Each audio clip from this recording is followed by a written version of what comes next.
This should work now.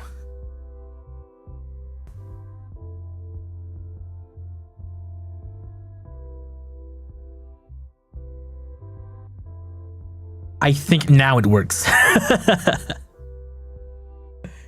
Do you need troubleshooting maintenance? Somebody get the YouTube maintenance dude. Bro, so basically I was talking to myself for like, I don't know, 2 or 3 minutes, 5 minutes, whatever it was. Well, the entire time I thought it was already up, but actually it wasn't. So there is this button. So when you press start streaming in OBS now, which by the way actually requires one additional step now. It used to be you just press that one stream button and then it starts streaming, but now you need to set up what OBS calls a broadcast first. So it's 2 clicks in OBS, and then one more additional click on the YouTube page itself. There's a go live button. So I didn't used to have to click that, I believe.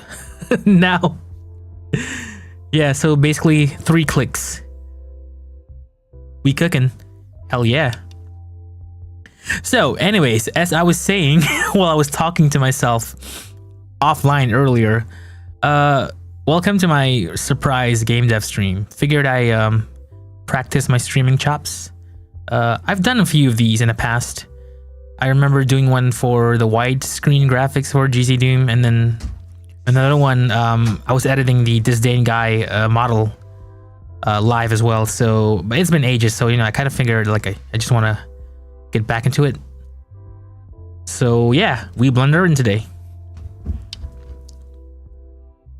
Let me just turn off the BGM here. How's everybody doing, by the way? What is everyone up to? I know this is like a really weird time to stream, but I figured, you know, like, sorry, excuse me. I was surprised because my girlfriend walked in and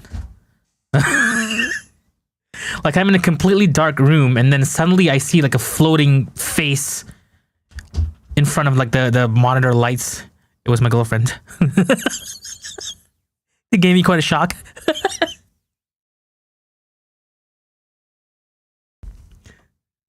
Yeah, so where was I? What was I saying?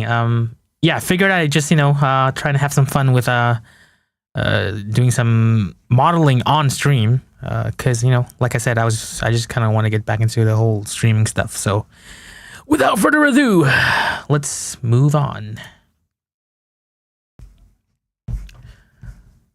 Put on some Deus Ex music.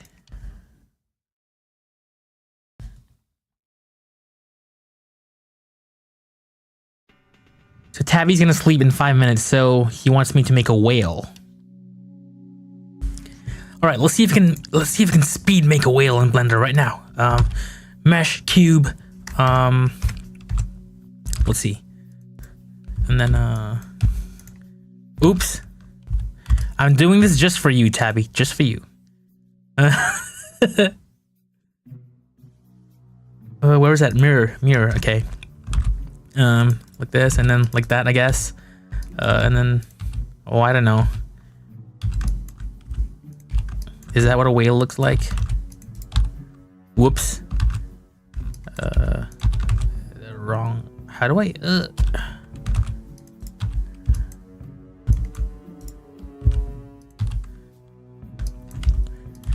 What does a whale even look like? That looks like a tadpole.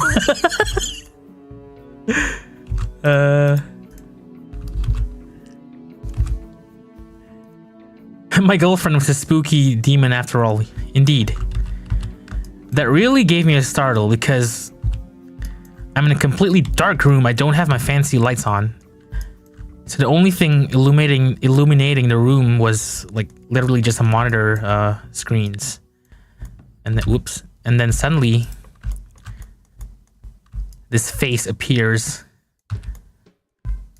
Fortunately, I didn't shout. Like the one time I was playing Tabby's game on stream or on the voice chat, and I let out this really clip-worthy shout. which I believe he still has the video of.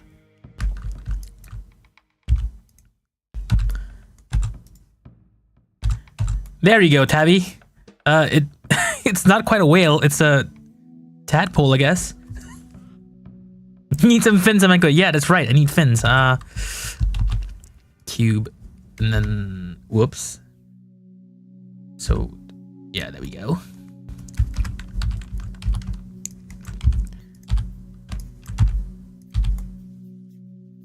You got an N64 style whale here. Got to remove all those hidden polygons. Optimization.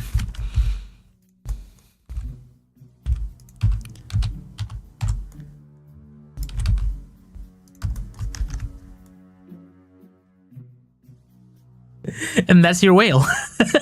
You can go to sleep now, Tabby. Good night. Bye-bye.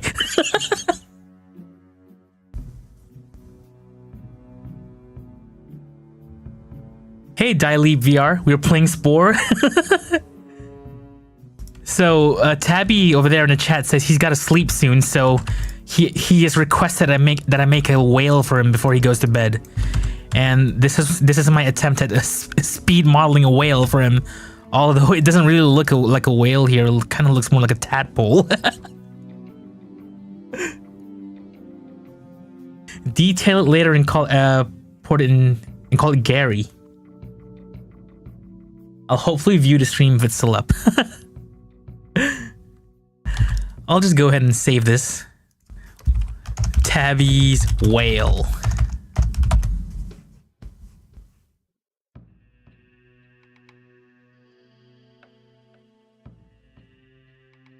So Ash is finishing up the Alice mod. Oh yeah. Looking forward to play the full version. You've been working on it like forever, I think. But then again, each one of us in this community has been working on something forever. It do be like that. It do be like that. Oh, I know someone's gonna bring this up eventually. Yes, it is Ancient Blender. Yes, I'm still using Blender 2.79, not even 2.8. I'm tired of explaining or justifying why. Just please let me be. Let me use my Ancient Blender. It's fine. 2.79 does everything I needed to do. I don't need to upgrade. I do have like a separate install of Blender for the version 4 point something, I can't remember, because I was porting like my scripts to it, but I don't actually use it for actually working, you know. I still love my old Blender. As long as it just works. See, unlike GZ Doom, there's no like security, like I don't need to upgrade because I'm just doing like low poly models for GZ Doom. I'm not even developing stuff in other engines, so 2.79 has everything already that I need. I really don't feel the need to upgrade, you know? Hey, Kev. I am a goober indeed. Bluringer, right. So anyway, before I start proceeding, I gotta do this real quick, because my ADHD brain will just forget this later. I noticed that there was a new VK Doom commit where it basically merged 4.12.2. Oh wait, I already merged it. Let me see.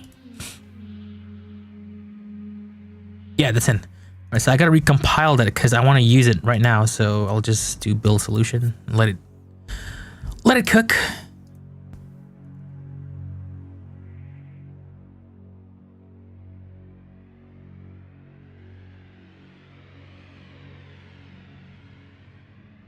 Woohoo, ADHD comrade. Yeah. Like, I legit have this problem where the worst of it is like when I'm thinking of stuff or I'm coming up with stuff like in the bathroom, like when I'm taking a dump or something. I really hate that. So I always gotta have like my phone or something like near close to me, so that I can just write down stuff, or sometimes even if I can't even write stuff, I'll just fire up the voice recorder and just speak into the I'll just record whatever I was thinking, because otherwise I will just forget.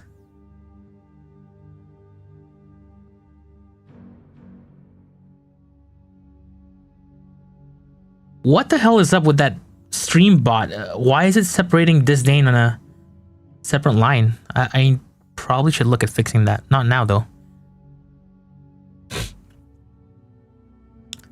Okay, VK doing recompiled. We'll just Z update. That batch file just moves the executable to the appropriate folder, and then... Alright, so I'm kind of like... For this stream, I'm not gonna really say what I'm working on. I'll just leave it at that.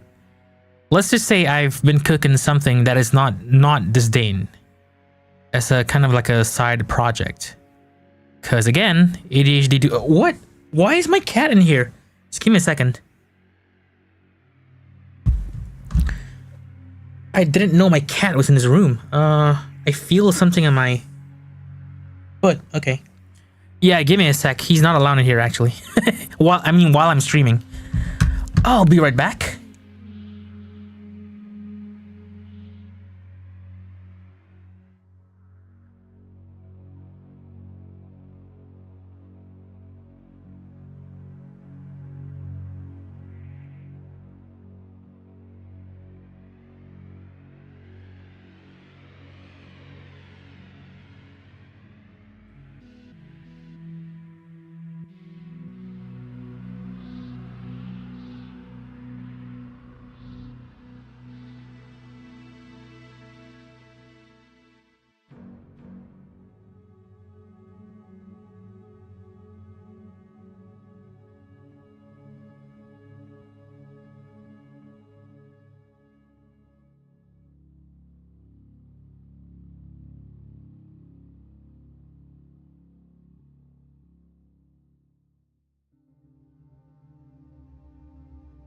Okay.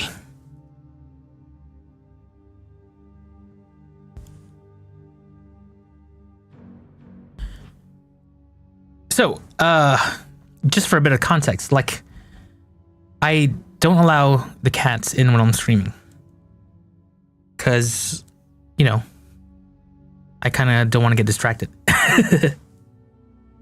Stream interrupted by car.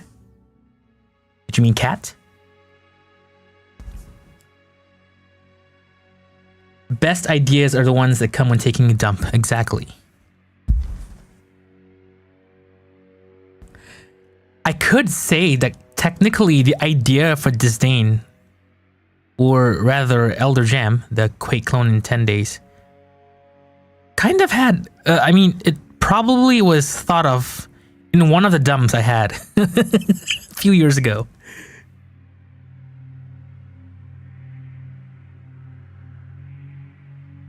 Do I also have a folder full of unfinished projects? I do, but it isn't as many as one would think it is. Like, because I've been doing some cleanup. Like, legit, I've just been like deleting old stuff that I know for a fact I will never ever like continue again. So yeah.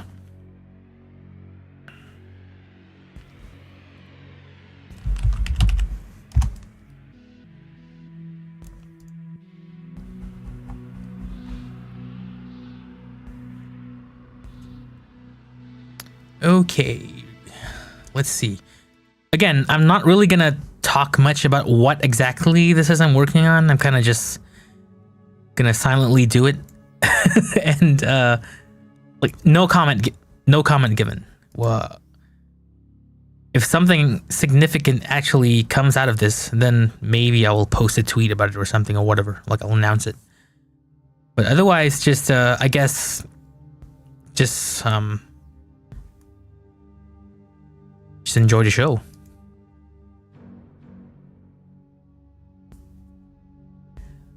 The Dane on this plane.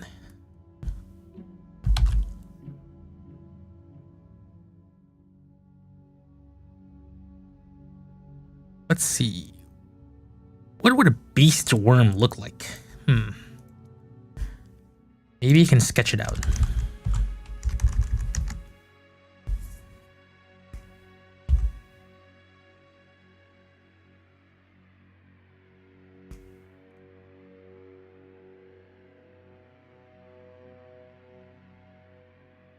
Oh, Kev, like, so I have like a file off the side of my desktop where it's basically like code snippets. So that is about the extent of my project hoarding. But I don't like really old projects that I know for a fact I will never ever touch again. I kind of just only recently, as in sometime earlier this year, I just did a bit of like hard disk spring cleaning, you know, just kind of stay more focused.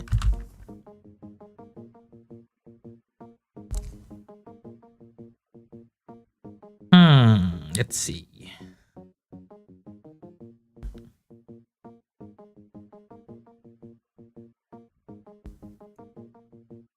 Maybe kind of like this.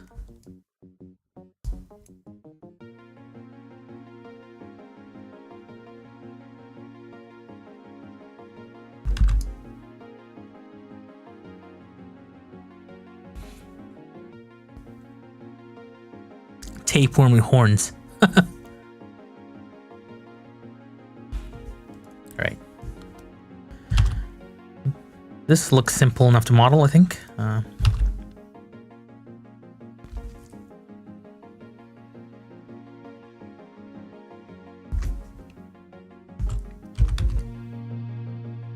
I would love to do like an actual like Disdain related dev stream eventually, but that project is kind of a bit of a mess right now.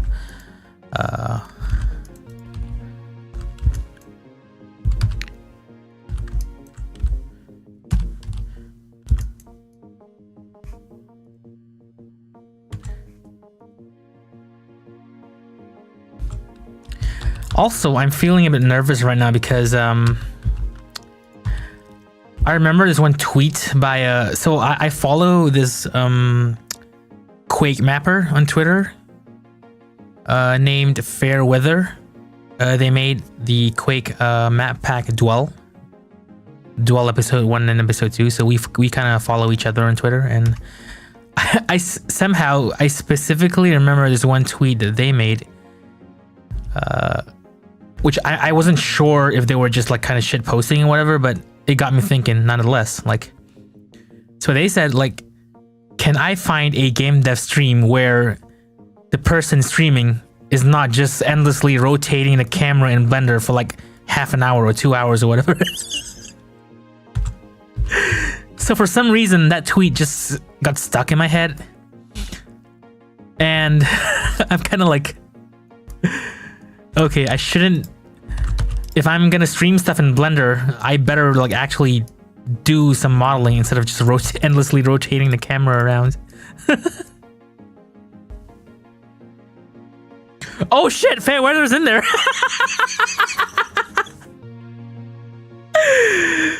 What's up, Fairweather? No, that is a surprise. I did not expect you to actually be there. Oh my god. Hey, how's it going? It's nice to see you here.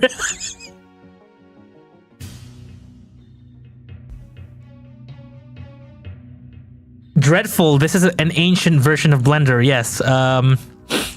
I've been like endlessly explaining this to everyone, like either on Discord or wherever. Like, people keep giving me shit like, why are you using this ancient version of Blender?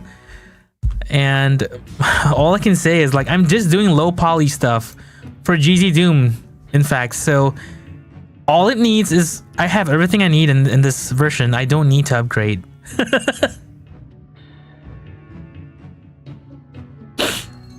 Okay, now that Fairweather is actually in there, now I really gotta stop. I really gotta. The intensity is high right now, to say the least. I better actually finish this model.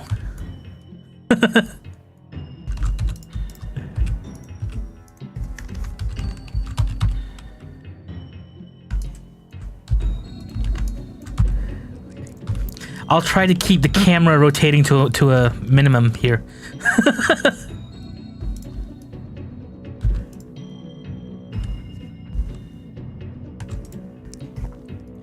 Less camera rotating, more actual modeling. That's what we're gonna do today. I don't know why that tweet in particular, like, just got stuck in my head for. Yeah, it's.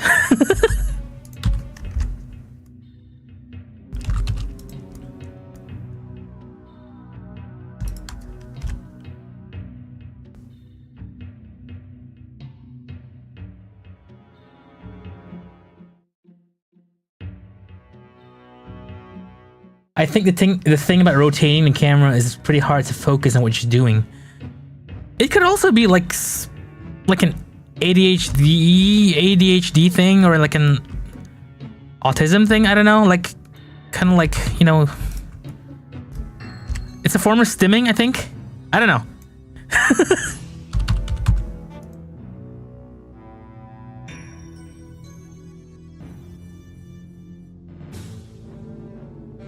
Oh, fair weather. No, I didn't actually.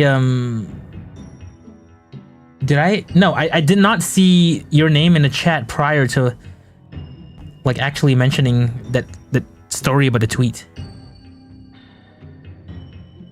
Because you can't really see like who joins the stream unless they start chatting. Maybe there's a way, but I don't know. I don't know if YouTube actually has that info. But yeah, so. It was just this random thought I had, like off the cuff, and boom! Suddenly I see you in the chat there.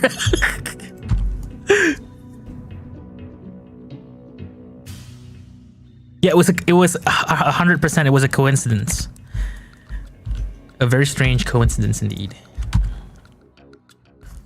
Wait, why is it not merging? Why is my mirror modifier not working? Let's see. Let's try it again. Oh, weird. Oh, it's because I have to move only this. No. Huh, that is weird. Oh, is it because the offsets? No, that's not it either. Let me see.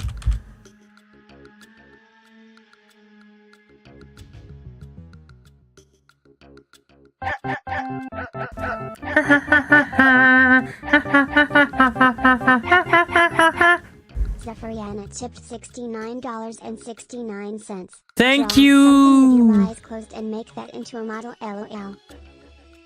Thank you, Zephy, for the 69.69. Draw something with your eyes closed and make that into the model. Holy shit. Okay, challenge accepted. But I gotta. Oh no, I gotta finish the current one though, because fucking ADHD. All right, let me just put something off the side and draw something with my eyes closed. Can I do that? I don't know. I'll try. Okay, so my eyes are closed now.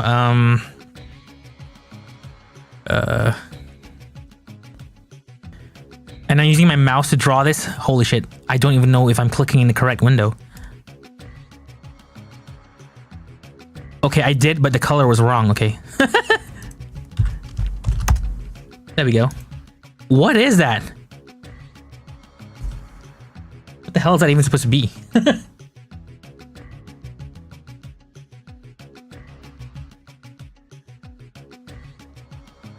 Been a while since you've seen old school Blender. Yeah. So I love 2.79 because of how lightweight it is. And it's not because I have a potato computer or anything either. It's just I just like old Blender. That's it.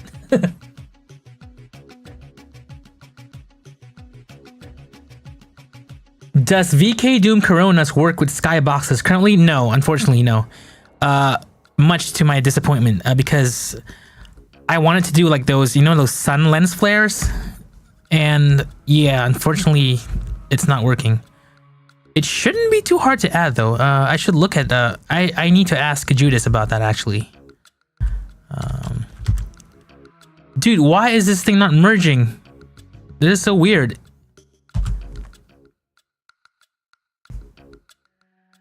It's Shell Wrath.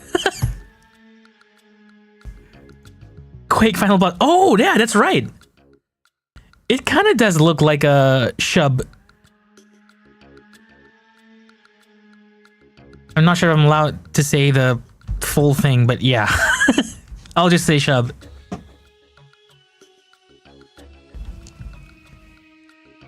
Anyways, I better get back to actually finishing this. But I need to first... Why is it not merging? This is so weird. I didn't used to have this problem, like, ever. Let me try it on another mesh. So I split that apart.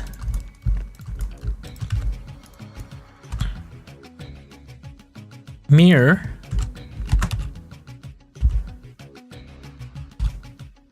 Oh, that's why I wasn't paying attention. I need the clipping button enabled.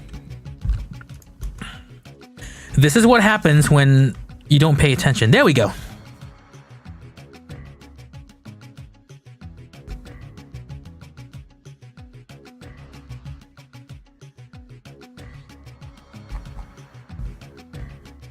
Are you blending, son? Yes, I am blending.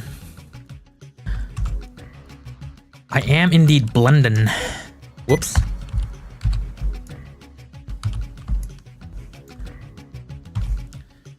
All right, so.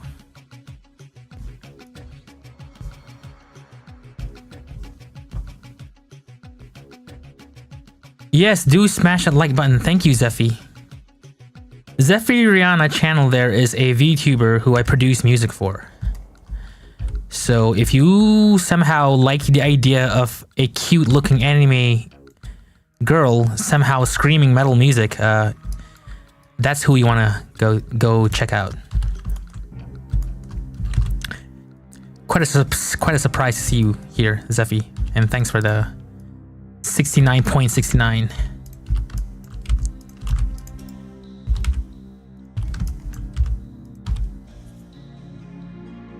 Was that sticky keys? Yeah, I got the beep thing.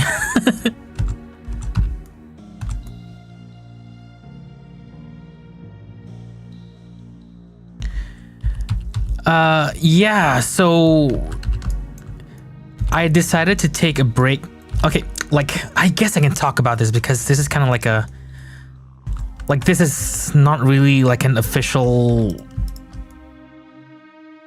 like stream or whatever. Like, I don't know how to explain this, but I guess it's okay for me to like candidly mention this. So with Disdain, like after a lot of like thinking, it originally it did start as like a Quake clone kind of thing, right? So, and then yeah, it was cute, it was fun to like sort of like copy Quake, but as time went on, I kind of like decided that I want it to be more than just like a boomer shooter kind of thing.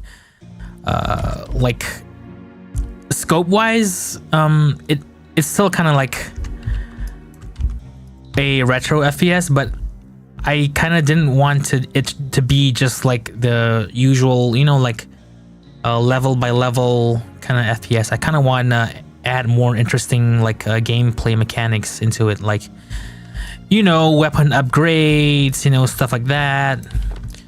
So, but then on top of all that, I kind of still want to make like a like knock-off Quake, if you will. So I figured like I shouldn't, like, I need to like kind of like let that go, like that Quake clone thing. I need to like get it out of Disdain, you know, so that I will be able to like have more freedom to actually craft the exact kind of game I want for Disdain, you know. So I decided that why don't I just make a separate project that is the actual Quake copycat, you know, so that Disdain can stop being a Quake copycat. Basically, that's what I'm trying to say. Yeah.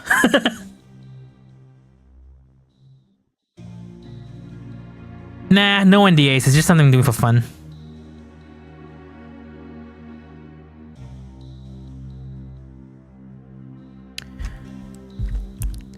I just like, it's also like with disdain, you know, like I've been thinking about it, like it somehow needs to be more competitive, like gameplay wise, you know, like nothing wrong with doing like straight up classic shooters, but let's be honest here, there's like a million of them already by now. So, you know, I kind of need some kind of edge. So as far as technology goes, I've already got the light map stuff, sure, but like, I mean, from a gameplay and a design perspective, you know, like there's got to be more interesting stuff to it rather than just being like another Doom/Quake clone, you know. So yeah, that is kind of my thoughts on that. So, and the good thing about this, whatever this is I'm working on right now, is I don't have to enforce the quality control, the same amount of quality control with this, that I set myself with for Disdain. I can kind of like just kind of, you know, I can approach this one is sort of like a game jam kind of thing, you know. So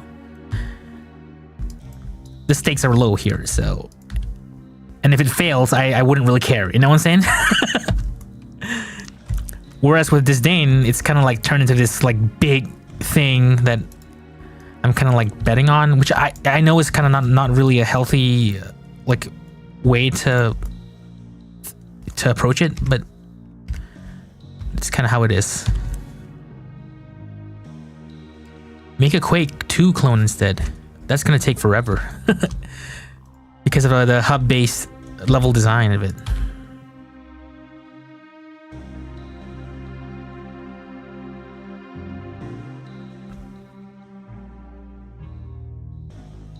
I want a better hook. That's what the word people use for it. Hook. What is a hook, if I may ask? What do you mean by that?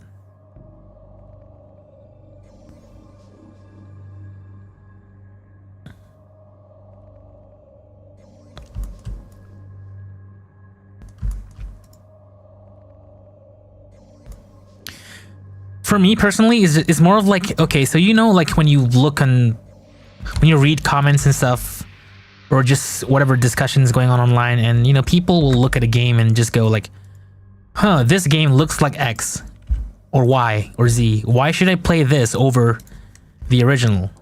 You know, that kind of thing.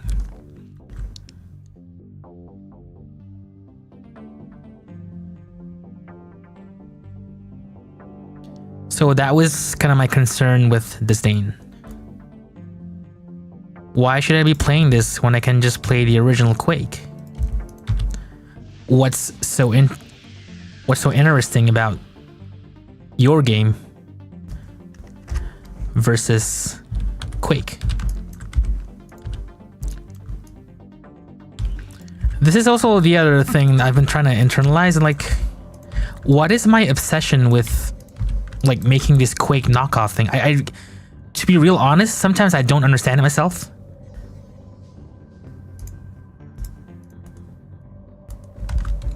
I think I like Quake's simplicity, but I'm too like smooth brained to work with like the actual Quake engine.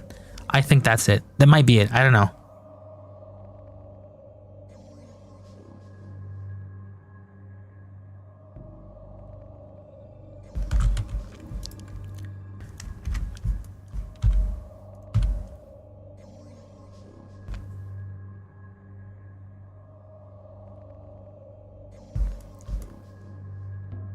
Okay, I'm close to approaching endlessly rotating camera thing again, so I better I better focus. Let's see.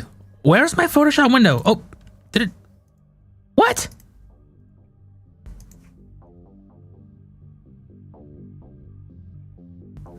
Huh. And I clicked the wrong thing. I wanted to go to Photoshop, not After Effects.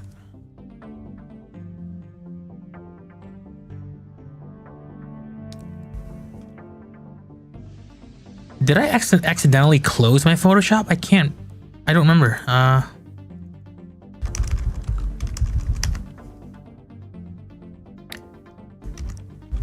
That is weird. Photoshop went no Photoshop.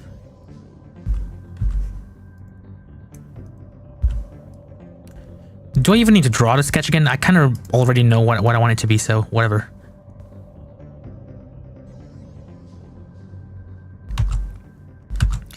By the way, I appreciate y'all for just hanging out here, you know. I hope things are good. No matter wherever you are.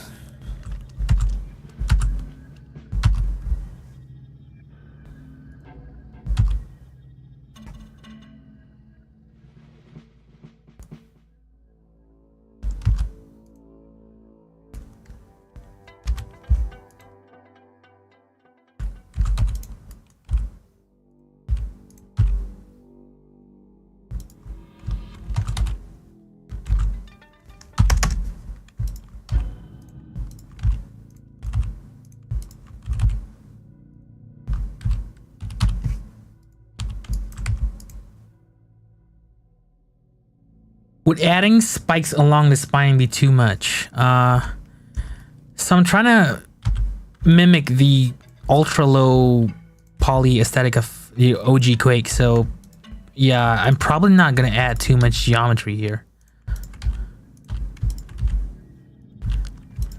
It won't be perfect. I mean, this is still considered a little bit too high poly for Quake 1 standards, but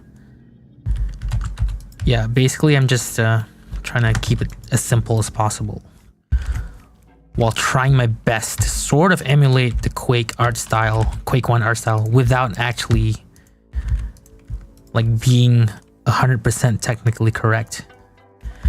Because Quake's modeling style is very optimized. Like it's using a lot of triangles, like triangle based surfaces rather than quads, from what I can tell at least. From inspecting the models in a model viewer. So yeah.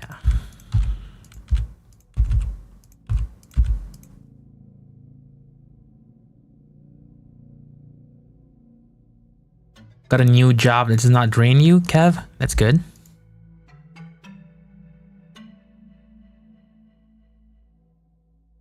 Oh, and you've got a My House clone going on there. Good luck with that. All right, Fairweather, cheers. Thanks for hopping in. That was so random. Take care.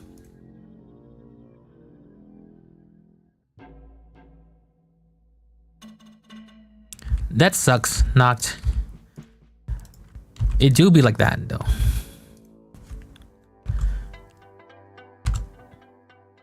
Bobo is going through school. Okay.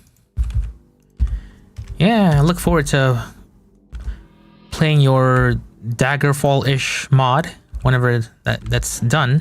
Looks cool.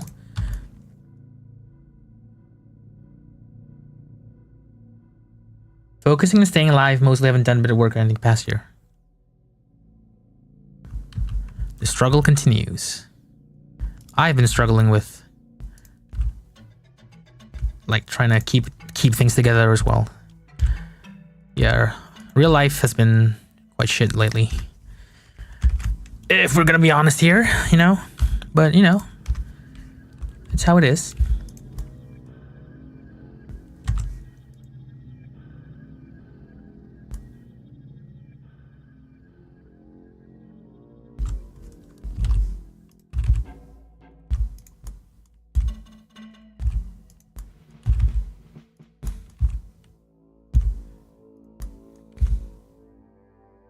What? Oh. Oh yeah, this is a problem with the... Ah, damn it. Turn off the modifier. Oh no.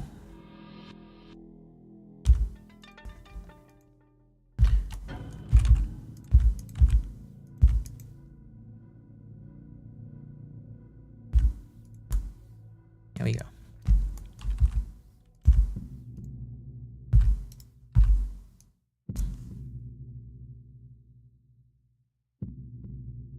You're approaching a very busy year for school. Okay.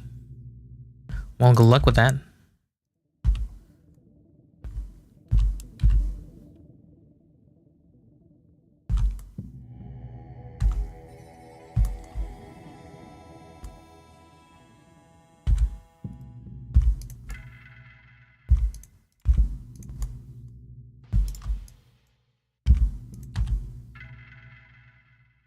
Fish.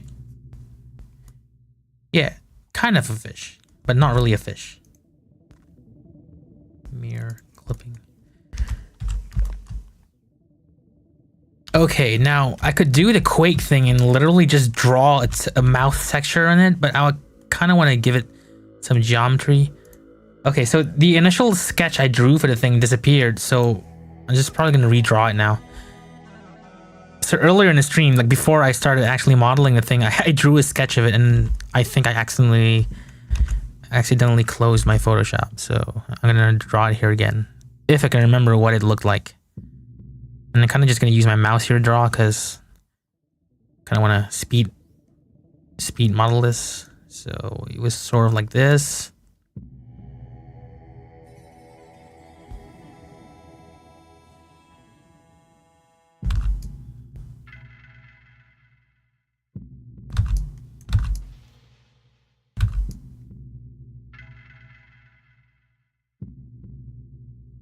So kind of like a shambler fish, if you will.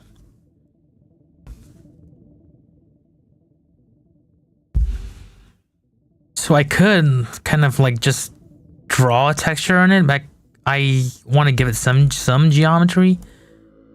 Although that would mean it would be too high poly for the Quake look, but I guess it's fine. How do I do this again? I think I just do a cut here, kind of like that. Whoops.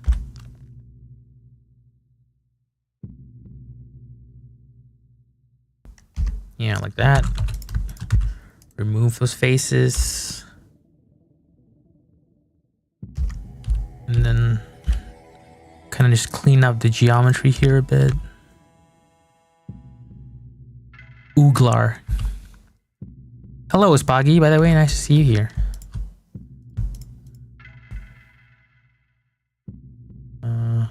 How do I do? I kind of forget how this is done. Ah, there we go.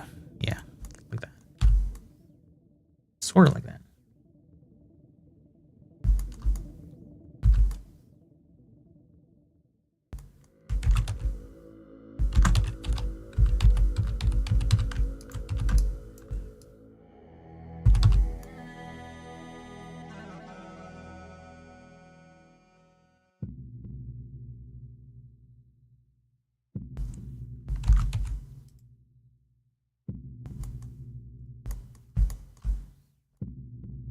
This may be a bit too high poly. I might decide to not do this as like not model the mouth / teeth thing. We'll see.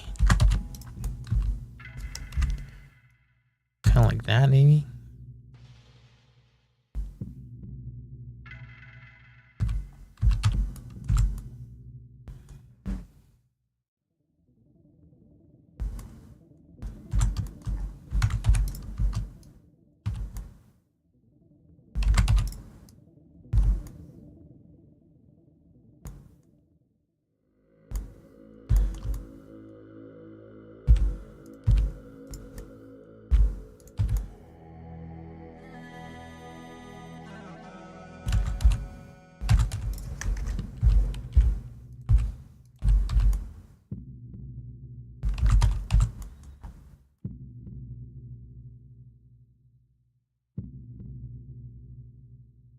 Yeah, I'm thinking to keep it simple. I probably don't actually want this modeled. Let's see if I can somehow achieve it with a lower amount of polys. Well, what can I do to this?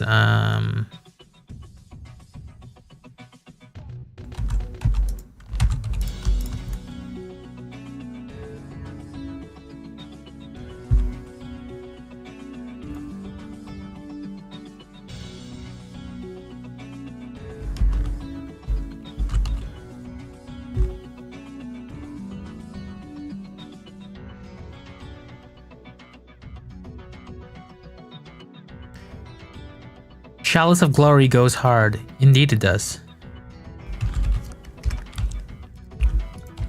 I like how it started out like trying to sort of emulate Wolf 3D. And then as time went on, it's sort of just, it started becoming more like Doom-like in terms of level design.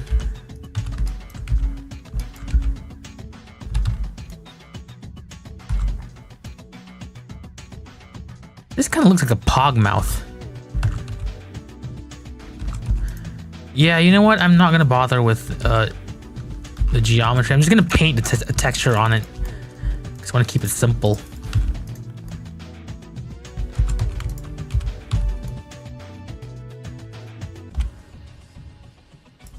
Whoops. There we go.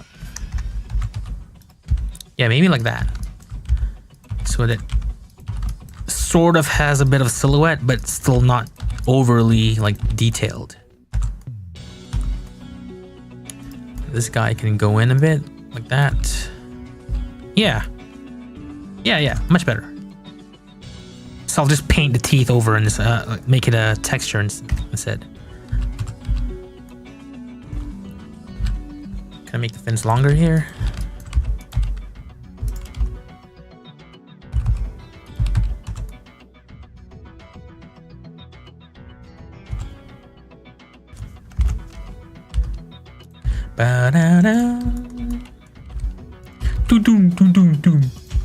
Man, I miss playing Deus Ex. It is the game ever. It is the most game ever. When is someone gonna make a Deus Ex clone in GG Doom?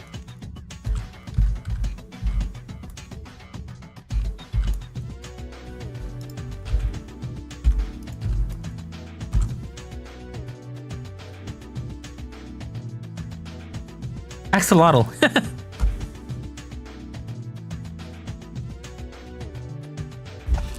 What color is his skin gonna be? Okay. Okay, another part I hate the most on UV unwrapping.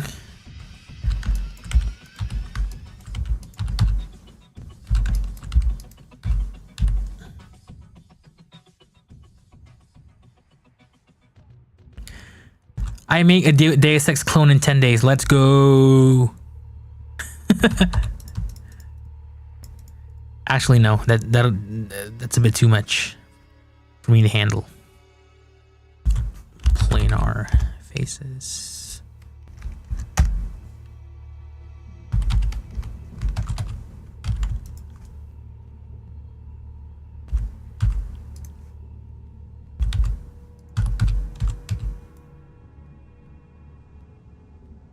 Will it have funny lip sync on models?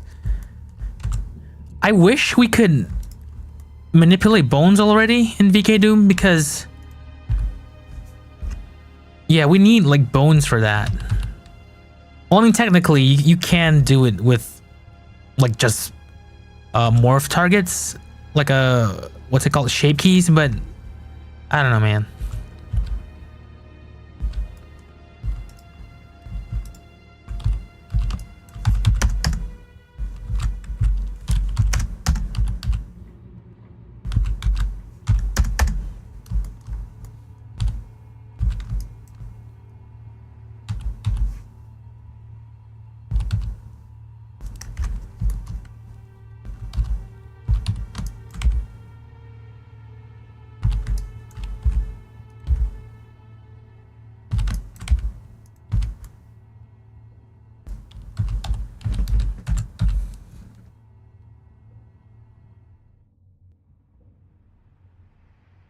You're trying to remake the entirety of Pokemon in GG Doom. That's crazy, dude. This is definitely an enemy that Raven Software would make a stronger variant of.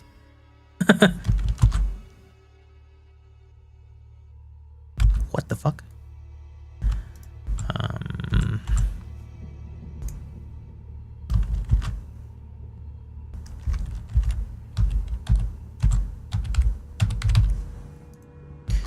Trying to fix the offsets. I think in GZ Doom it would rotate around here like that, unless you specify one of those model dev flags where you can set the rotation point. But otherwise, by default, I think that's how it rotates.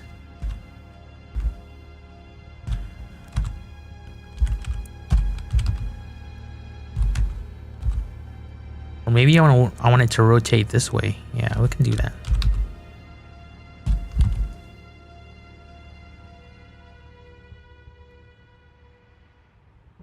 Yeah, I remember Zombie proposing an IQM extension, basically to add blend shapes. It would have to be agreed upon by various parties because we kind of don't want to make duplicate specs or, you know, like redundant forks or extensions and whatever.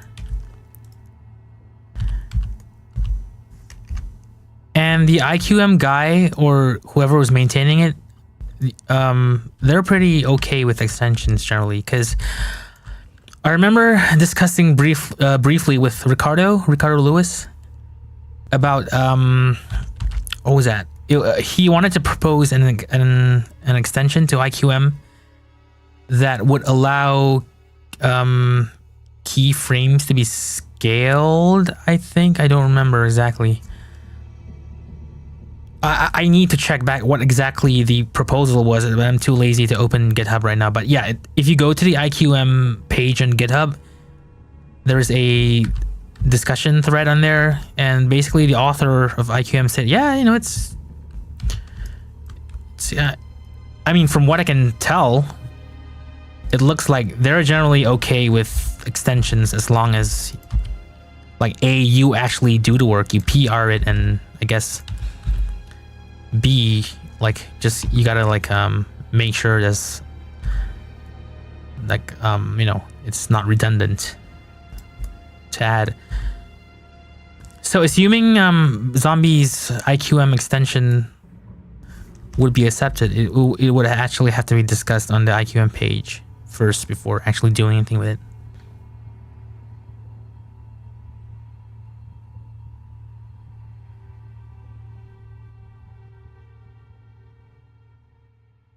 Hey, Souston. Thank you for stopping in. And thank you for the kind words. Appreciate it.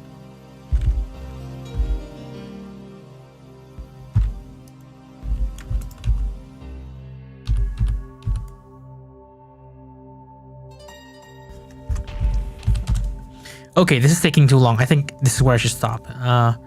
As in where I should stop modeling thing. Because the whole idea is to kind of like speed model stuff. Beast worm. I am gonna start UVing it and texturing it right now. How would I unwrap this? I'll probably do the front, the face, like this.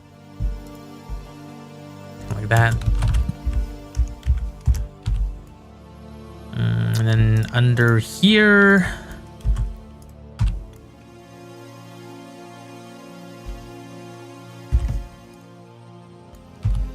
and see what it looks like.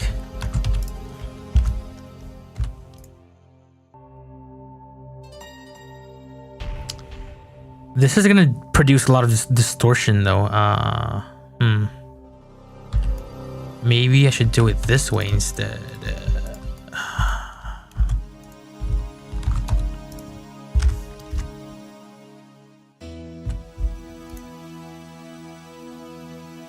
Yeah, this way.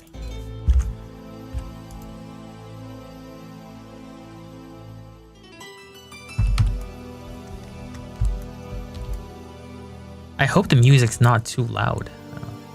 It is a bit loud for me, so I'm gonna turn it down actually. It's a bit too loud in my headphones.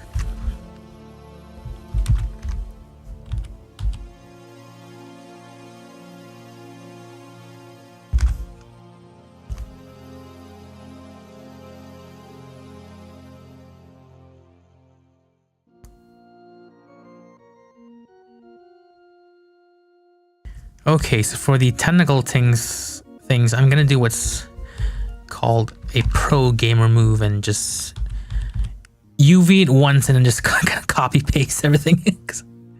I can't be bothered. Let me see, how do I? I'll just select those, separate the mesh, then I'll delete one side.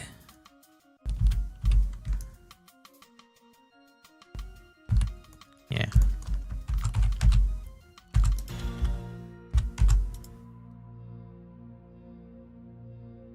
There's music. Oh, you can't hear the music? That is weird. I thought the music is coming through. According to OBS, the desktop audio should be piping through.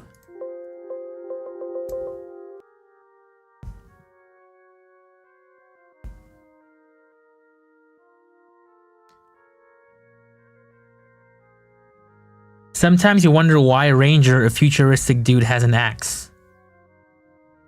I wonder the same thing as well, but as we all know, like in real life, Quake's like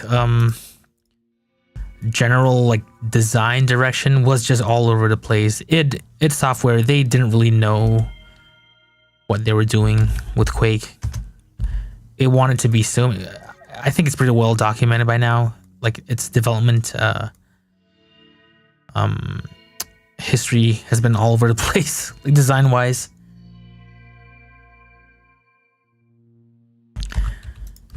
So it was originally going to be an RPG. John Romero wanted it to be like sort of an RPG thing, but everyone's like, nah, let's just make Doom again, you know. So that would explain the mishmash of like medieval stuff with high-tech stuff.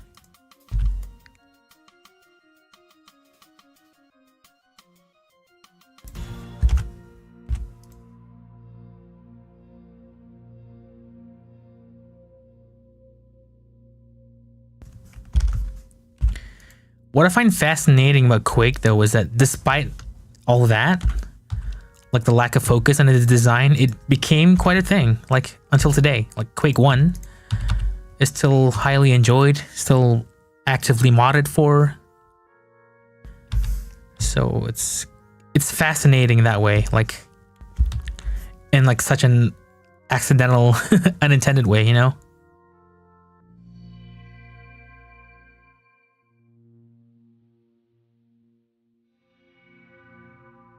Hey, Dithard, there's a lot of incentive to learn Blender even for sprite games, sprite-based projects. Yeah. I mean, even if you're doing like just, you know, weapon mods and stuff, like, I mean, it's the easiest way to do it, like the most like low barrier of entry way to do it is like just do Franken-sprite edits. You know, you would take an existing sprite, but for original guns, modeling totally is like the best way to start off. Even if you start with like a very basic untextured model to kind of use it as a base to like paint over with. Yeah, Blender is, you know, invaluable for that. Because I can't imagine just drawing stuff from scratch. I know like someone, Amuskaria, is that how you say their name? Aryans. I know they used to like draw stuff from scratch, but holy crap, that's. I think eventually even they started going the modeling approach because it was just so time consuming to like just sprite stuff by hand from scratch, you know. So yeah, I think anyone who's like making retro FPS should really learn Blender. Does this Dane guy have a name yet? Yes, he does. That is all I'll say. Yes. You will find out eventually. There is lore written about him, pretty extensive actually. And it might span multiple games. Like you'll be drip fed the lore across like different games or even mediums, not just that one game. So, yeah. Which is also why, like, I was mentioning this like earlier on the stream. Like, I have like all of these plans for this Dane. It has kind of like its scope, the original scope of Disdain being like a Quake clone thing, kind of like doesn't really apply anymore. It's starting to turn into more of like a story driven kind of thing. And so originally the design was like to mimic Quake, you kind of like go from level to level. But now it's what my plan is to sort of make it so that each level is a continuation of the previous one. So kind of like what a lot of modern FPSs are doing, you know? So it's kind of like a journey, like a story-based shooter kind of thing. So yeah.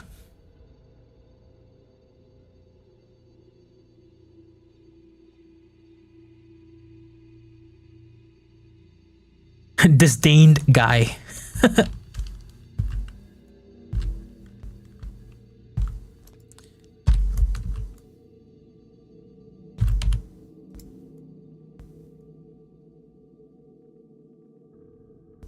But yeah, in terms of design and lore for Disdain, it's the scope of it has expanded a bit to be a little bit bigger beyond being just a simple like run and gun level to level like, you know, kind of FPS. So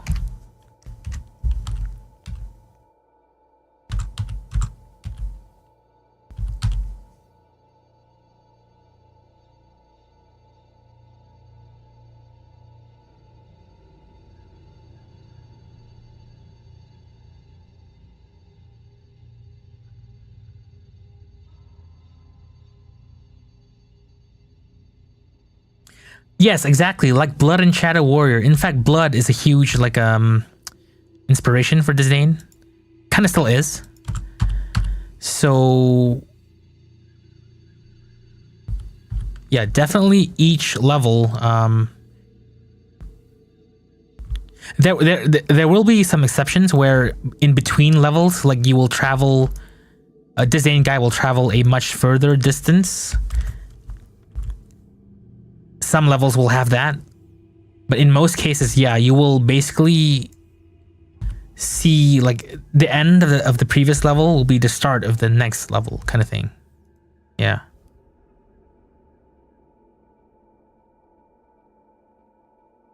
And the other motivation for me to like sort of expand Disdain's design to be that way is because so I've developed like all of these tools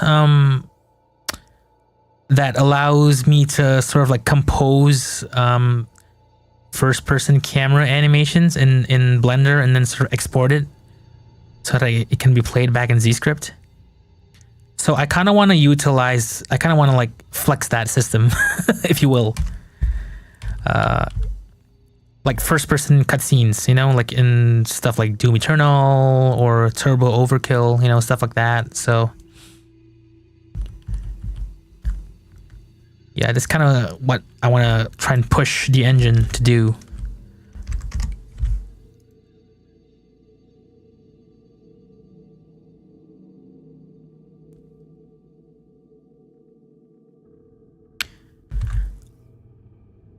In fact, matter of fact, I can sort of like show you a bit of what it looks like. Let me see if you can find it's in here somewhere. GameDev tools, yeah, that's the one. Was it this project? No, it wasn't this one.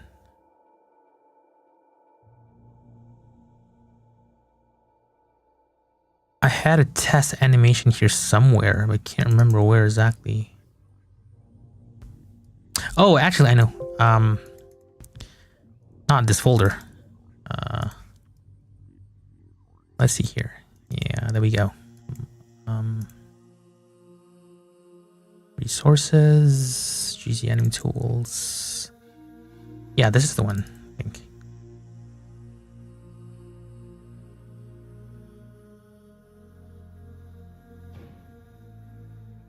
Just give me a second. I accidentally closed all of my OBS windows. Yeah.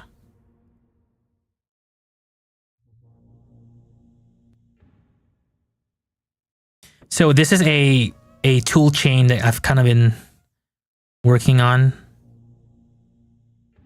where you basically just you can like, you know, craft these camera animations in Blender, and then it will play it back exactly like this in Engine using overlays.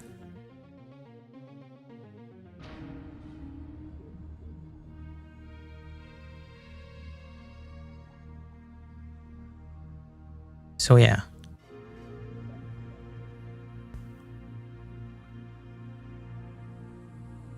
So the plan for Disdain is to sort of like just, you know, have a lot of these like first person style cutscenes to tell the story.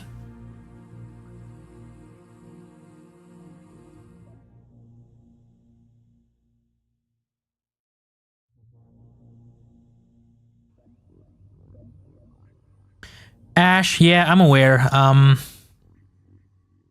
Yeah, because the way I set this up is very internalized. It's not user friendly at all. It's, you know, it's more for internal use.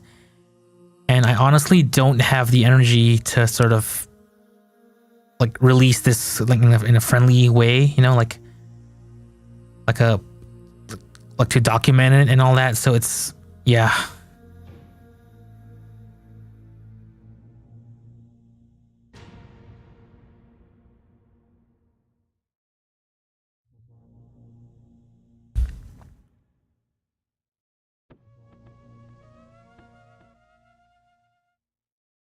So this camera animation system supports both like sprite-based weapons as well as model-based weapons as well.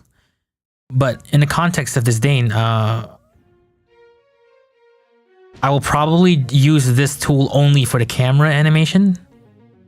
The animation of Disdain guy's hands will be like a separate IQM file, you know, like played back separately.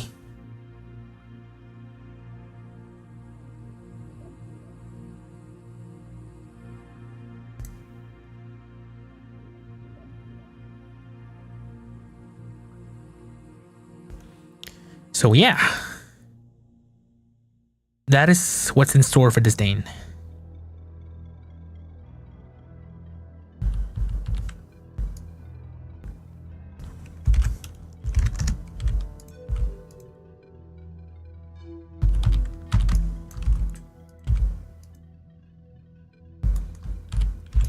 All right, I need to get back to this beast worm thing.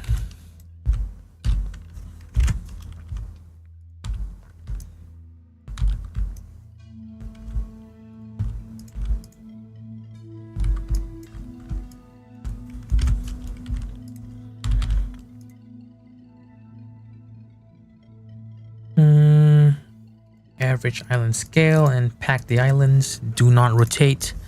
0.05. Oh, that's a lot of wasted UV space here. Maybe I can make the face bigger.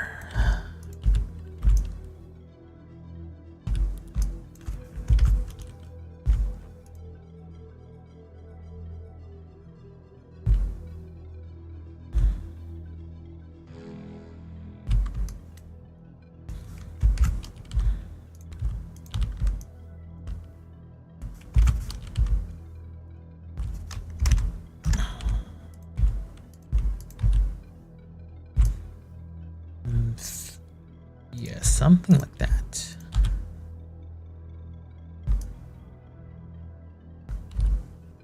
There's still a ton of wasted UV space here.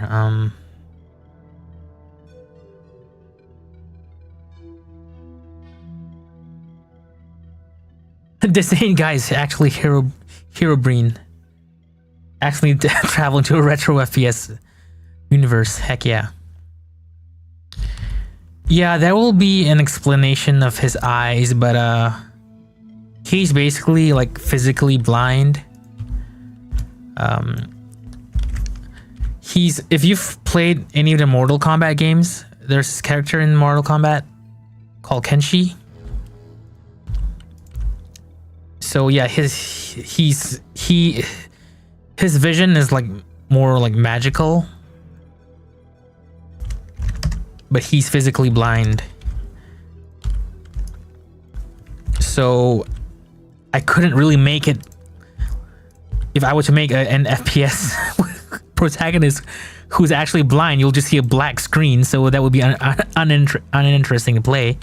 So I explain it off by basically just saying that, you know, he's magically feeling his way around the world, and what you're actually seeing on the game screen is sort of like a representation of what he senses around him. Yeah.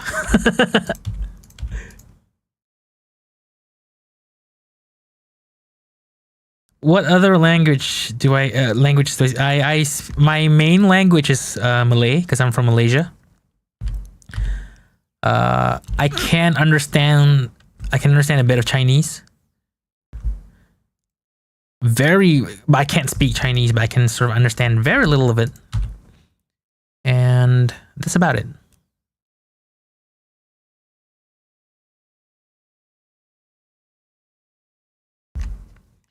Oh, music stopped. I'm gonna load up something else. What else should I load?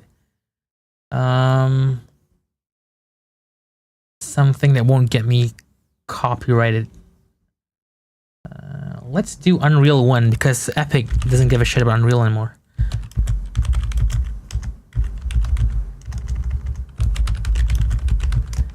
Because Epic or Tim Sweeney really wants to delete Unreal off the entire face of the earth.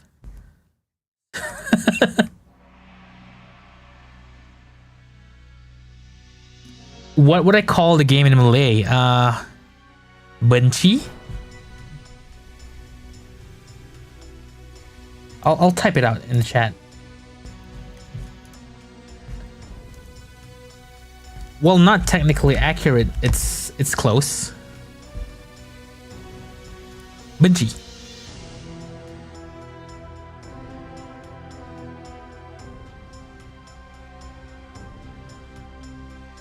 There's a mishmash of like some Malay words in disdain thrown around, like as far as like the level names and stuff go. So yeah, there'll be some of that as well.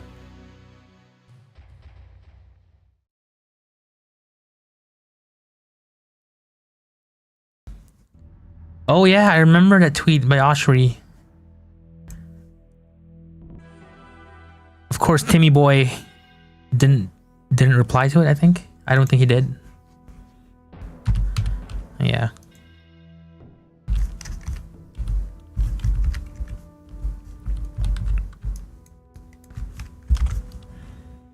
Okay, so this is what I was gonna do in Chinese. I was gonna just mirror this. 3D cursor.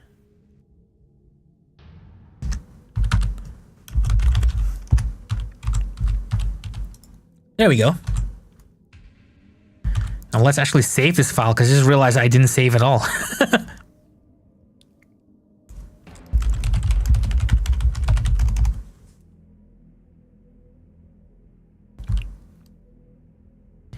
Now to actually start drawing this guy again.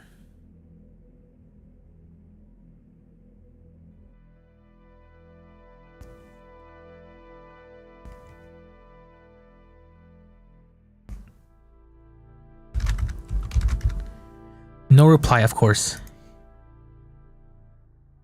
Tim does not care about Unreal anymore. Nobody cares about Unreal. It's an Unreal the game, not the engine.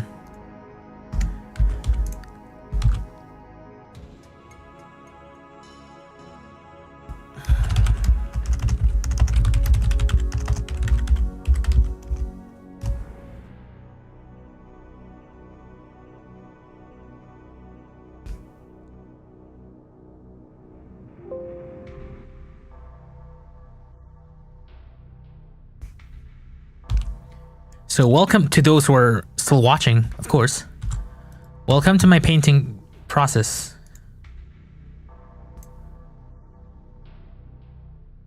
This is how I do all of my model textures in Blender. I just paint directly on them.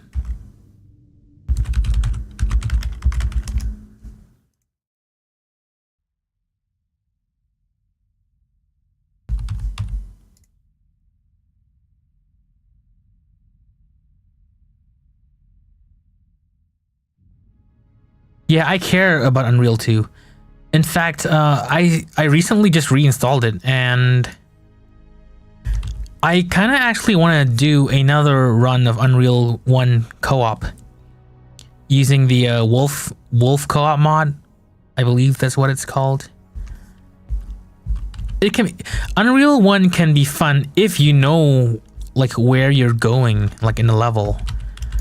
If you don't know the maps, then it's gonna be a weird, like shitty experience. But once you know your way around the maps, it's pretty fun.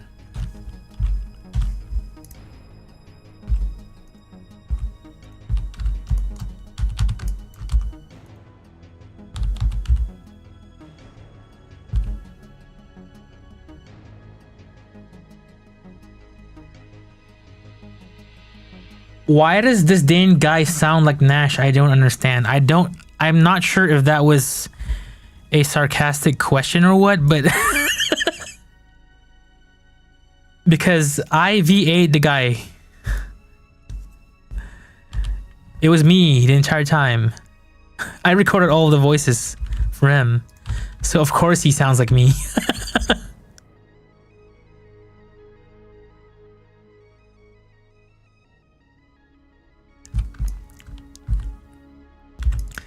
So whenever you hear the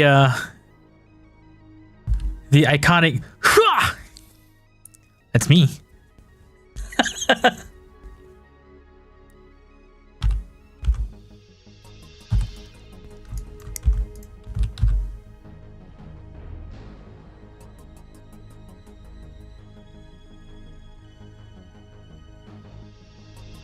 And the only thing I don't like about Unreal 1's level design is that sometimes I feel like the levels are just way too big. Like needlessly, unnecessarily huge. Just because they wanted to flex the whole, you know, like giant level thing. Which I guess was you know, impressive back in the day. But now, like, ugh.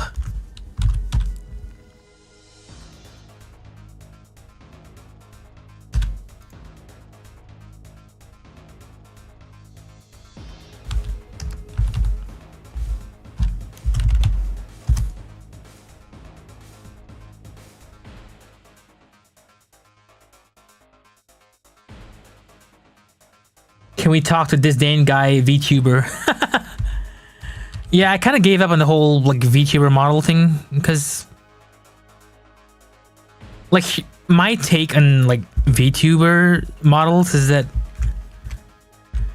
if you don't have like a truckload of cash to have it like professionally modeled or rigged or whatever, like, honestly, I don't think it's worth even bothering with. Because those low budget options for VTuber models is just, I don't know, man. Like, I just don't like the look of them. And this is no hate to those who do that stuff, of course, you know, like, to each their own. But like, personally for me, like, if I want to do the whole VTuber thing again, I'd better like get a professional model like made with like, you know, full 3D rigging and all that stuff, you know?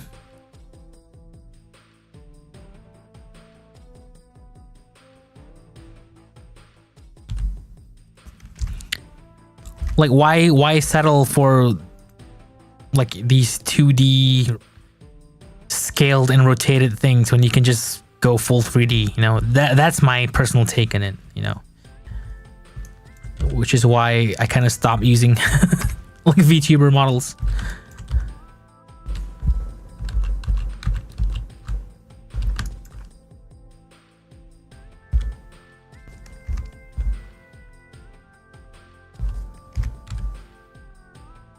Man, this Unreal soundtrack is such a mood.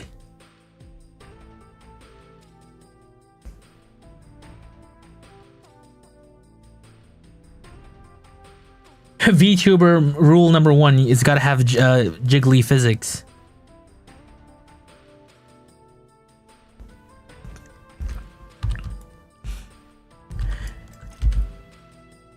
What if I made this Dane guy's sword model jiggle, like just a sword? Can swords even jiggle? What does that even make sense?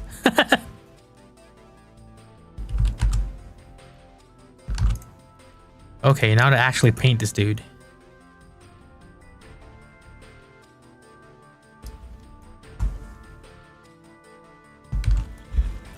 So I like to start by basically approaching like a grayscale kind of approach to painting, you know? So I paint in the shadows and lighting first, and then like later when the shading is in, and then only I actually apply color to the texture. And I'm switching to my tablet for this because it's kind of, I'm just used to using a tablet for like shading. The pressure sensitivity helps a lot with, you know, the look that I want.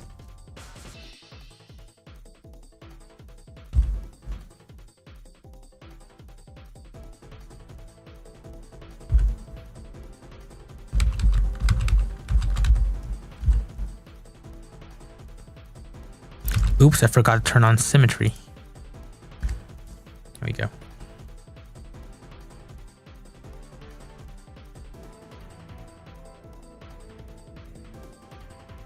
Wet noodle mod.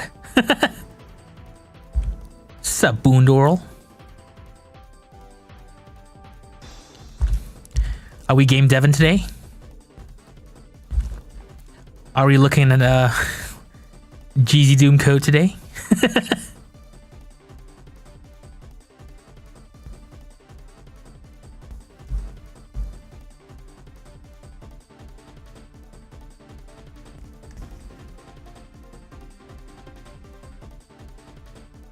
Yo, Boone, you recognize the song, but you'll hate the game that it came from. It might give you PTSD. Try and take a guess on which game it's from.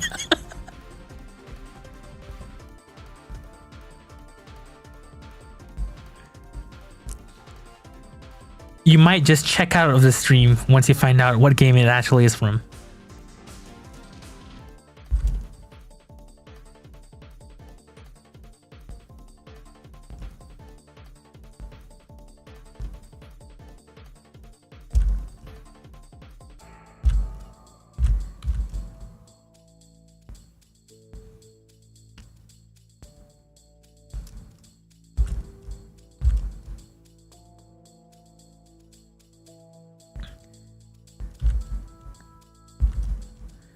That's it. Yeah, it does have the same kind of jazz jackrabbit kind of vibe to it, doesn't it?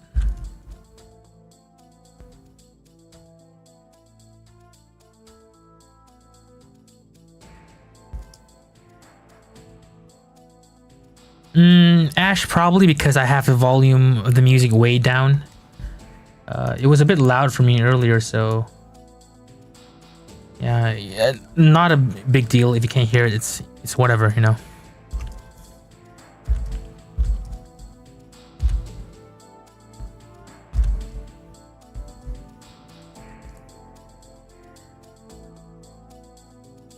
Oh no, I made a mistake in his UV. I need to fix this. I keep forgetting.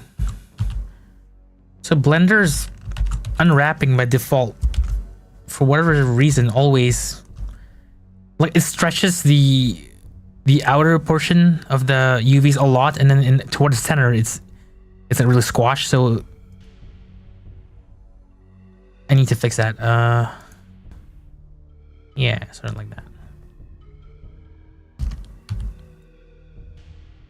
So we get more pixels in this towards the center part of the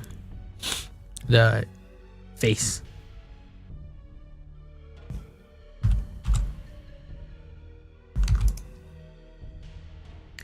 Now I gotta repaint the part.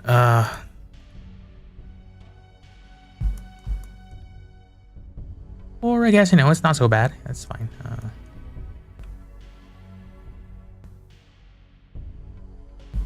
Just gotta see where the geometry is so that I can judge better the 3D form.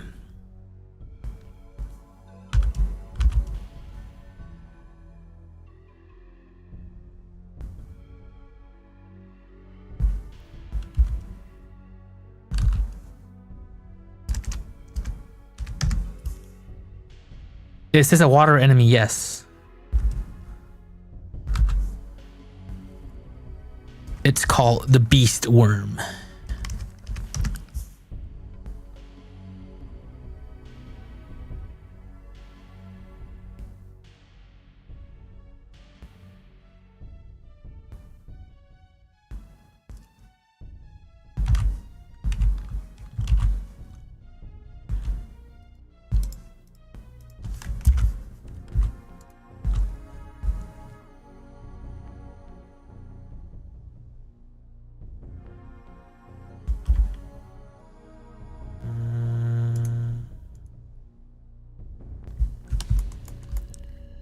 Drawing the teeth.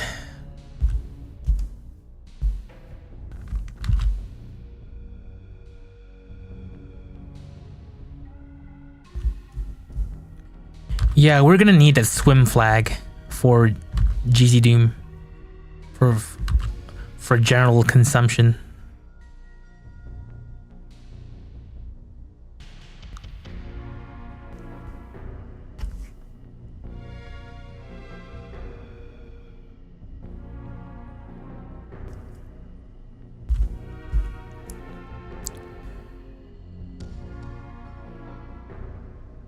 I was thinking of backporting the Corona stuff as well.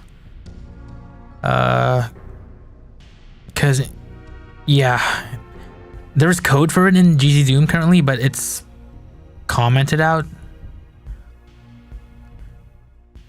Because Graph didn't like the initial way it was done as like a C++ class. So we changed it to a scripted class, but we didn't like backport the stuff back to GZ Doom. So it's one of the easier things to backport as well.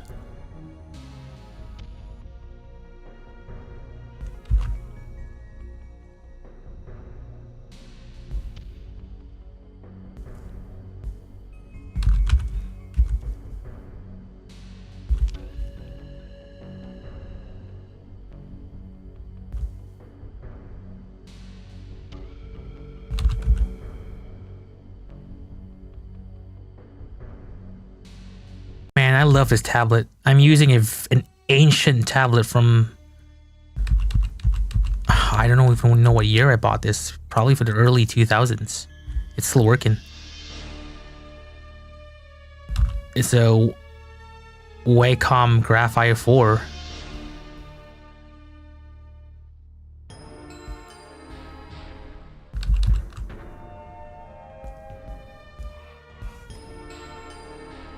Mouth is grossing right now, man. Yeah, this mouth can do a suck. It do a suck.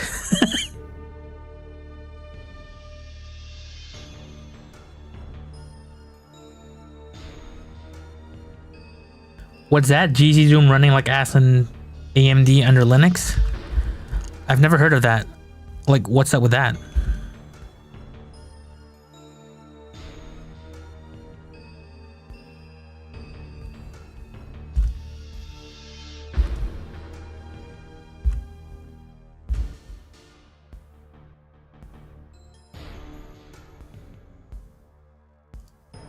It's a lamprey.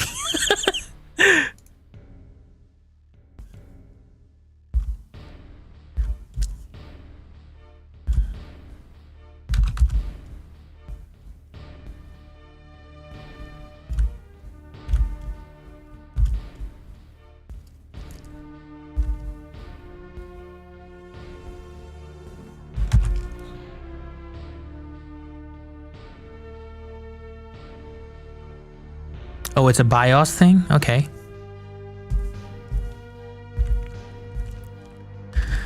Well, don't ask me. The only Linux thing I have in my house right now is just a Steam Deck. And and I barely know how to Linux. So I'm a Windows pleb. So yeah.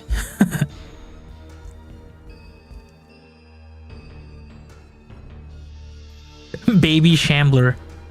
Chubs Bubs. It's a Shambler tadpole.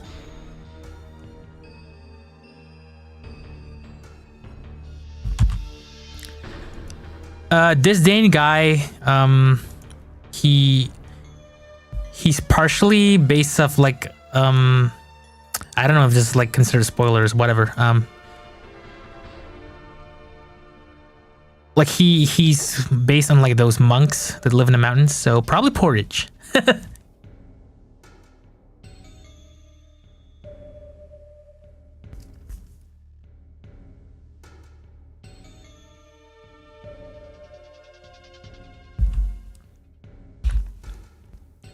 When are we getting these to for personal use?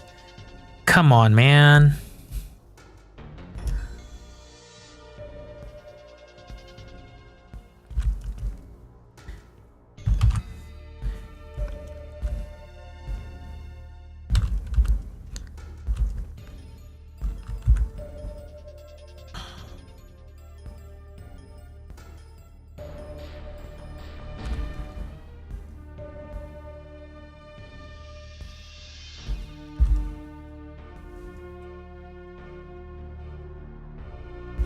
He consumes souls with his sword, exactly.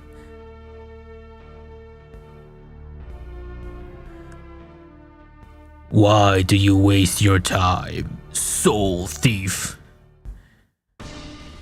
That's my shitty Gianni impression there. Man, I can't wait to hire Gianni for more lines.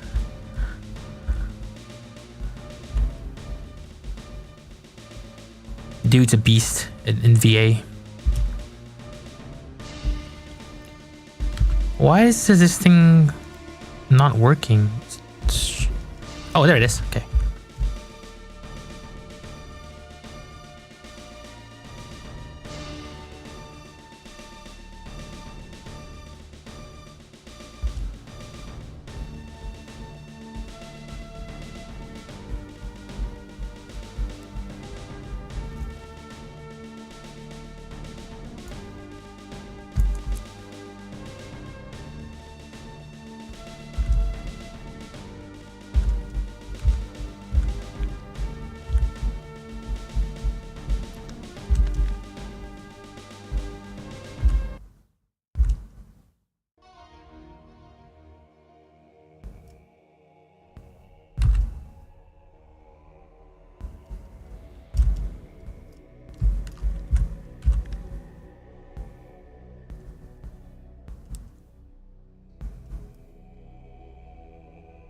Oh wait, Gianni's in Warframe?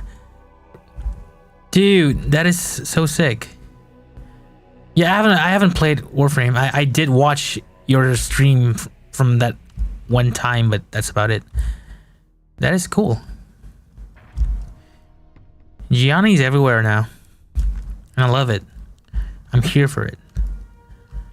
That's what I'm talking about.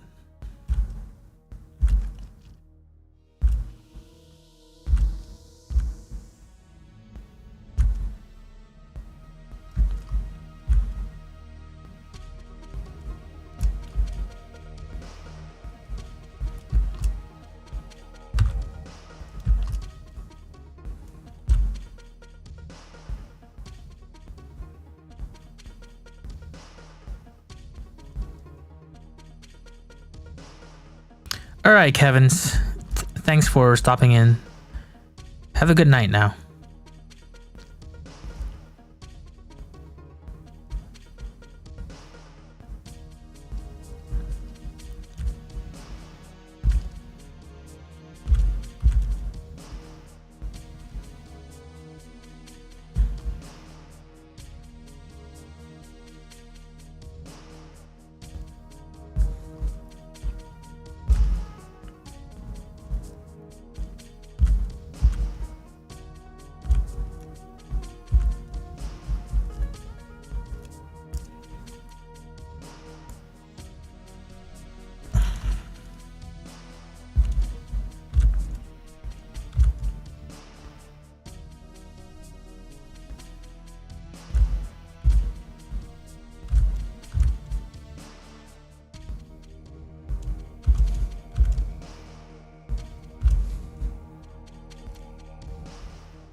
Hey, Etro NX.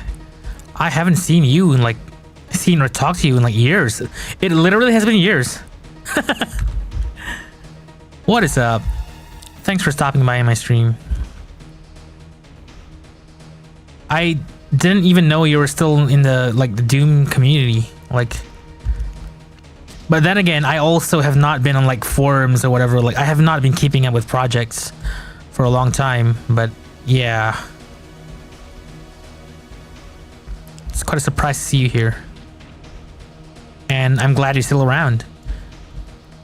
Still doing Doom stuff, I assume.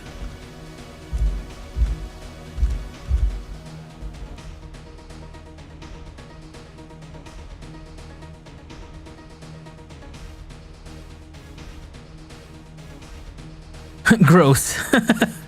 That is the intention. That is the intention. If it's gross, then I have done my job. I have been successful in my job if it does look gross.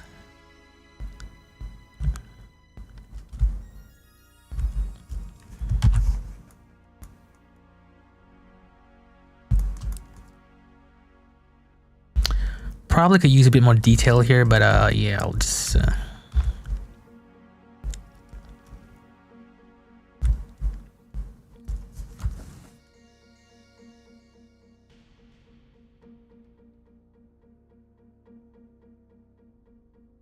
so I can add the veins, more veins later, but basically once I have like a base like shading layer, I'll save this out separately, and then I will paint the rest of the texture as a PSD file,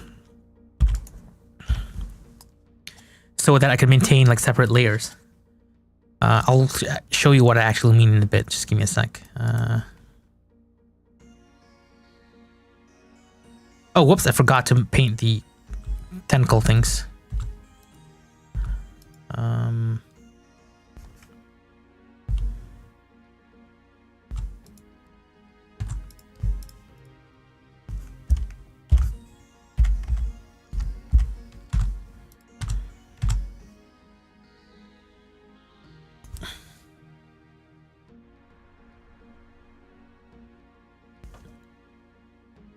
Is this cute to you, Lemon King? Do you want to keep this guy as a pet? Atro, working in 3D stuff now. Oh, do you have like a... Are you working in like the industry now?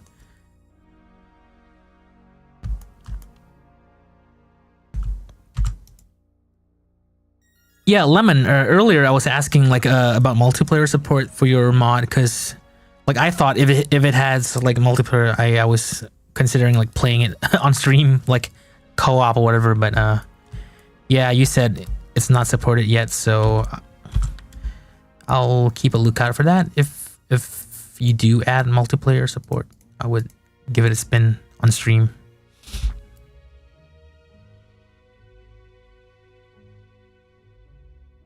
Will there be major water sections? Yes, because I want to kind of flex like my water shaders and stuff. Also, water sections can be creepy if you've got like weird stuff crawling around in water.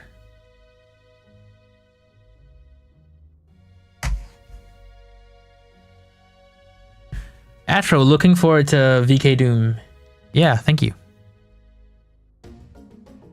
Yeah. The plan is that Disdain will be released first, like either most likely early access and an EA version of Disdain will come out, and then hopefully VK Doom 1.0 will coincide with that as well. So kind of like a joint release, you know. So that is a plan. But yeah, we'll see.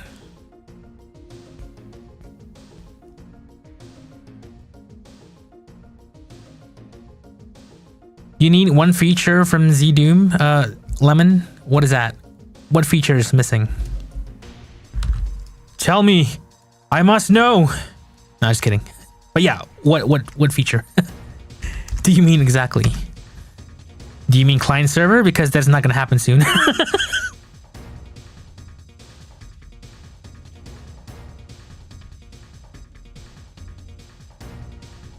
Yeah, swimming, man. It's like no more FPSs do it. That is so sad. Like swimming got so thrown under the bus. Like I think even like in recent games like Starfield, they completely like disable water areas completely. Like you can like jump in water, but you can't like go under it because they really couldn't be bothered to do underwater stuff anymore. Man.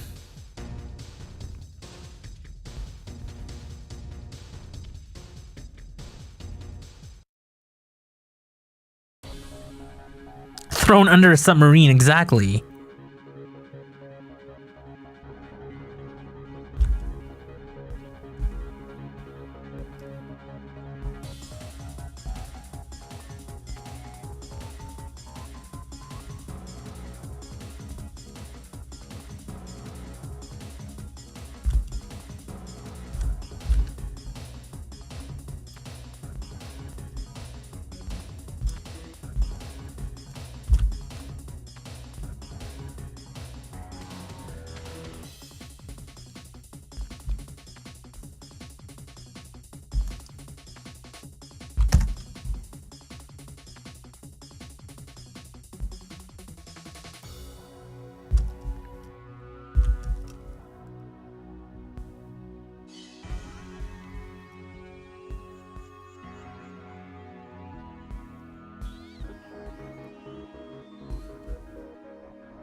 Will I be adding to Civi's sewer count? Well, assuming he even notices my game. Sure, I would love to. It would be an honor to be added to Civi's sewer count.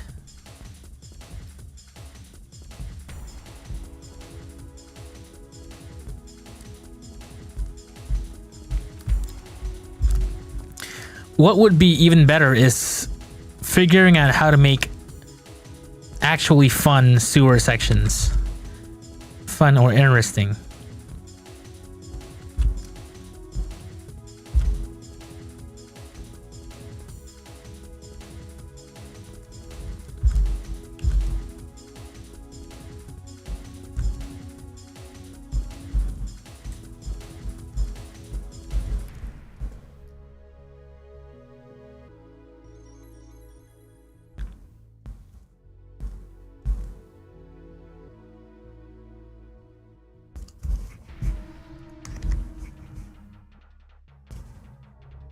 Whoops.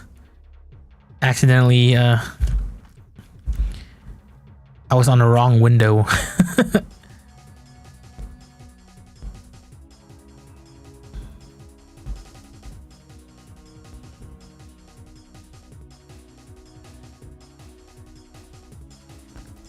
Sewer levels suck and then challenge accepted. Yeah.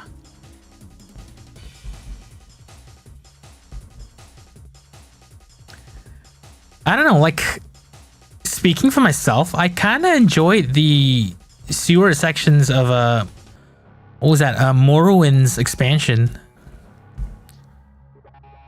Tribunal? Like, the sewer sections under Mournhold, I kind of like those areas.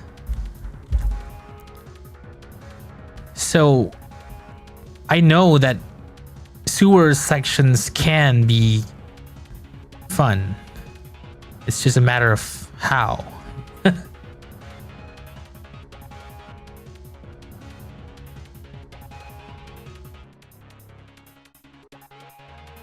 All right, Lemon. Let's see. Forbidden to play a class.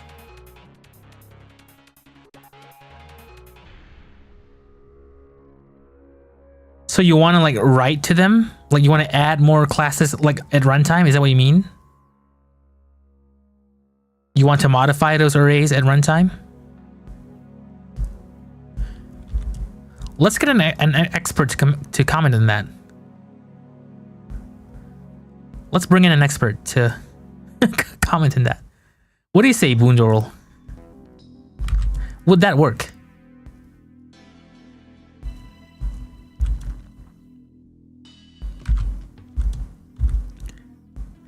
Let me bring in an expert.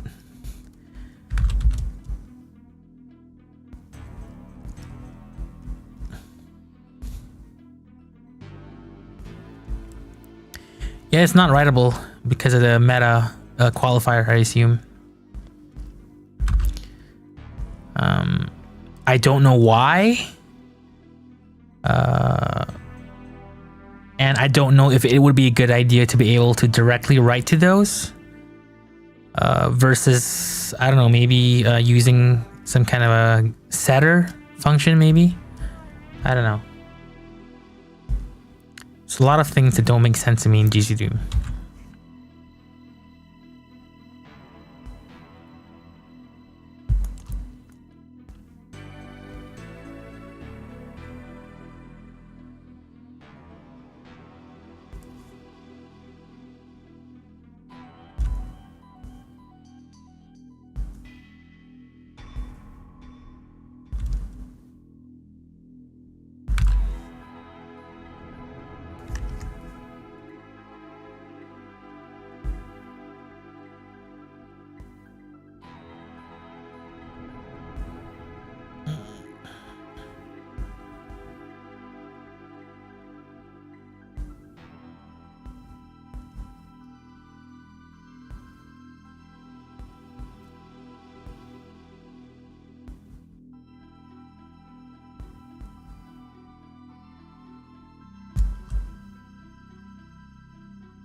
Okay, so I think I'm done with the shading layer for now.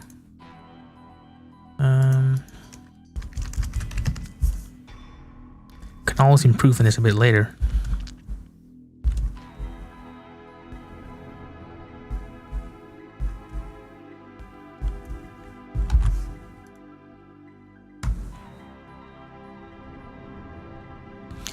Unreal OSE at its coziest, isn't it? Unreal music is just such comforting music. Okay, I kind of don't like the UVs here, but not sure how easy it is to fix this. Let's see.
Hey, No Limit.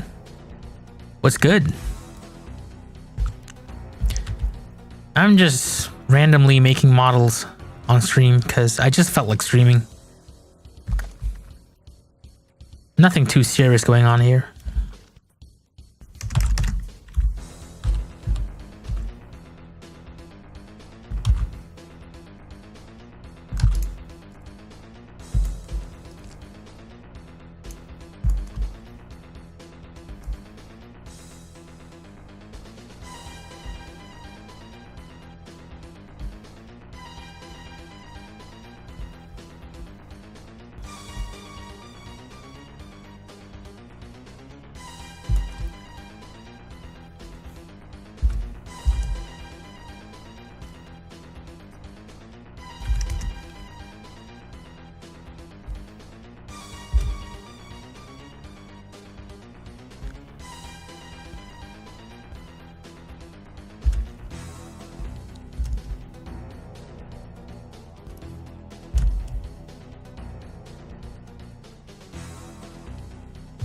All right.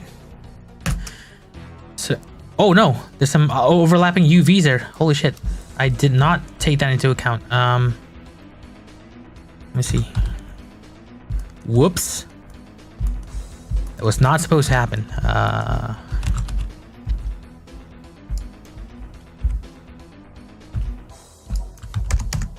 What?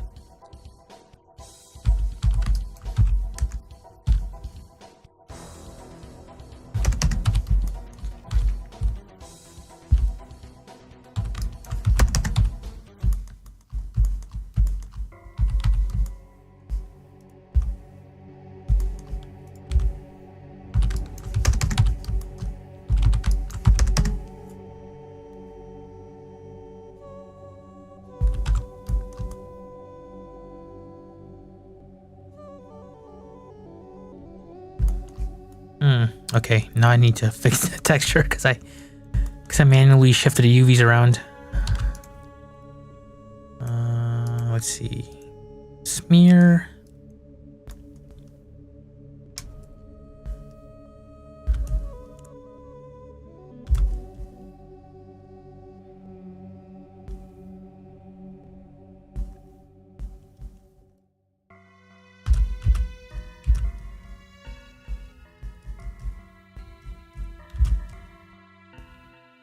And I forgot to hit symmetry.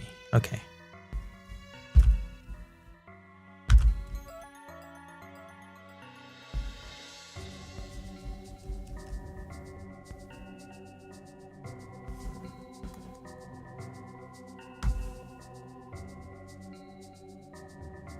What am I pressing to merge the verts? I just select the verts and scale by pressing S and then 0. So that squashes the verts to the same position. It's probably a better way, but I don't know. Works for me.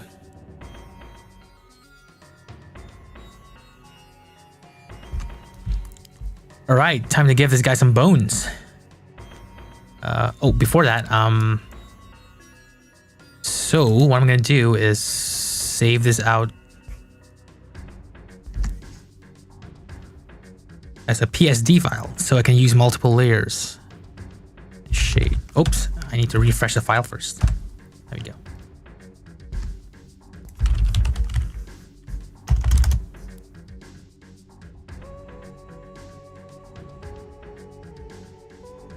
How's it going to Fallout? Oh, we don't talk about that here. Shh.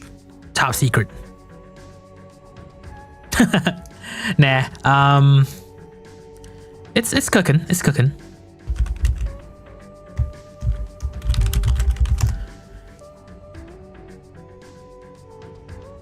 A little slower than I would have liked it to be, but it's cooking.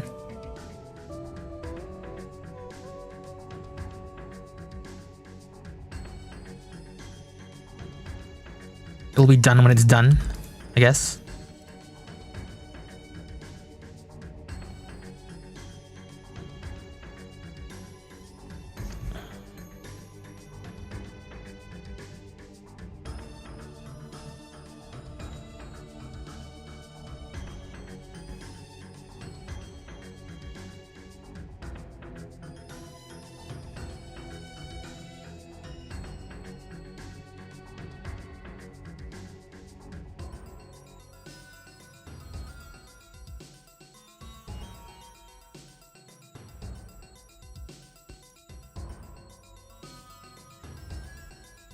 Yeah, I would. There seems to be a lacking. The community is lacking like a Fallout style mod. That is not Ashes. I mean, Ashes is good, but it's kind of like its own thing. Like, I would love to see something that's like actually Fallout related.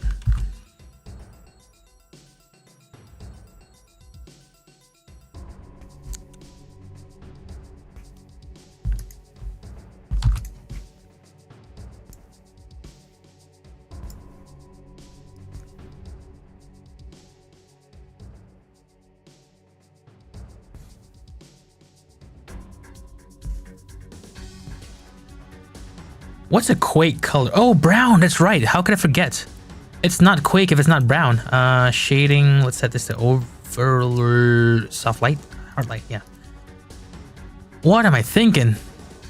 It's not Quake if it's not brown. Hue, saturation, colorize. There we go. That's a Quake brown there.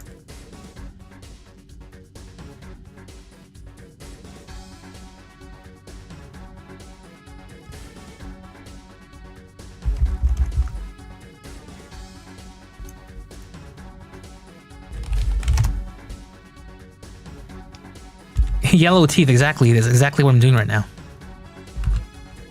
Well, not this yellow, but more of like a reddish sort of yellow here.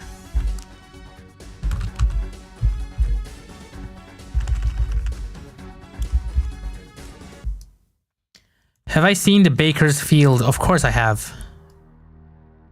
I don't know like how far along that is because I'm not in contact with the author, and I think he's busy working on like an original Fallout style top-down RPG with New Blood as well, like an original game. So yeah.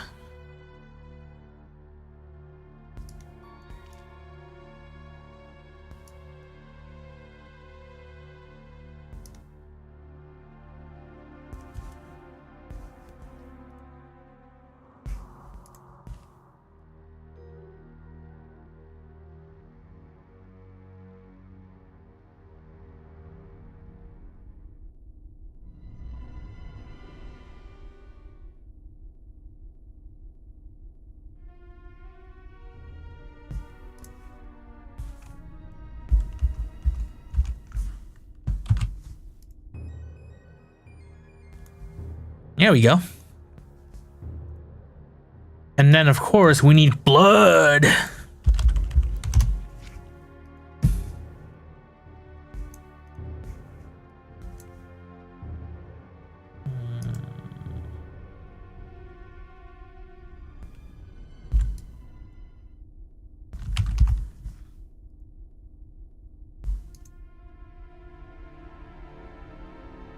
Hey, Deathseer, what add-ons do I use in Blender? Well, nothing pretty much. I do have some exporters for GZ Doom.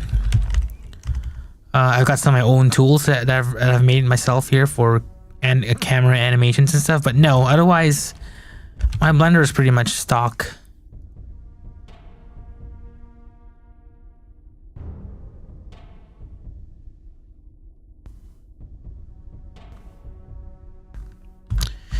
Okay, so for this blood stuff, I actually like to draw it inside Blender.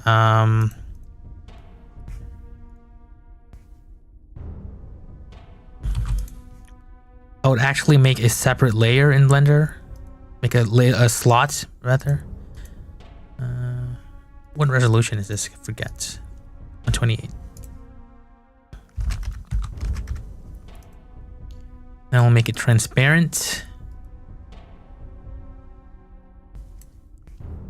Yeah, and I'll just draw this separately with the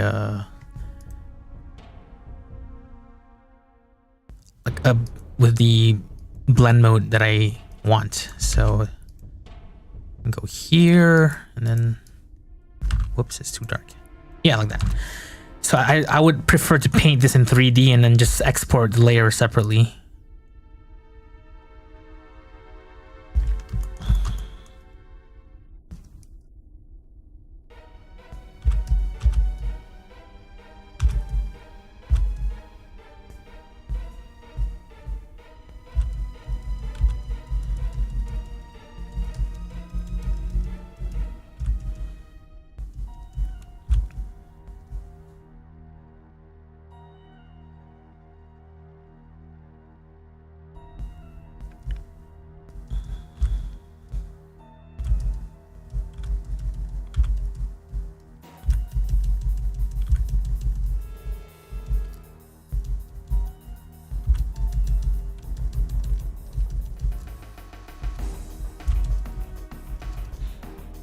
I'm sure this could be made faster if I had like some sort of like blood splat like paintbrush.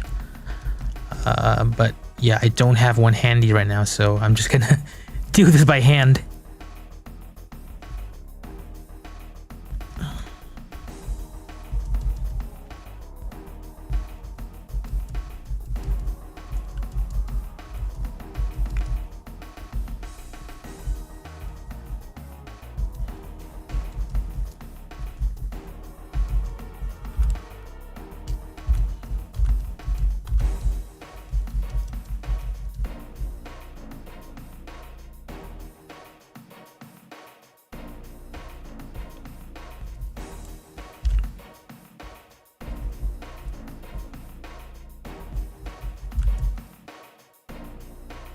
You didn't know you could paint directly in the model in Blender? Of course you can. It's convenient. And pretty much honestly it's pretty much how I prefer to work with. For low poly stuff, you know, this is perfect. And even high poly stuff, you know, it's very productive and intuitive to paint stuff directly in Blender. Only thing is you need to set up the UVs first. Yeah, that's kind of an annoyance, but once you got the UVs going, it's pretty much just, you know, a very intuitive process.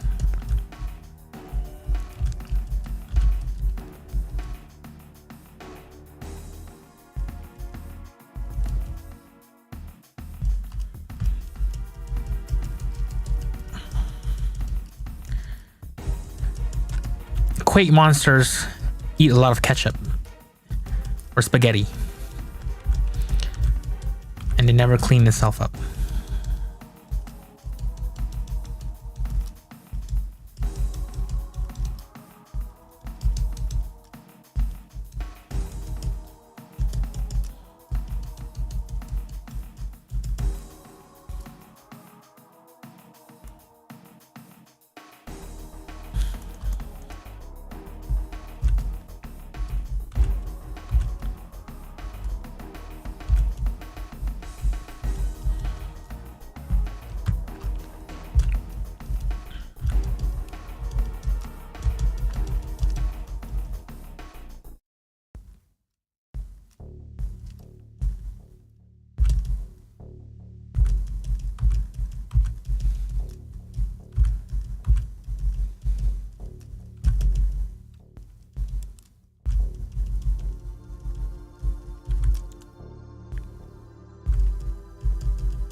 Whoops.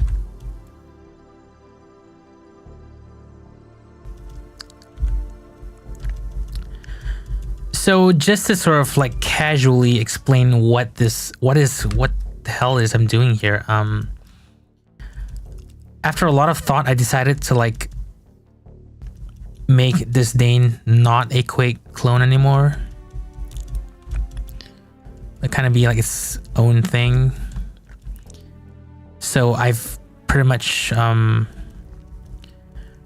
like got rid of a lot of the Quakeisms in Disdain stuff. Like so there's a use button now in Disdain, as opposed to just walking up to doors and buttons to activate them. So now there's a use button, and there's dashing. There's some more movement options, and I'm probably gonna add alt fires and stuff as well. So to satisfy my weird fetish of like doing a Quake clone, I've decided instead to make a Quake clone like a separate project, a smaller project that is not Disdain, and something that I can sort of just work on the side with no risk. Like, I don't care if people like play it or not, you know, because it's kind of like probably not going to be a commercial thing.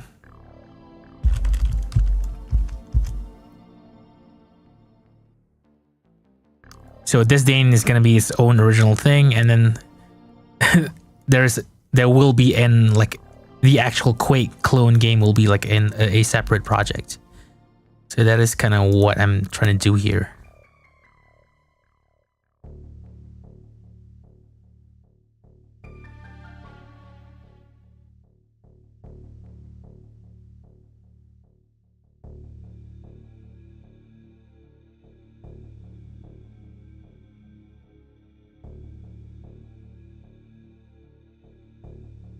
My Photoshop seems to be stuck.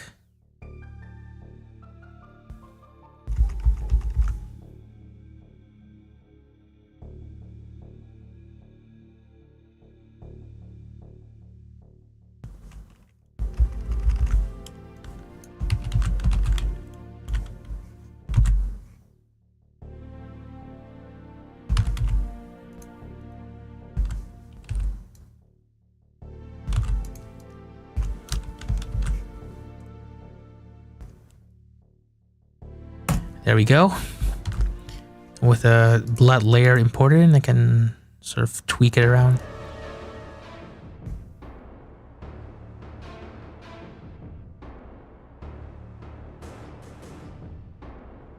Okay, sort of like that. And I'm also using a LUT here to sort of Quakeify the palette in real time. So this is really useful. Heck yeah, looks sick.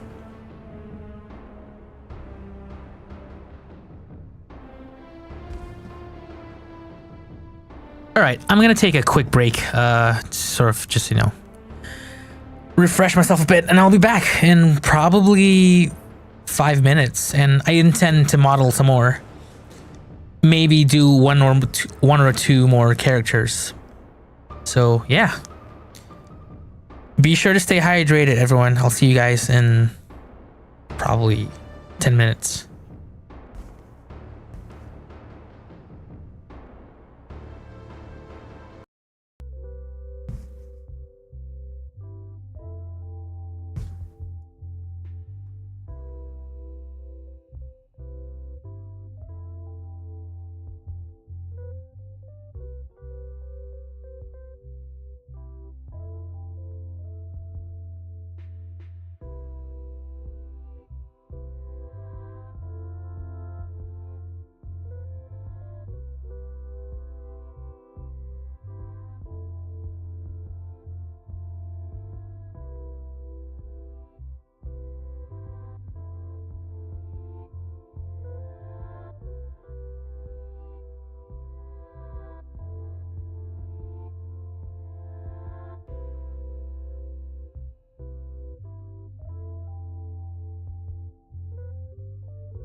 Test, test.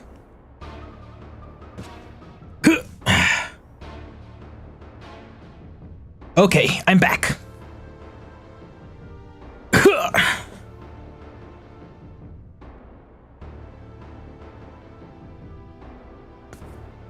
Back and ready to make more models.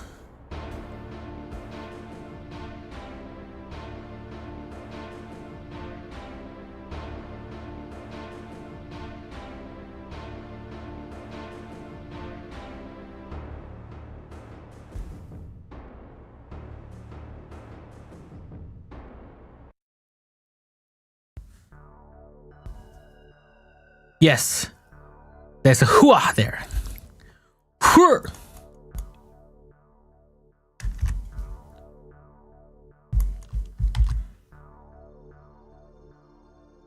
I shall now begin to rig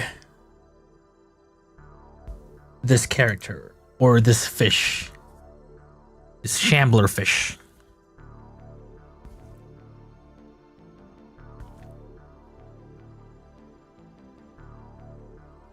Who's using VK Doom stuff? Yeah, I imagine there's a few of us who are in the chat.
Light maps are cool.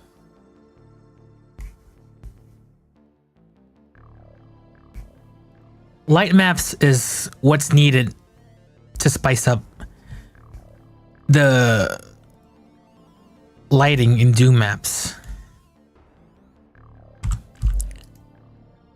Like, no hate, no disrespect to, you know, sector lighting, but it's nice to be able to sort of like just focus on geometry and have lighting be calculated for you instead of having to, you know, split up sectors to draw in manual shadows and all that.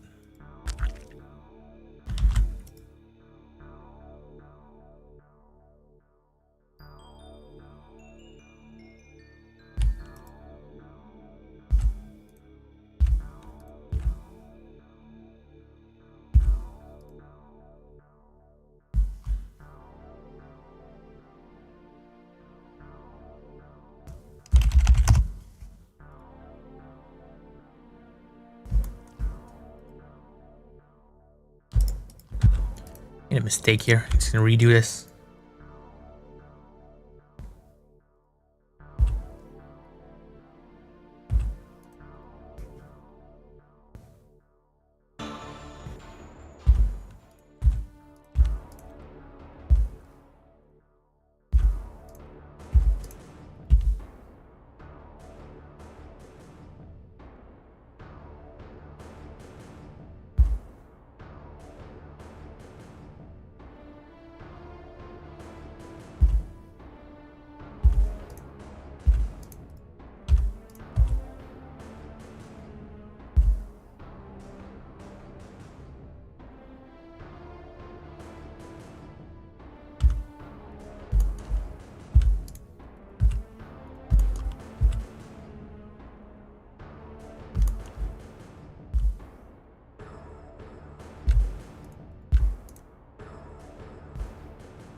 light maps will always look better than sector lighting, in your opinion? Yeah, I mean, personally, I wouldn't say like objectively better, because there's a certain style, like, or aesthetic to sector lights that I do appreciate. It certainly has a look to it, you know, but yeah, for modern style lighting, light maps is where it's at.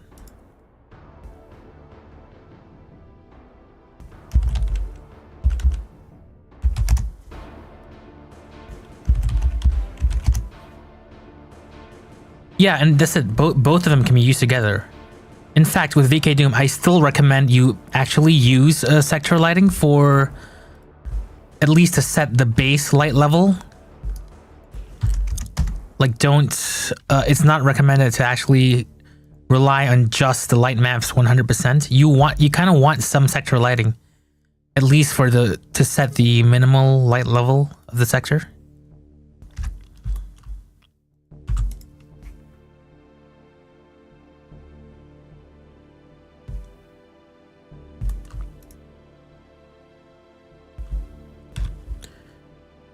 Because you don't want, like, in most cases, having like pure black shadows is doesn't really look that good. I mean, it might look good in like Quake style like lighting or maps, but yeah, ideally you want some min light there going on with the sector lights, and that's how you do it.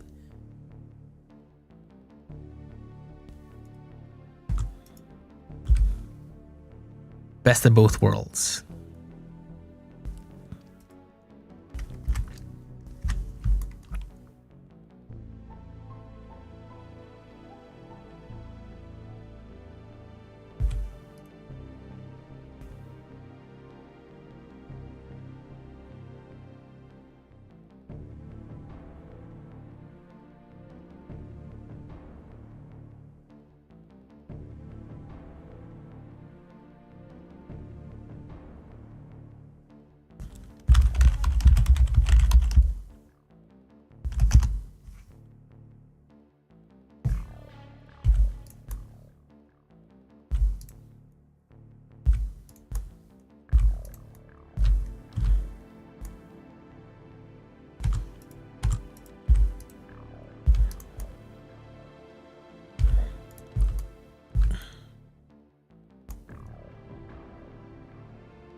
I swear there was an easy way to sort of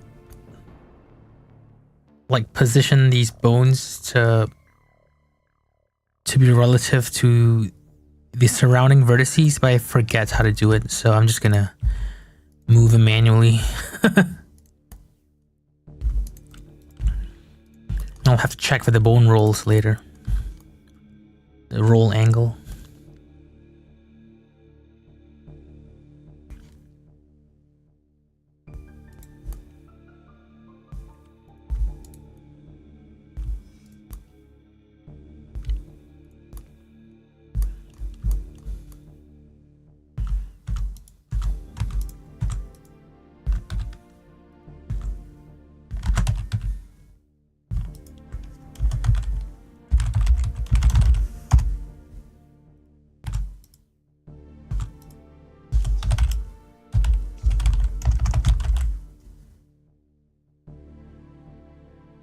I guess I could do that as well. It's a bit annoying, but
naming these bones properly is always important too.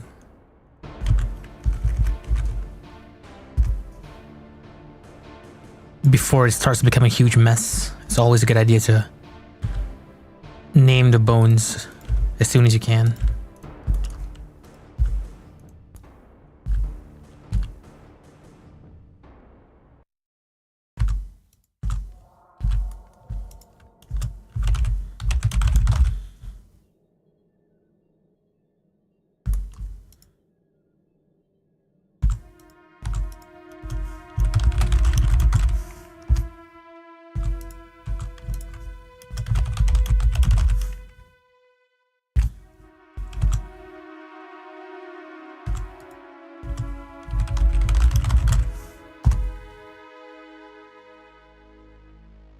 Bone 420 final copy of Bone 60.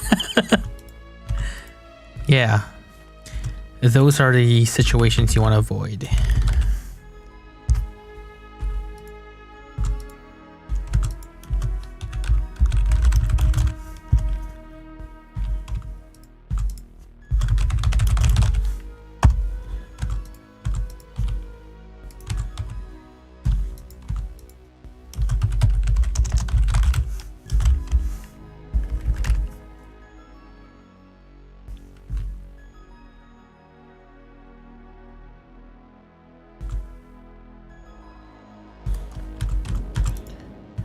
Actually, before I make these symmetrical, I should check the rotation axes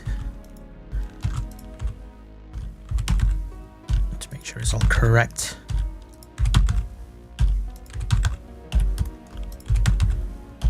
Okay.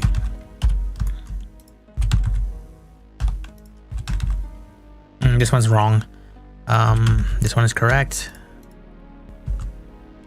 This one is incorrect. It shouldn't roll that way. This way maybe? Let's see. Yeah, there we go. And that one is wrong as well. Okay, much better. Yeah. And the same goes for these guys at the top. Oh, that's way off.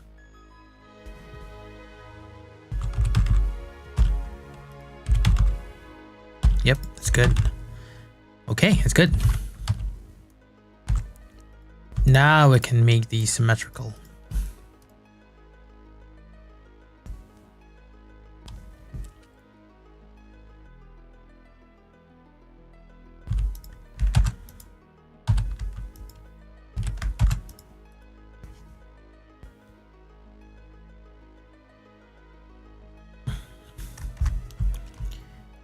Yay, looks good.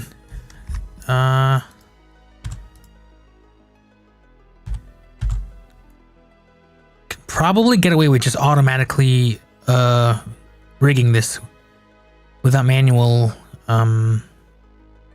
Let's see. With automatic weights, that's what I meant. Yeah.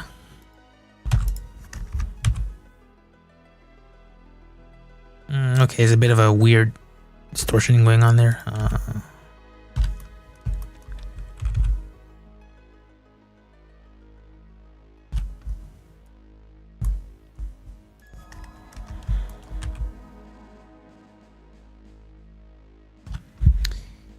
Yeah, I probably should just weight paint these manually instead. Yeah, I'll redo this. Delete all groups. Remove the armature.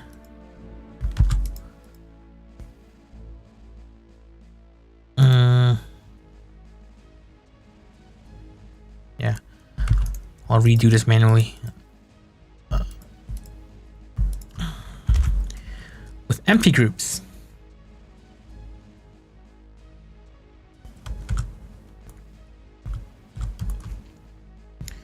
And close this window now.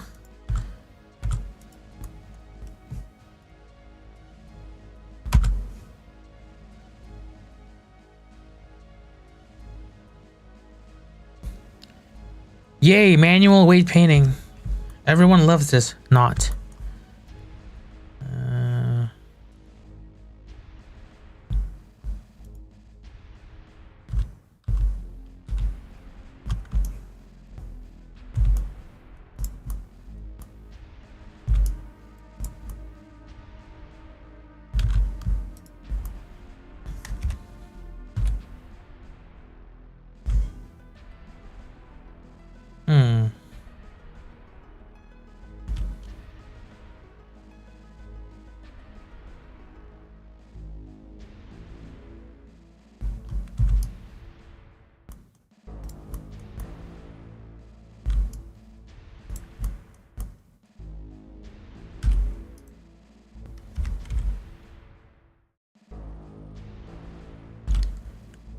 This doesn't look quite right. Let's see.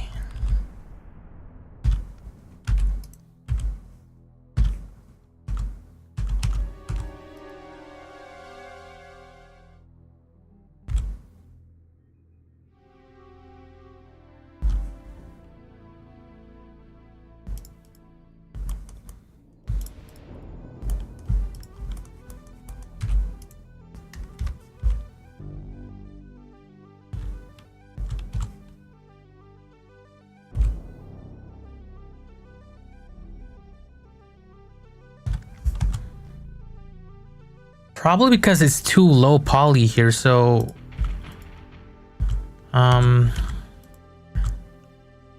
there aren't enough vertices to deform this nicely.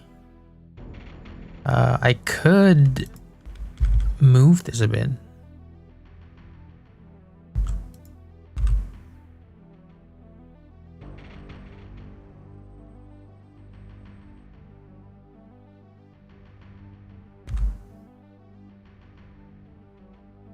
Or actually, yeah, just don't do too many like drastic moves. Yeah, that's fine. For the low poly aesthetic, it's fine. Just don't curve the tail too much when actually animating it.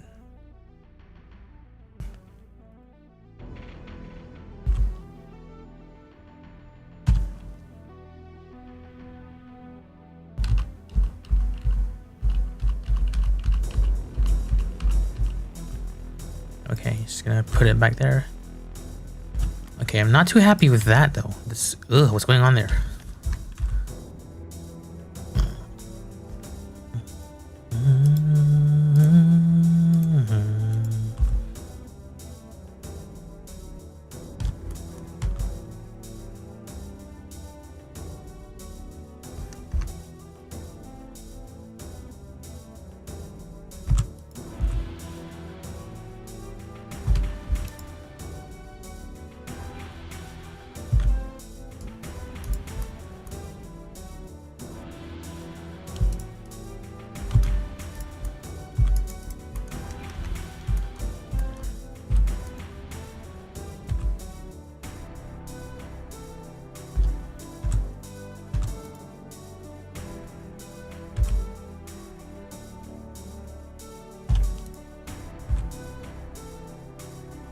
Okay, I don't want the bottom verse there to influence the deformation too much.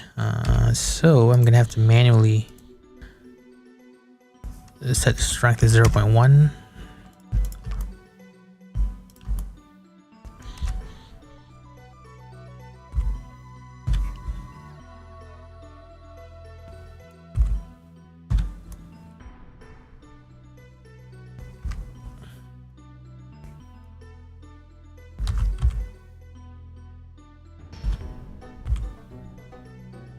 That's weird. Why are those verts still being influenced by this bone? Oh, because of weight. I was stupid. There we go. There we go. Okay. Also, I should turn on mirroring. X mirror. Okay, so probably weight 0.1. No, 0.1 is too much. 0.0025. Also too much. 0.0001.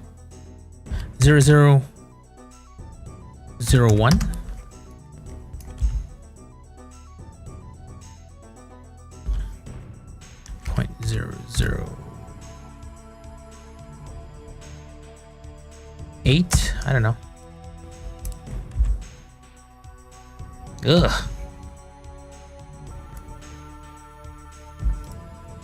Actually, let me set this guy to 0 first, so it doesn't move at all. Yeah, like that. And then we'll deal with the side guys first. 0.0075. Oh, it's still moving too much.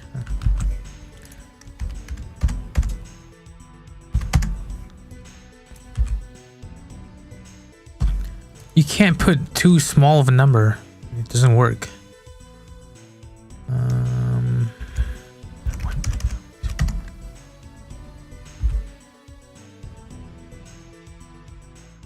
Oh, you know what? Screw it. I'll just set it all to 0. Whatever. I don't want it to move. Yeah, that's fine.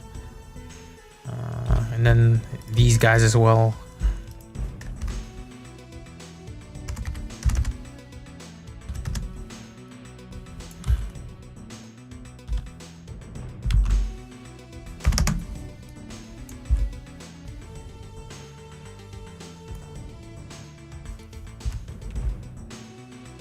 Yeah, that's fine.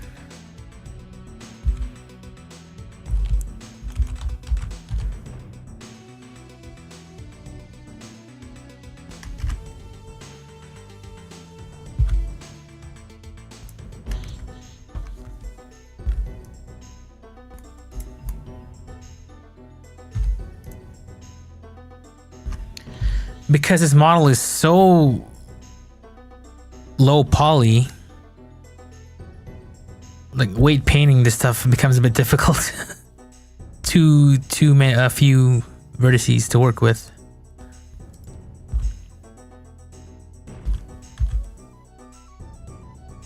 This one is fine. Okay. And then lastly, the head.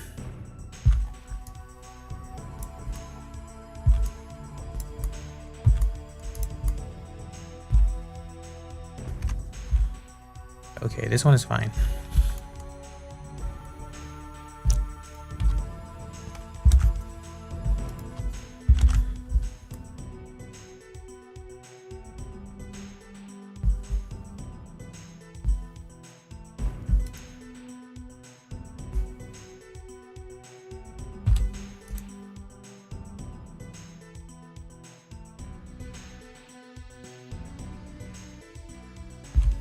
Okay.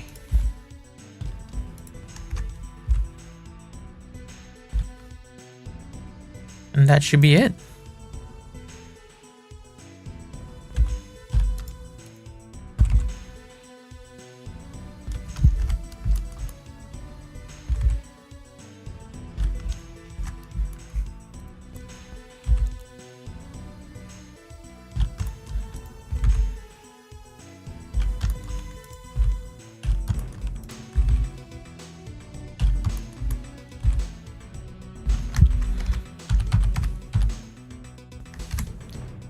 Okay, beast worm done.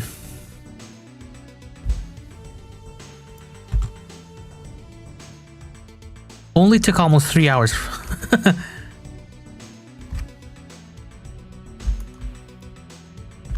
Just gonna save that. Okay.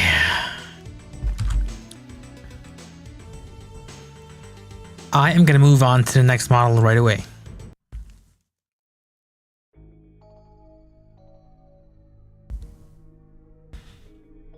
Let's see, which one should I do next?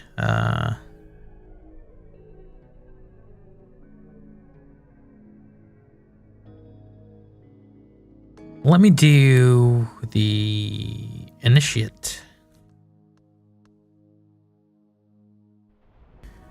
So for humanoid stuff, I have a base model to work from, so it makes things much easier.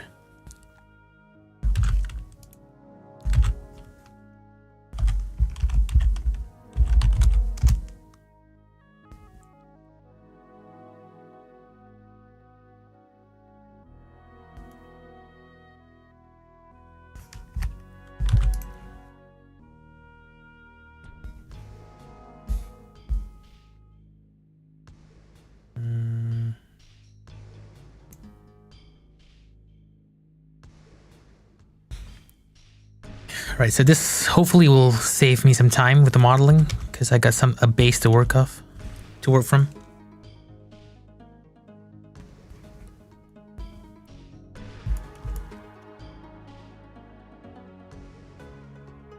What do I want this guy to look like?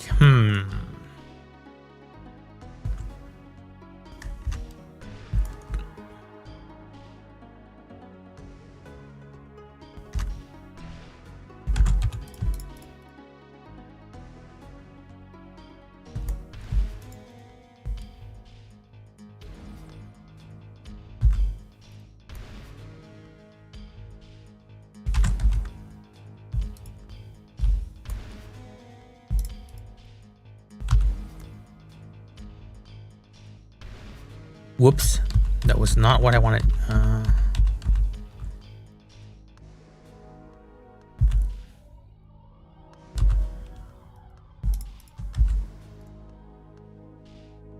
Ogre with 2 chainsaws.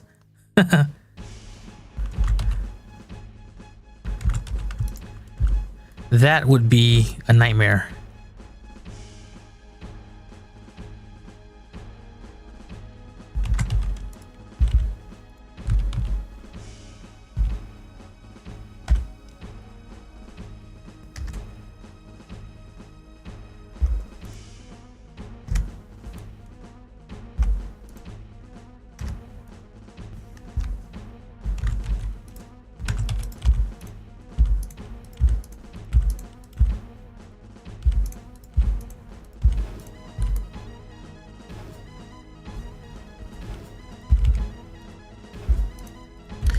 So I kind of have an idea of what this enemy is going to look like in my head.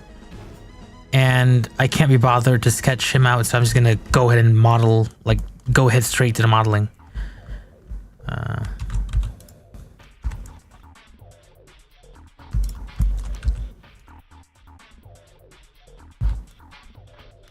Why stop there? Ogre with a shotgun that shoots chainsaw blades. Holy crap.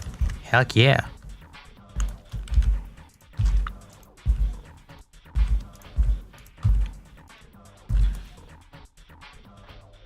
So for this guy, I'm kind of imagining like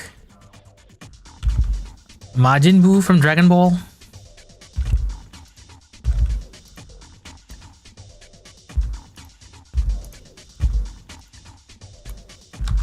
Whoops, I think yeah, whoops. Wasn't supposed to do that.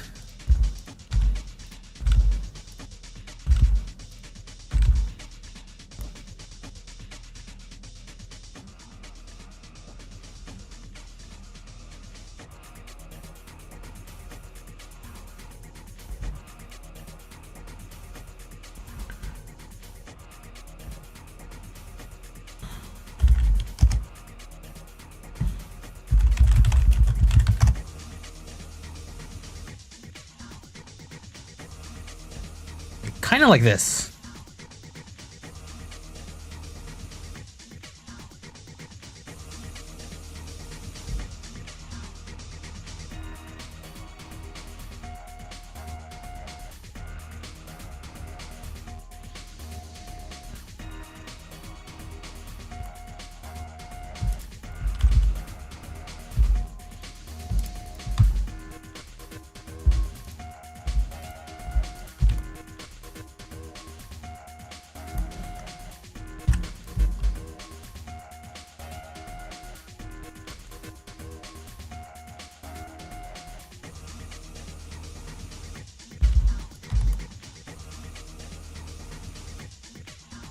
Probably not pink, probably also brown, since this is still a Quake knockoff, so everything's gotta be brown.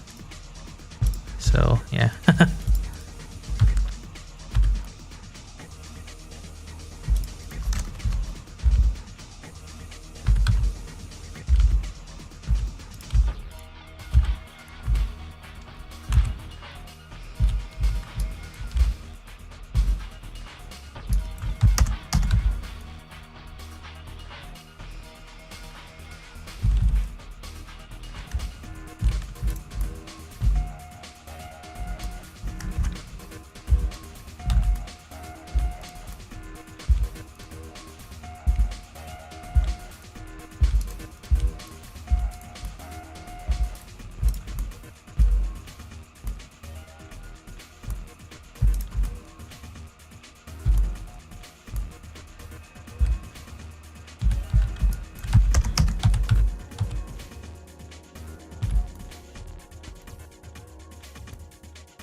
Yeah, something like that.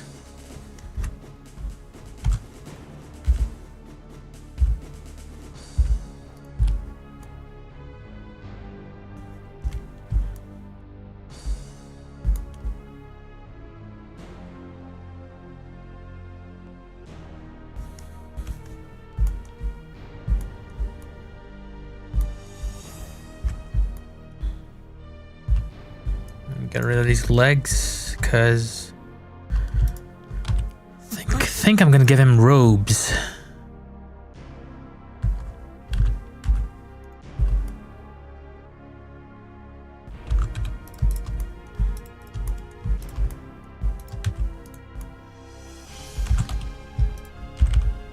Whoops. Didn't mean to do that.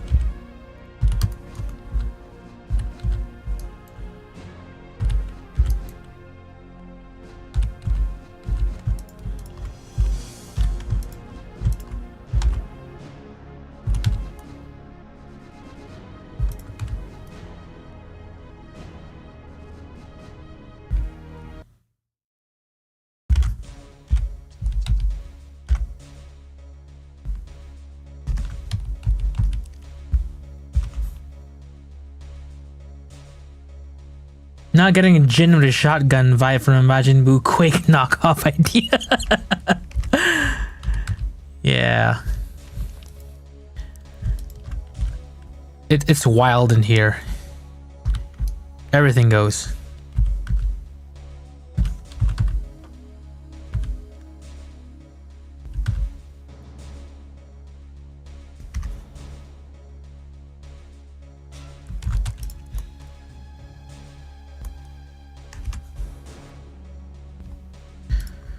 So we've got more cultists, basically.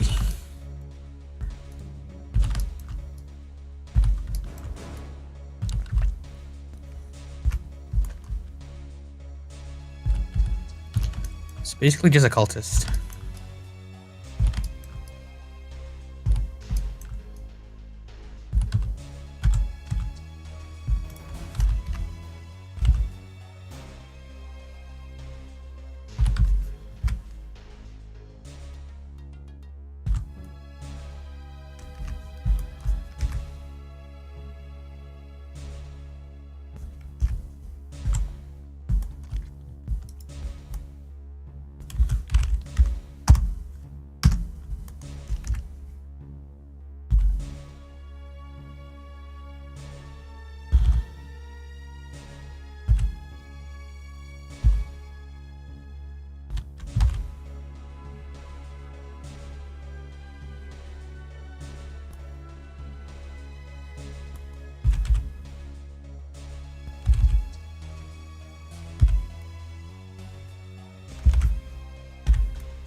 Yay.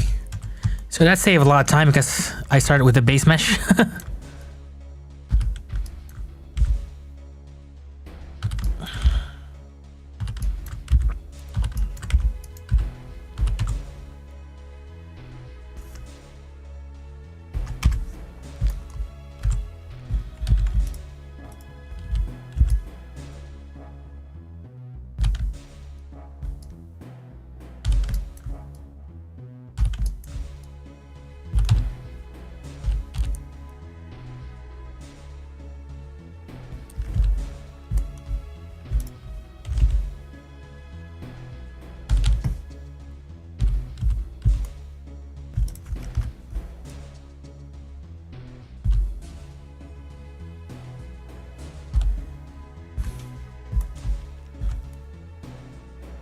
Yeah.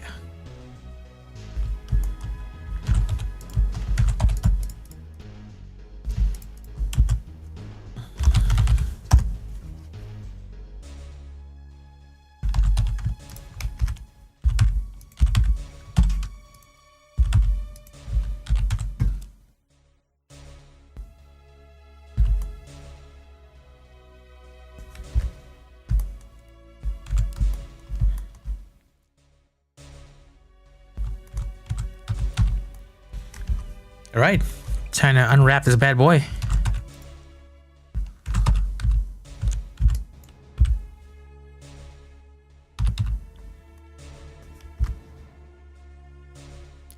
Hello, Kraja. You're back. Back in one of my streams.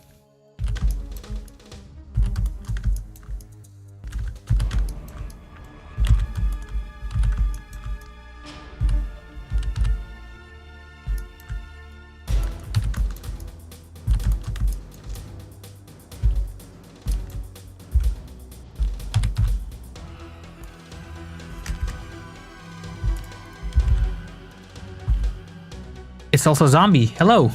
Welcome back. Welcome back as in I saw you in my stream the other day and you're now back in my another stream of mine.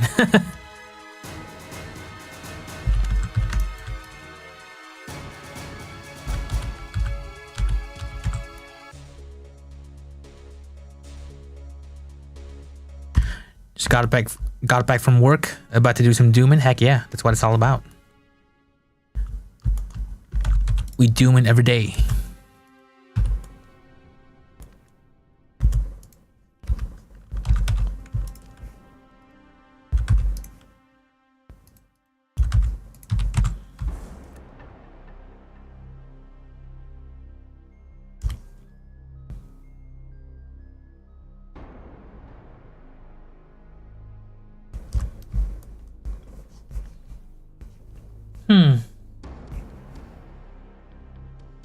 Give me a sec. I think my chat bot is broken. Let me see.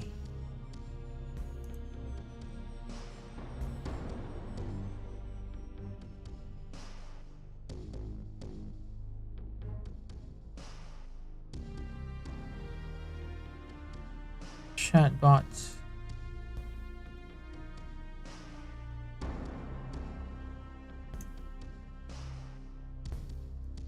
Just restart the chat bots.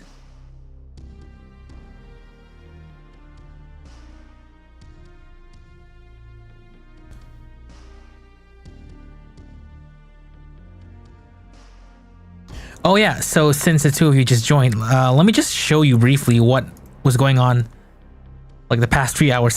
So I made, what was that model? Oh, here it is. So I actually modeled this guy like live on stream from scratch. So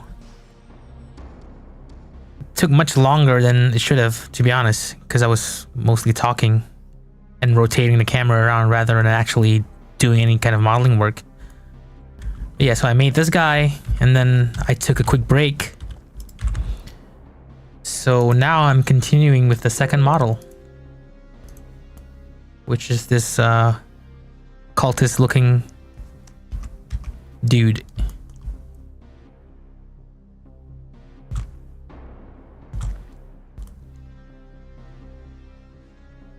His name's Bob. I don't know. Why don't you all give him a name?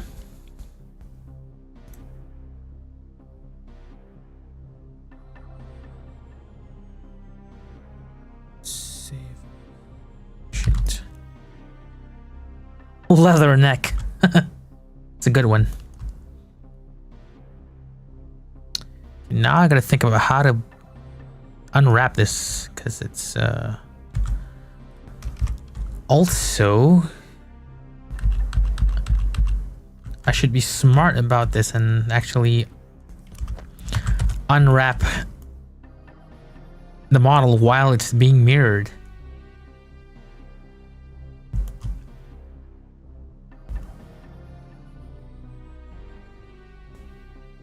Code guy, okay.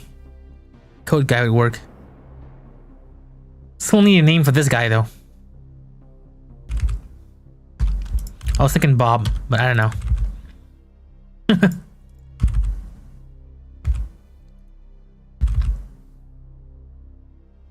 Oh, something is definitely wrong in the rigging there. Whoops, that's not supposed to happen. The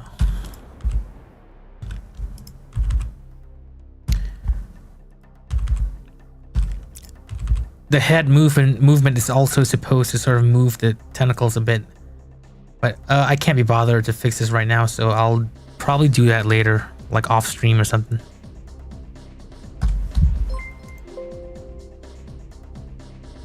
And Janilo subscribe to the channel.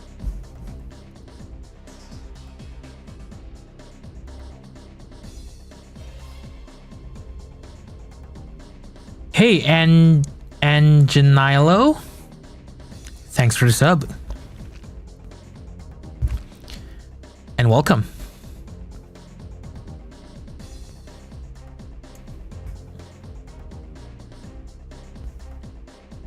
Sorry, I've been AFK. What's this creature do? So this fish thingy is basically just an underwater enemy. Basically an analog to Quake's Rotfish. And then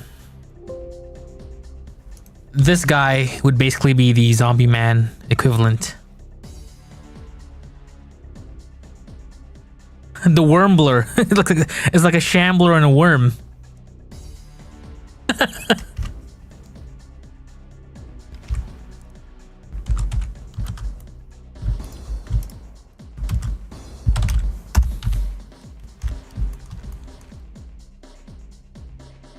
Cuttlefish.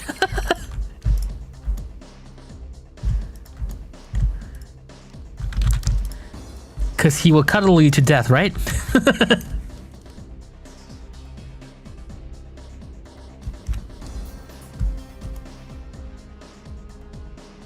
Smooch fish.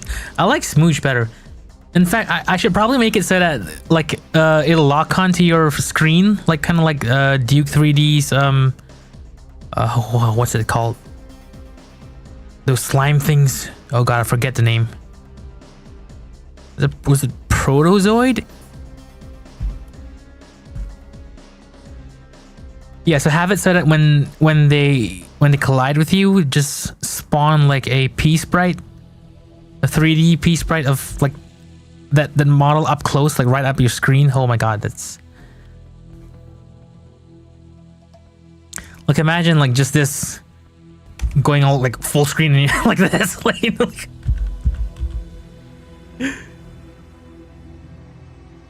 yeah, like that, like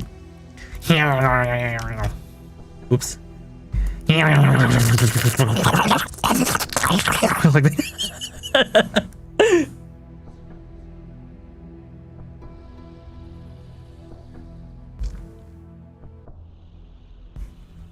Yeah, Protozoid. I think so. That's what I'll do. So instead of this thing just dealing like melee damage, I could make it like stick to your face, and you'll have to like hack it away with the melee weapon, your axe. So at least there's some use for the axe, because we already have an axe weapon.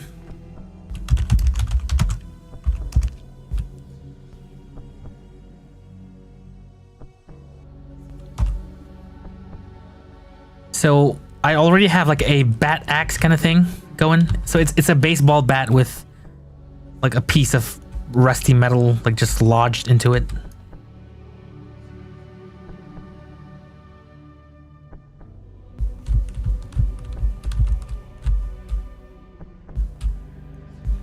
And I got a bunch of like partially textured weapons.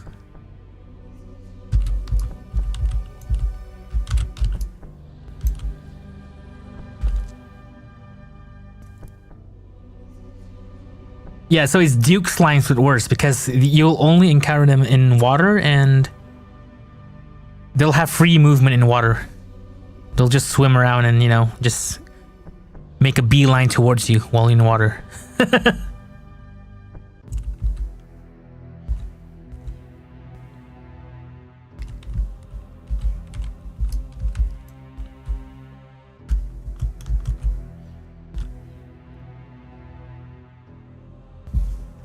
So I'll make it so that like you will have to use your axe to hack it away. So when the thing lodges into your face, like you can't select any of the other like weapons. It'll just force you to like use your axe. I don't know. That may work or may not. We'll see.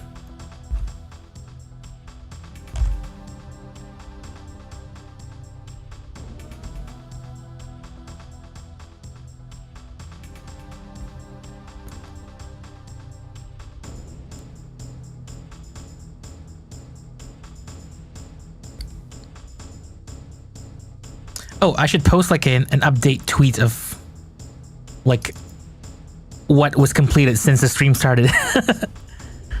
Let me just take a screenshot of this guy and just post a tweet reply.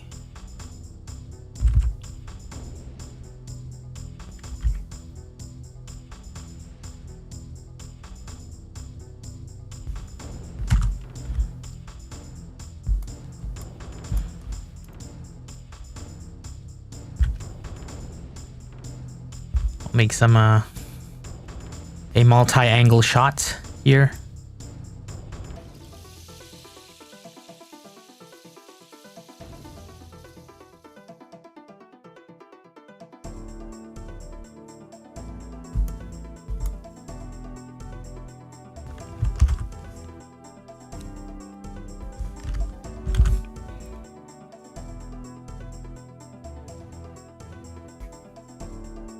Here, I'm gonna post that on my Twitter, not X, but Twitter.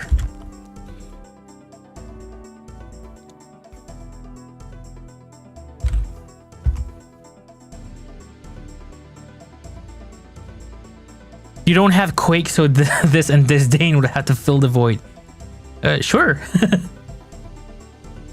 I still recommend you do actually get Quake at some point though, because there's a lot of like good maps made for it.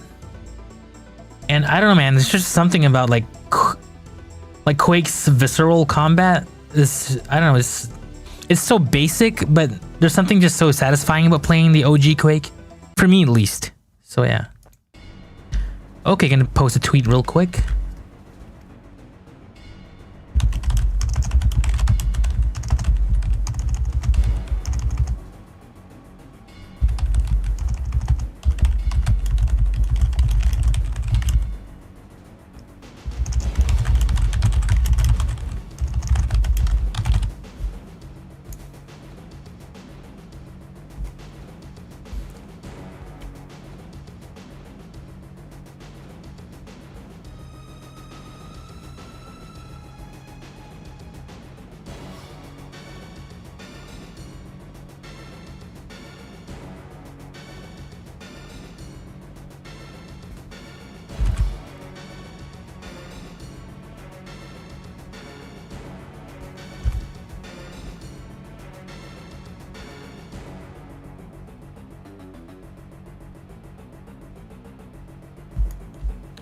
Okay, let's go back to unwrapping this guy.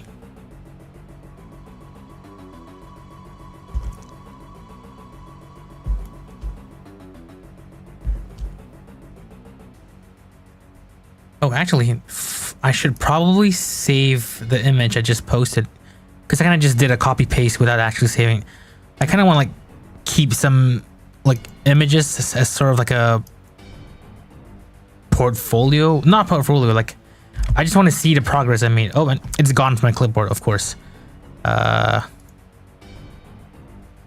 wait, it's here. It's still here. Okay. Yeah. Kind of just want to make a collection to sort of look back at my progress.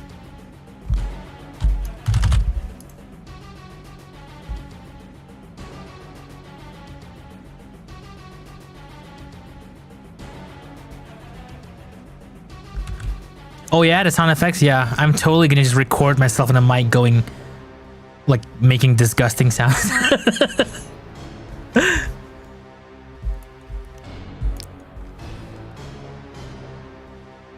I love sound design. I'm still trying to figure out what is the best layout to UV this guy that won't be a pain in the butt to paint later on. I could do the Quake style, like sort of like a projection style UV, but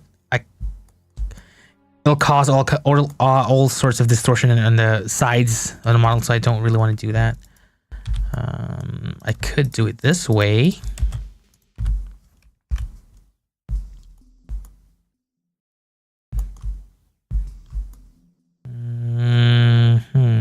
How do I do this?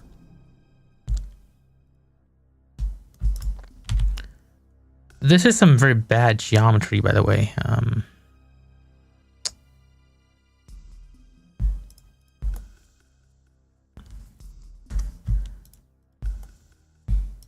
Not optimal.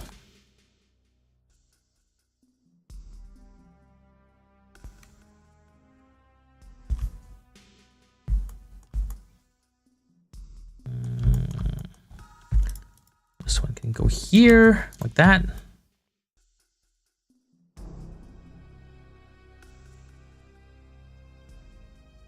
Actually, I'll make this entire like thing separate, its own UV island.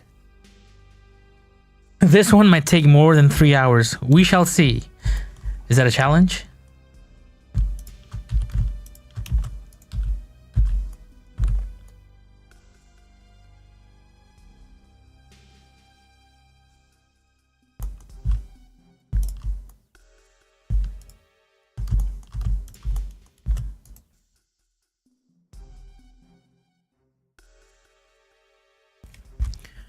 Shoulder spikes, huh?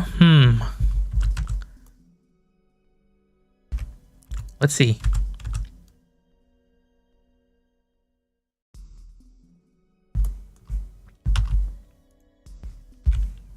Whoops.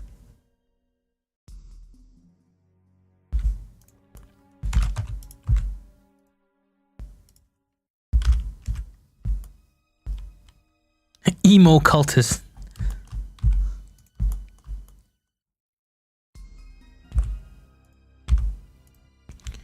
What makes him so emo? I don't see it. I'm not seeing the emo-ness of it.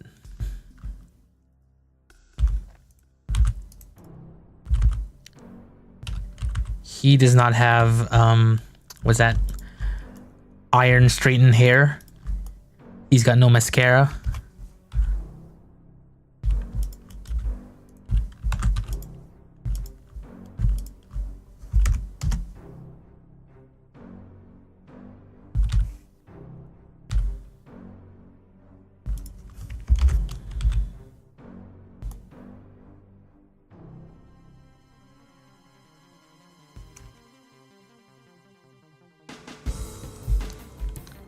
Maybe he is an emo dude under the hood. Maybe he listens to My Chemical Romance when he's not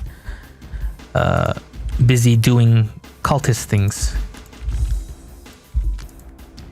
He's maybe secretly an emo fan.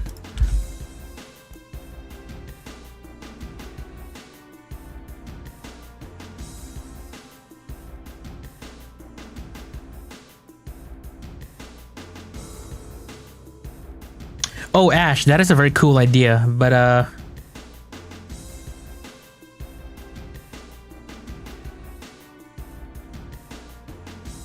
yeah, maybe the high tier, because like for these guys, I kind of want them to like still be sort of human, just brainwashed, and then maybe for the higher ranking members of the cult, they could have like some sort of a like parasitic creature controlling them or something. Yeah.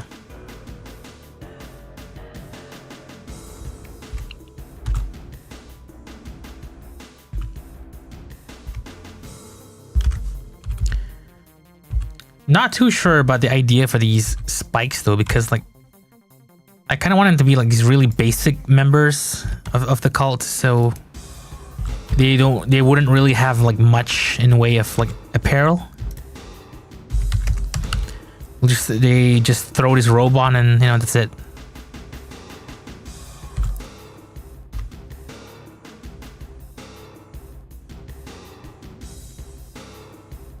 It does look cool though, like it does enhance the silhouette. But yeah, I'm just not sure how I really feel about it.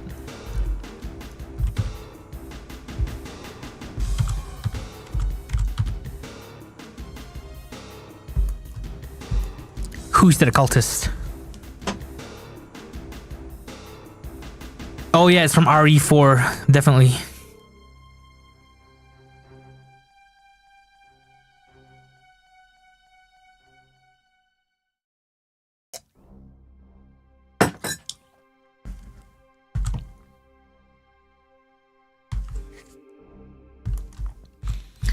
Moving further down, let's see.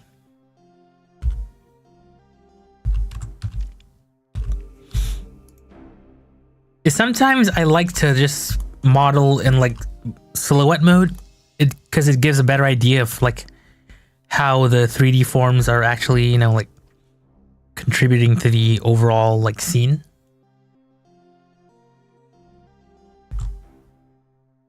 Angle to the side a bit, or maybe that way.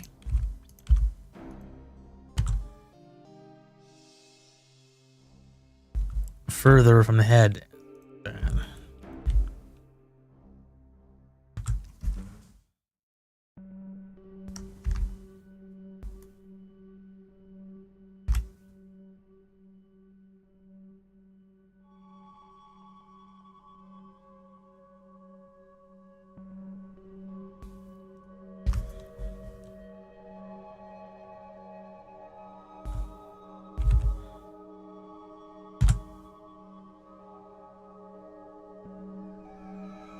I kind of like it this way though.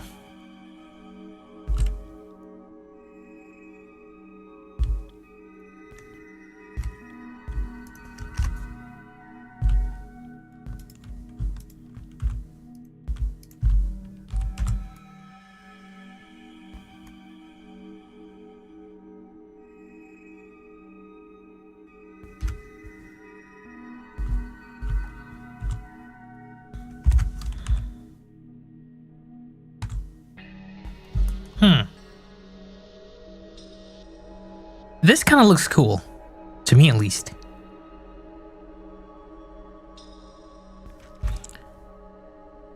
For charging headbutt attack. What if this hood thing is actually a growth coming out of the dude's head from behind, like his brain, or like from his skull?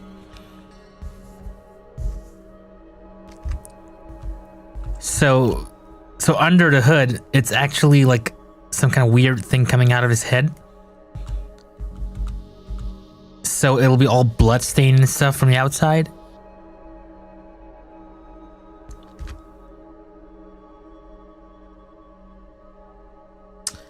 Oh god, the chatbot. I tried fixing it earlier and it just got worse. Give me a sec. Let me just open up Stream Elements and have a look at what's up with the chatbot.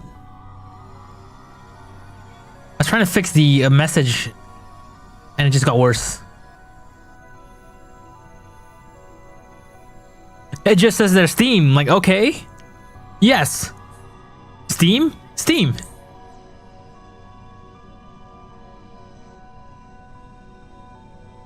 Feels more like a druid. Yeah, he does have the druid look to it.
Steam.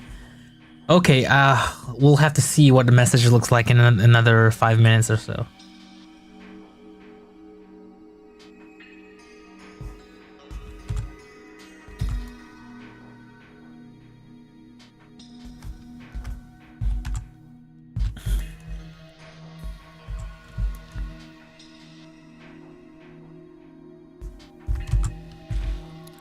Okay, I'll keep the spike there. Why not? So anyway, getting back to actually unwrapping this guy.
Imagine a cultist with a sigil made out of chest hair.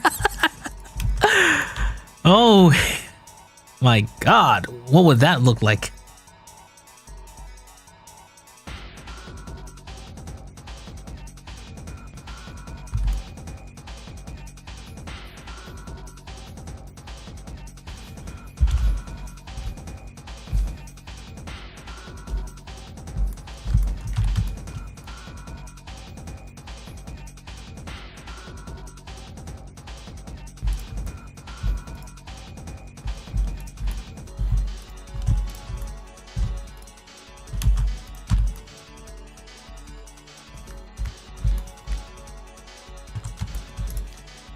All right, let's see what this ends up looking like UV wise. Not bad, not bad. This is pretty paintable. Just gotta fix some minor issues there.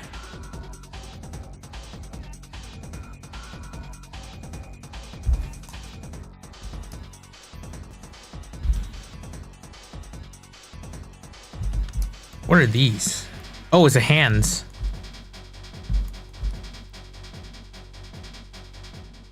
Hands are a bit messed up, not sure why. Let's see.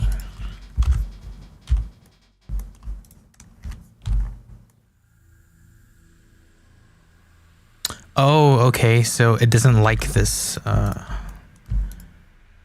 should split it this way instead. And clear. Whoops.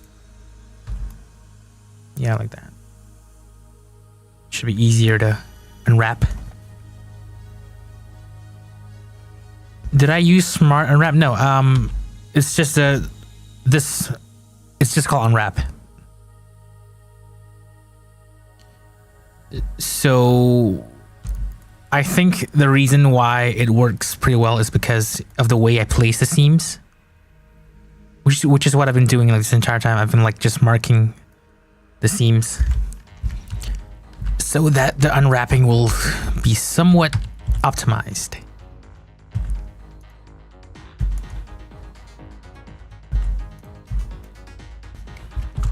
I'm gonna redo it.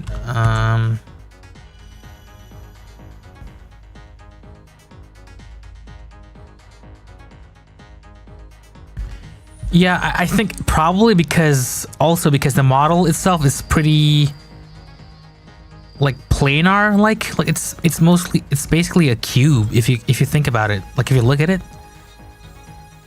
it's pretty much just a fancy looking cube. So Blender tends to do a good job of unwrapping cubes, basically.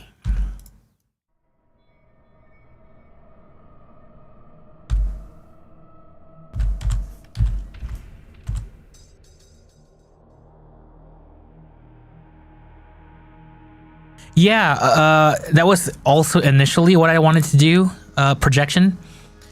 So it would have the Quake like, because if you look back at the Quake 1 models, It's all projection based. But the problem with that is that you can't really draw on the sides that way.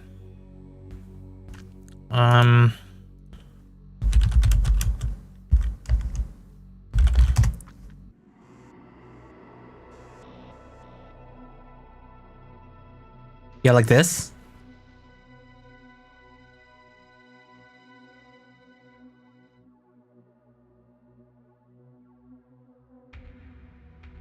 Also, Quake's UVs is yes, it's something, isn't it? You know, back in the day, I guess they didn't have like proper UV editing tools. I don't know. It was the Wild West indeed, yes. I kind of like this style of unwrapping, basically. So it's very like mod friendly, I guess, you know. And you can edit the skin easily this way, but yeah, it's terrible for like the sides. It looks good from the front and back, but yeah, everything else, it just looks terrible.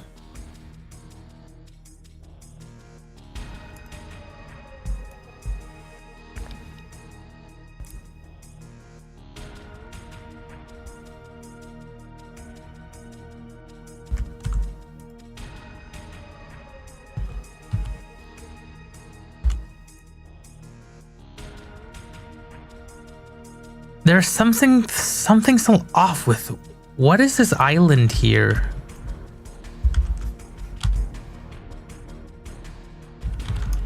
Which part? Oh, this is the it's the hood thing. Okay. Yeah, that's not gonna look good. It's gonna be really stretched that way. I need to UV this a bit differently.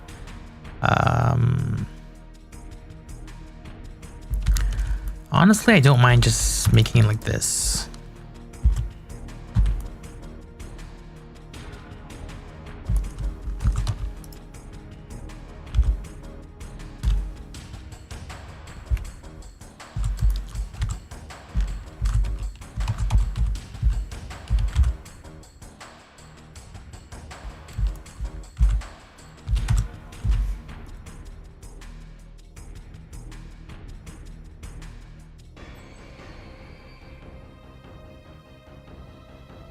Hexen 2's UVs are just as bad.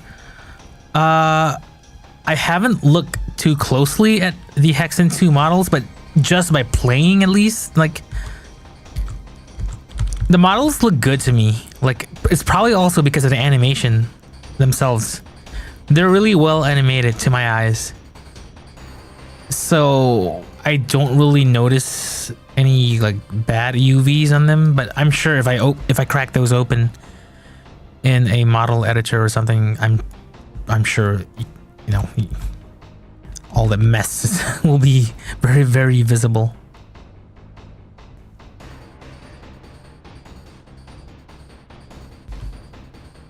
I wonder if cultists make their own robes and they're cultists like, get out, Jeremy, your hood is too short.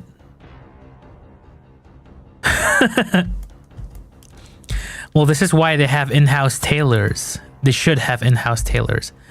Imagine a game where a sim game where you basically have to manage your cult and you have to, you know, like hire tailors and handle like food, you know, supplies, logistics and all that. A cult sim game.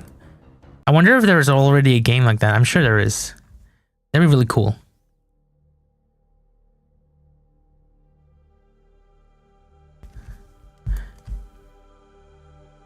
Imagine a cult sim game, but within the Blood universe or Dusk's universe. Maybe I should pitch the idea to Oshri.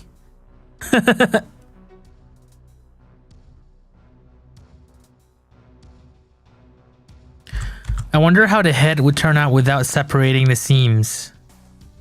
It's probably gonna be really, really. Well, actually, let's find out. So the reason I initially like cut off just this thing was I thought it would make painting on it easier, like less distortion, but I don't know. Yeah, let's see what happens if it's all just like that.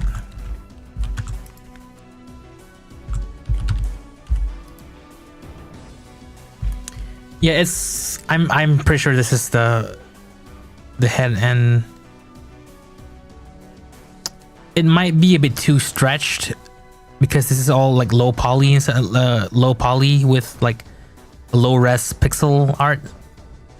This will probably end up looking too like stretched and rotated and distorted.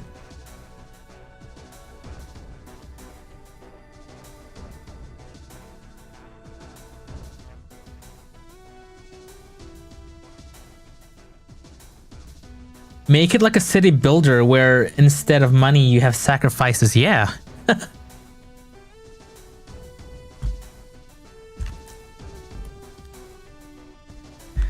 Yeah, I do want to see a cult sim game. I'm not gonna make one. I've already got like 10 billion projects I'm working on right now, so that's a free game idea for you, anyone who wants to have a go at it.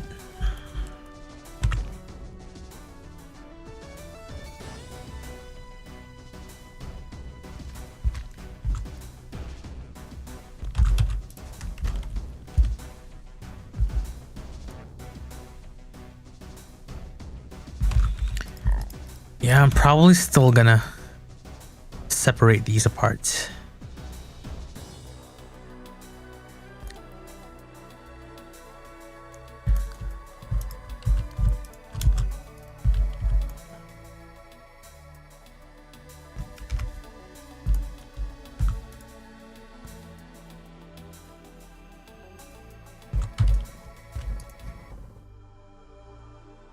This is good enough, I think.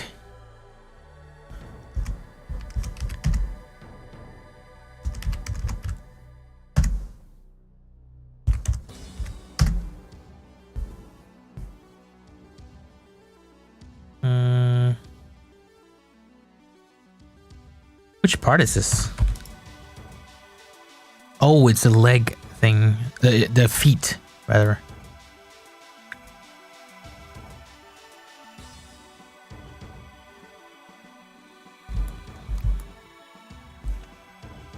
Oh, wait, I forgot. I need to give this guy a weapon.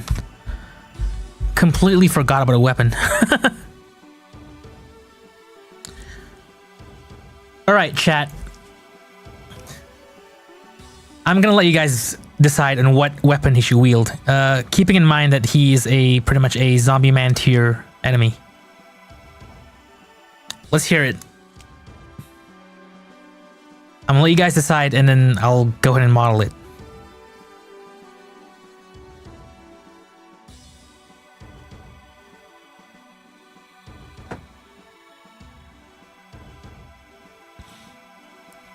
Or I suppose... No, I don't know if you can do polls on here. But maybe just type it in the chat and we'll see what is the most popular choice. A ladle. Ranged, Ash.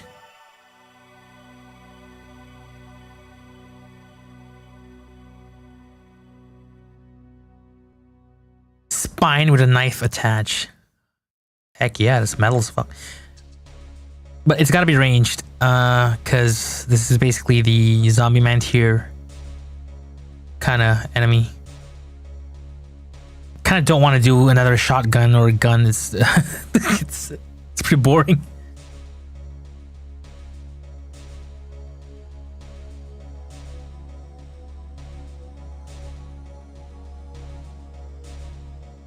A crossbow, huh?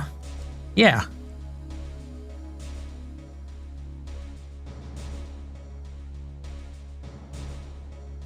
Also, because a crossbow will be nice because if it's a crossbow, then the attack wouldn't be a hit scan, which would be good for players. Because I'm sure a lot of people are sick of hit scan monsters in FPSs.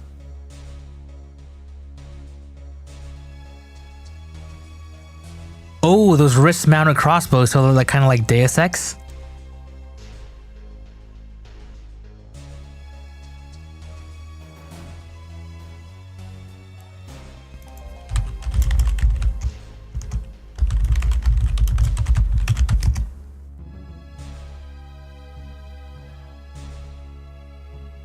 A crossbow that fires more than one bolt, so like kind of like Heretic's crossbow, I guess.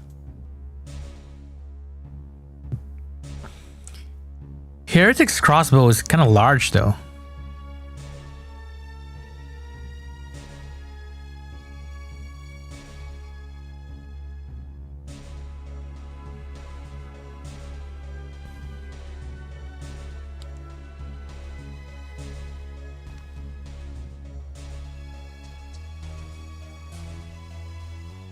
Yeah, let's go for a... Oh, ooh.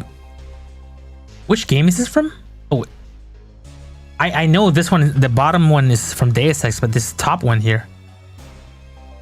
I wonder which game this is from.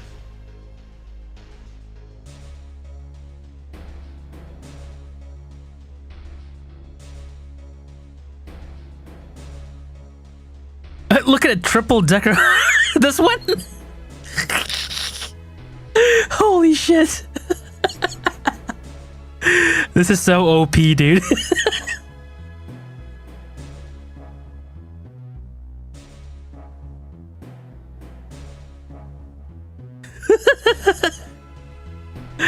This is redonkulous.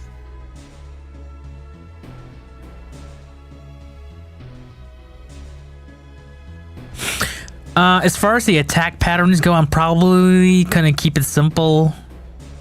Like just one arm and just basically just pew, pew, pew, like that. As far as the rhythm goes, because these are like low tier monsters and they're so easy to kill, and I kind of don't want to spend too much time on like coding the the various states and patterns and whatnot.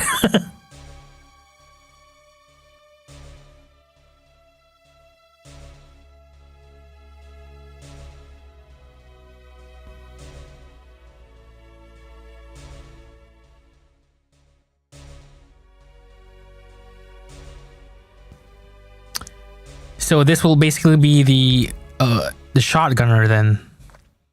So initially I had an actual like shotgun class, which is a priest. So this is the initiate, and then there was supposed to be a priest enemy, which was supposed to be an analog to shotgun, the shotgun guy, but I'm probably gonna make this an imp guy instead. So a priest that shoots, spells instead of, because this guy pretty much fills the shotgun guy role.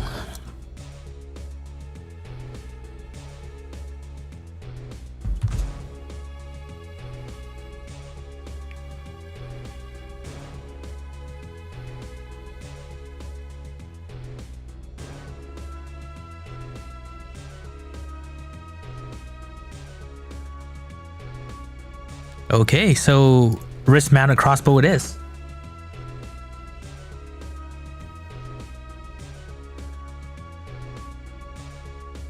I'm gonna be honest with you guys here. I am gonna model it as half-assed as possible because it's such a small, I don't want to add too much geometry to the existing model. So I'm gonna make it super simple and low poly.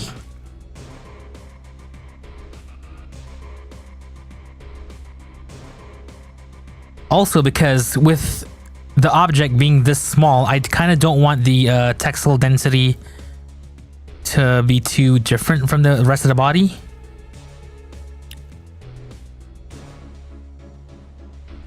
So yeah, if it's gonna be really small on the arm, there's not gonna be a lot of pixels that I could paint on it if I want to keep the textile density consistent across the entire model.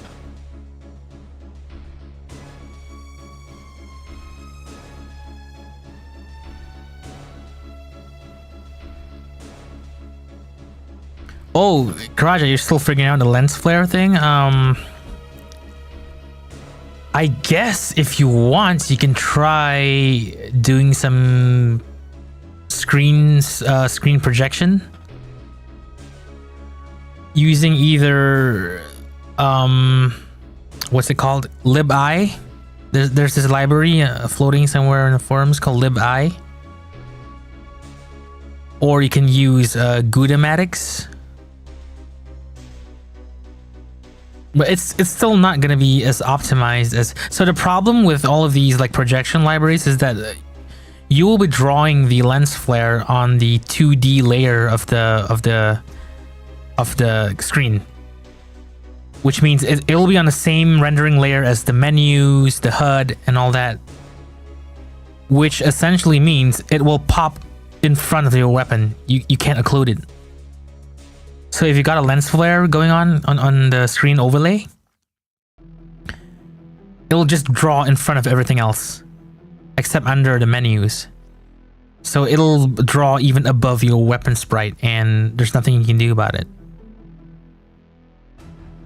Also, the screen overlay layer does not get affected by screen post-processing. So bloom, screen blur, and all that stuff, it just ignores it.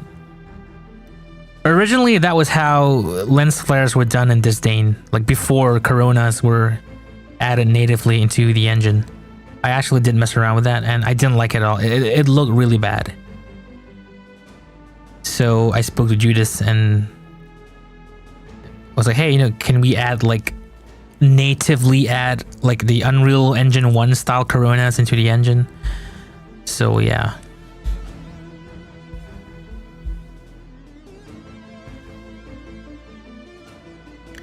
I've tried doing it. Trust me, it's not good.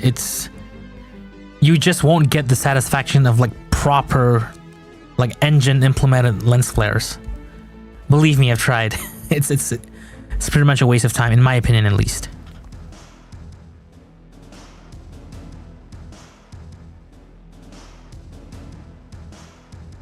So the advantage of doing it in engine and how like the way it's done in VK Doom and Disdain and all that is that it's done at the proper place in the rendering pipeline, so it actually draws under the weapon sprite or the weapon model. So it looks much better that way, I think.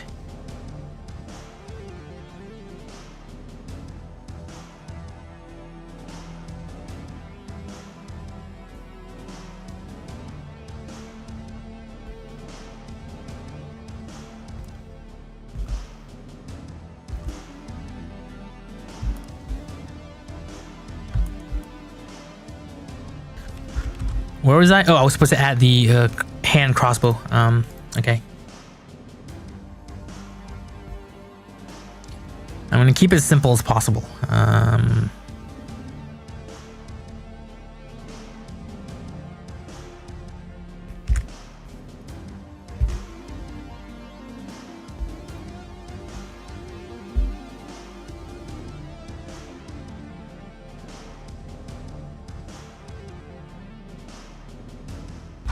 Well, good luck if you want to... I mean, I get that as well. Like, you want to satisfy your own curiosity. So, yeah, go right ahead. Just, just have fun with it, I guess.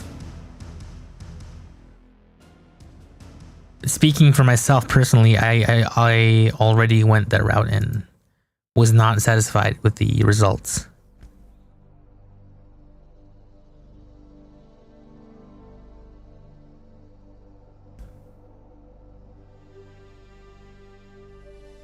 Breaking news. Lens flares causes programmers to have short-term memory loss. What's my name again?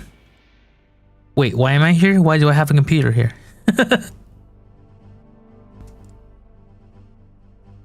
Oh, okay. So I am now just identifying a small problem with these wrist-mounted crossbows. I would have to edit the geometry of the arms slightly Because this guy's got like these loose ropes here, right? So obviously with a wrist-mounted crossbow, how is this gonna work?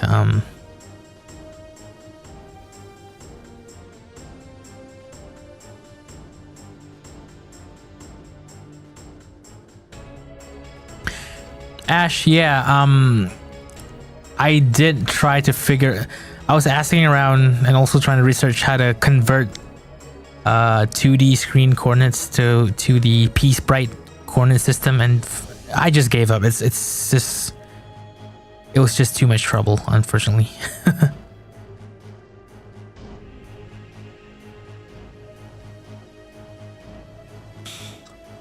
Okay, how do I retrofit this into a rope, guys? So everyone who's using these wrist crossbows aren't wearing robes.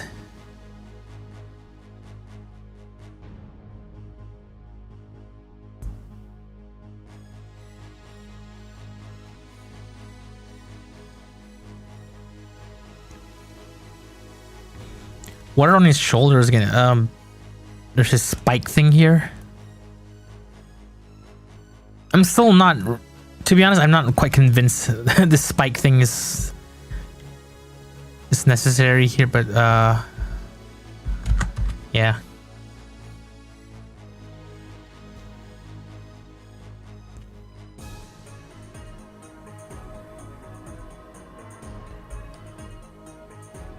I could make it so that the arms are basically asymmetrical, so on the other side I'll just have him like roll up his sleeve like that. It's kind of annoying though, because this just means extra work. So actually, let's see how. Wait, before I do that though, I actually need to fix the overall arm geometry. I'm still not quite happy with it.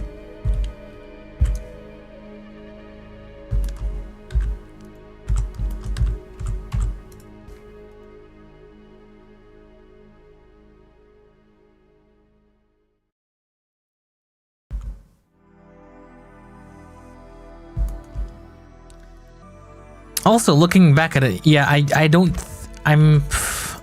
think I want these. I've decided I don't want these shoulder spikes, because trying to keep this guy as light as possible, like movement wise, so he doesn't really want like too much stuff around him. So yeah.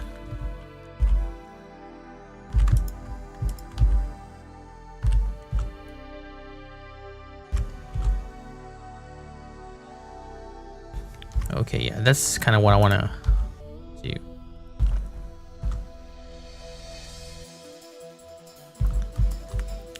Okay, so now for the other arm, I can just make it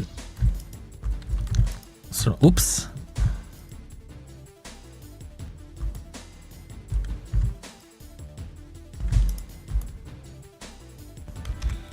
I'll make him roll up his sleeve and just have the arm crossbow, wrist crossbow, like sort of strapped to his arm.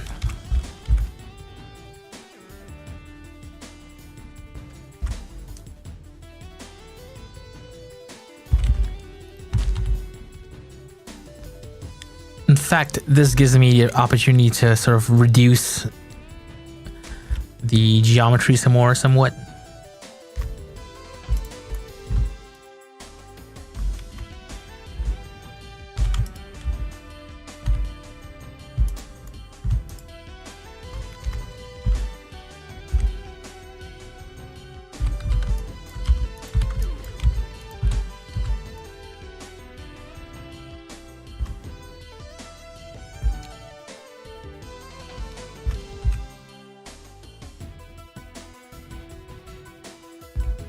Whoops.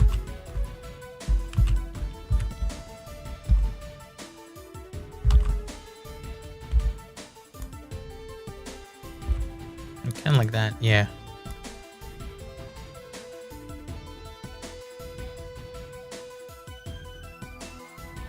Shoulder mounted crossbow, kind of like the Predator. I don't remember what it looks like. Shoulder cannon?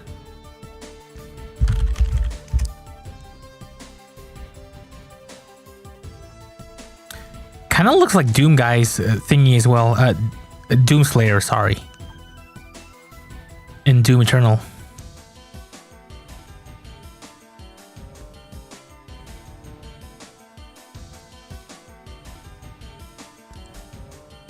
A bit OP for what is essentially just a zombie man tier monster, so yeah. This looks goofy though. I think the arms need to be thicker. Yeah, like that.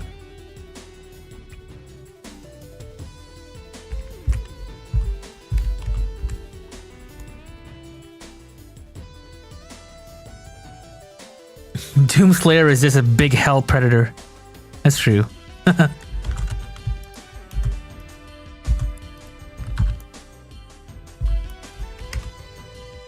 Okay, now I gotta UV unwrap this guy.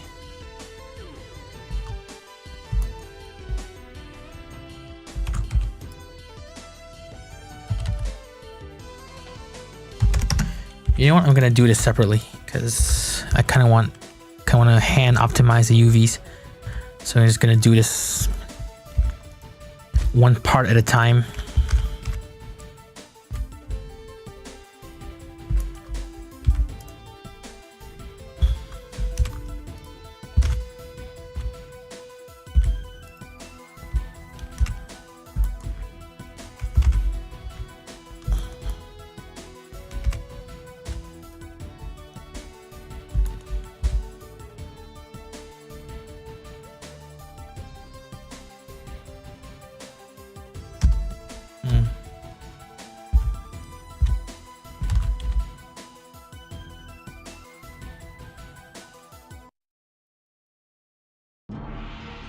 My boy Cultist01 working in forearms at the gym.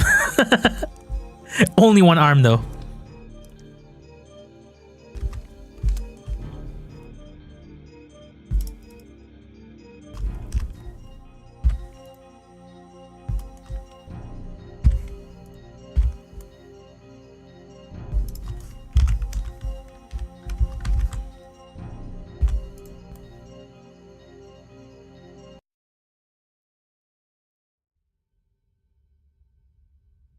Whoa, I just realized something.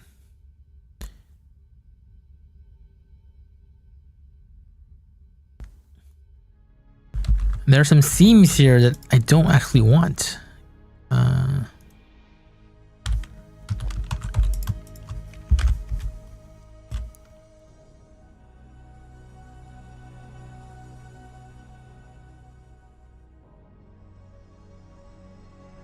12 reps and 4 sets of sacrificial justice. That sounds so metal.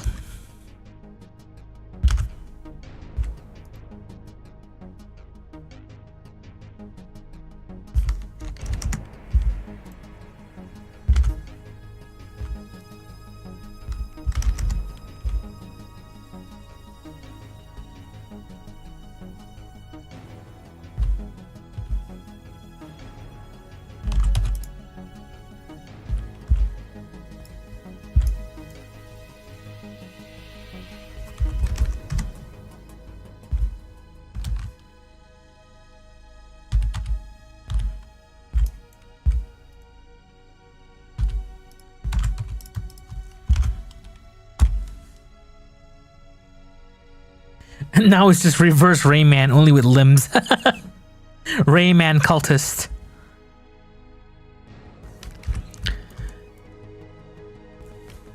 Rayman sure has fallen on hard times recently.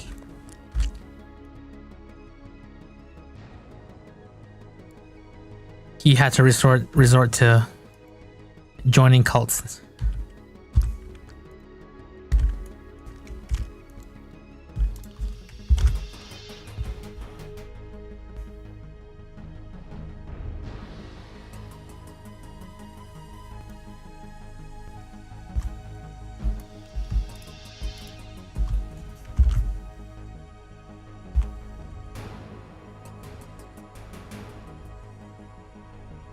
Yeah, much better.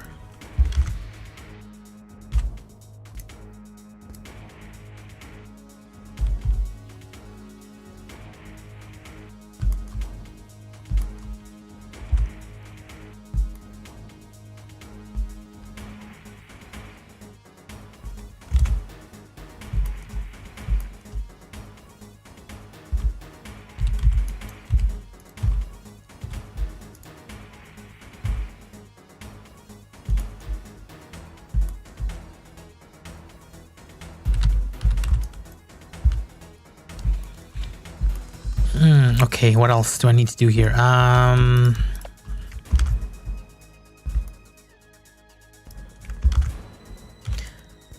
realize also I still have not modeled the weapon.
This one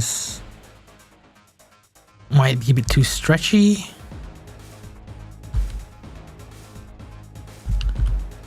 Should probably just make this a rectangle. And I know there are Blender add-ons that do this, but I'm just gonna do this manually.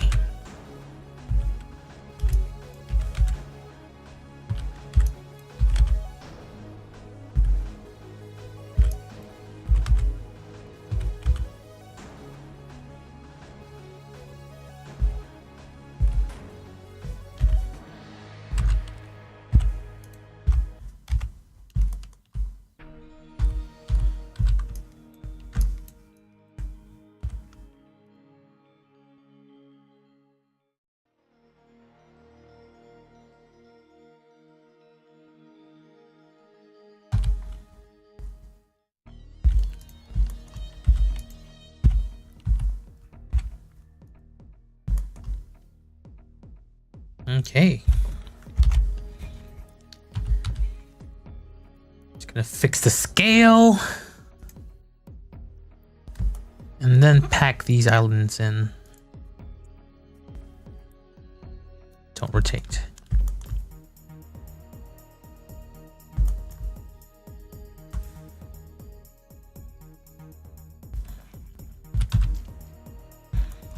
Now to get to the actual crossbow weapon thingy.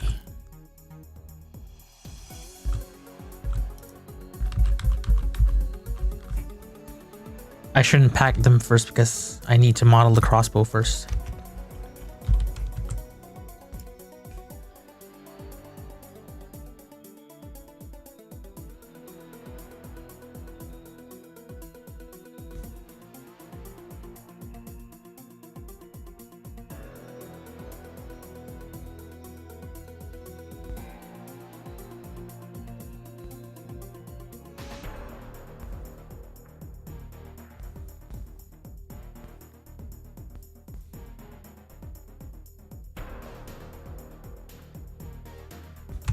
I'm just gonna add a cube on top of the arm here.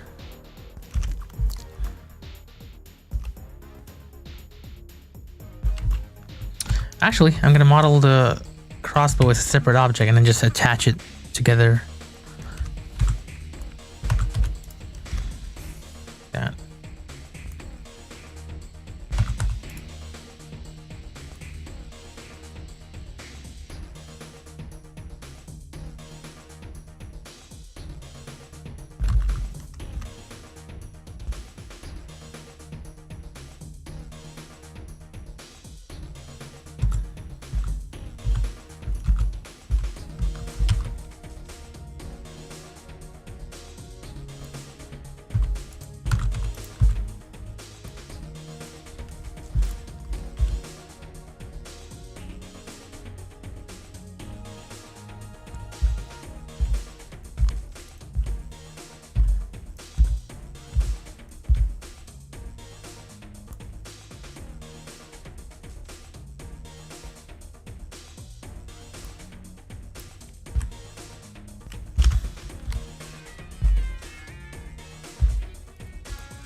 Whoops.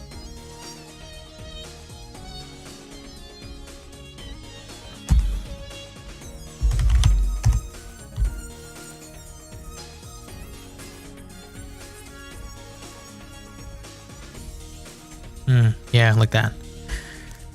And I don't think I'm gonna even bother modeling like the crossbow string. It's such a tiny detail.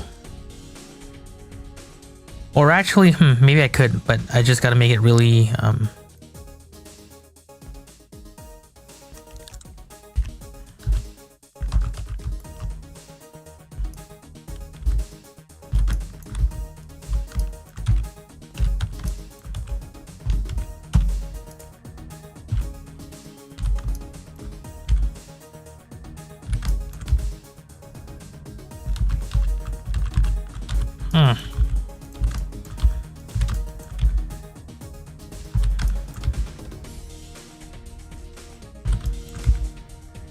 yeah, kind of like that.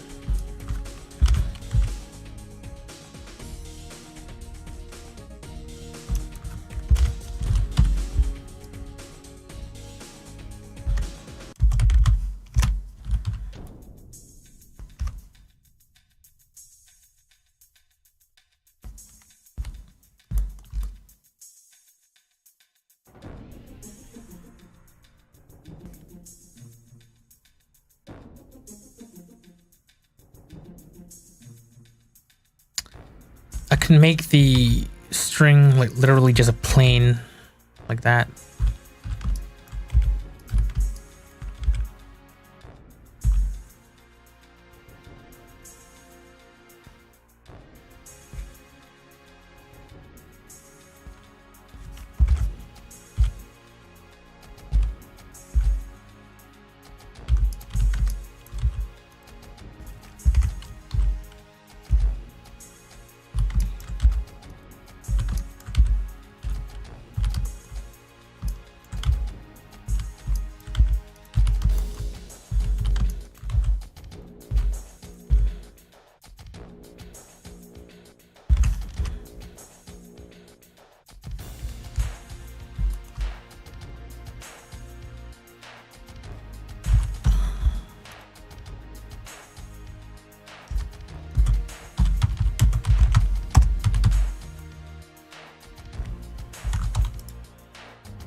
Oh wait, I think I know what the problem is here.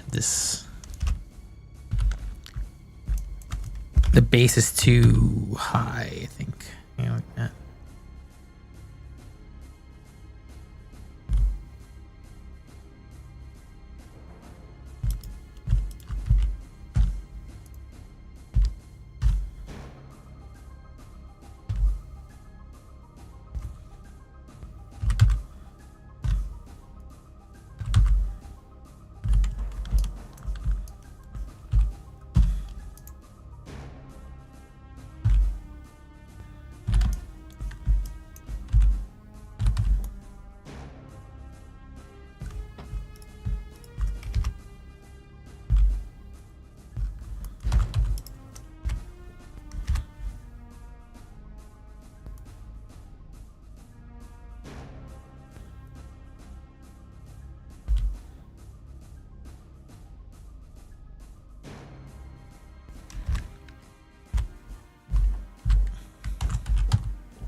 Yeah, that should do.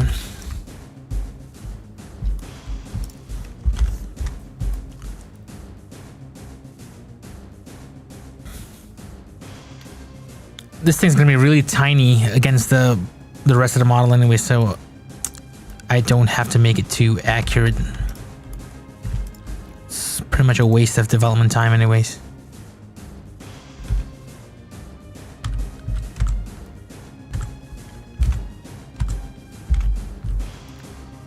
Okay, now I'm gonna...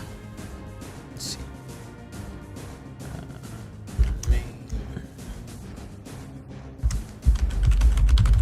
Yeah, looks passable, I think.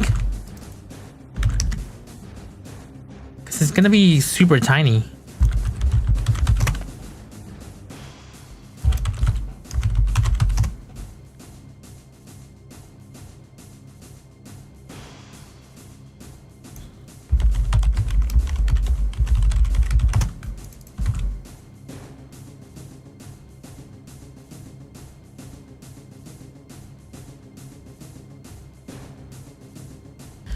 Could cover it with some cloth to reduce the animation needs. Yeah. That's what I'll do.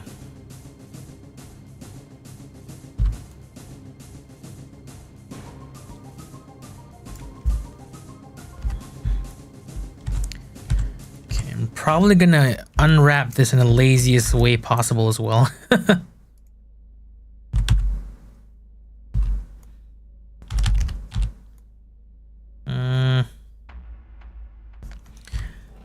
Screw it, I'm gonna do planar projection because I really don't care. It's gonna be really tiny against the rest of the model, so I'll do planar.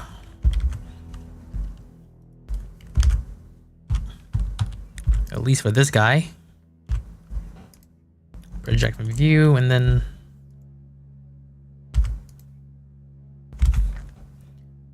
the arrow thing is separate. Project from view as well. The Quake 1 style UVs here, baby.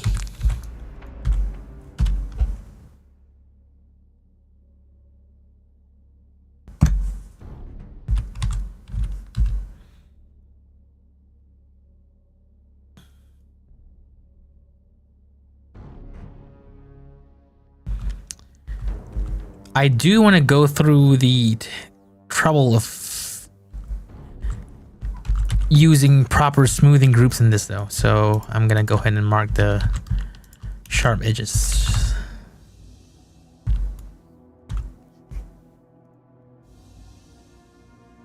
Edge split.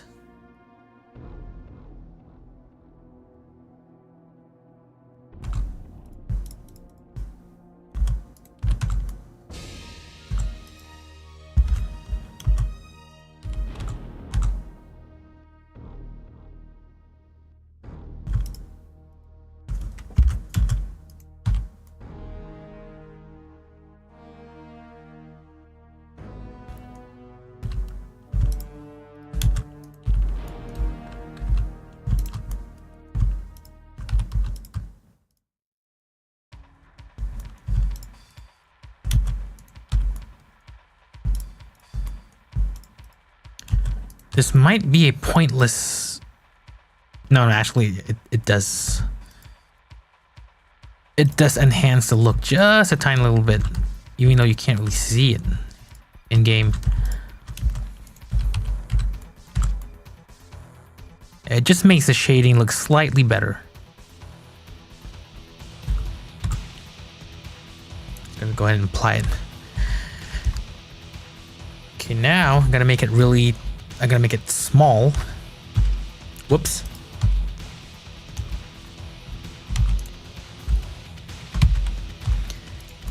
How small should I make it?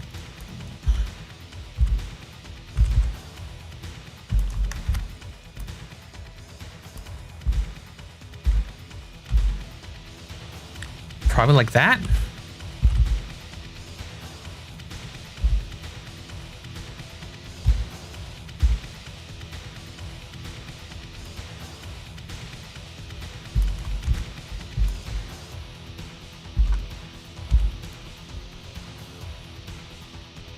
Oh, it's the DB2 Boris. Just gonna make sure it's the correct Boris. Hey, Boris.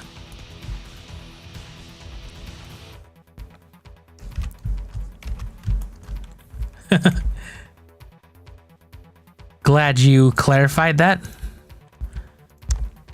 Because it's important to know which Boris this is exactly.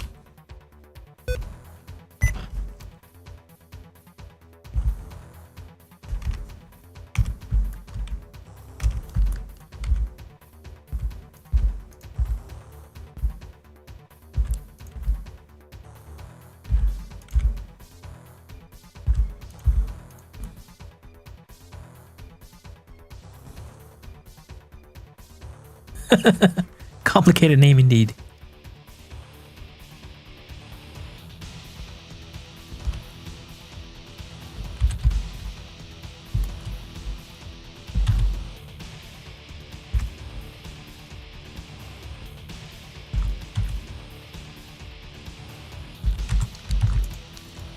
So now I gotta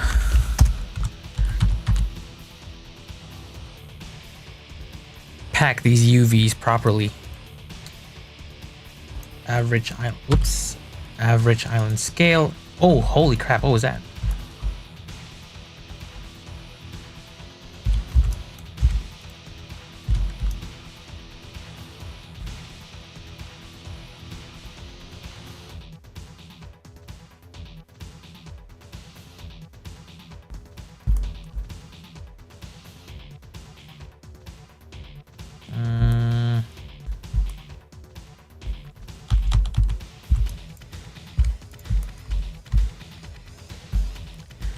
I'm just gonna insert these wherever I can.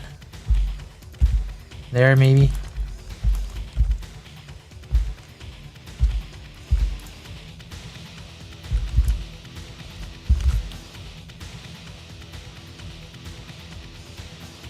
Pretty hate machine vibes on this track. Yeah, what song? What's this song called?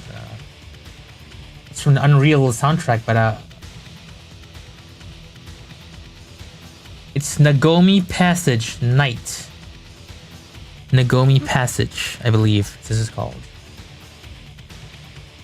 Oh no, actually no, it's not. It's called Dirt. From Unreal 1. Dirt.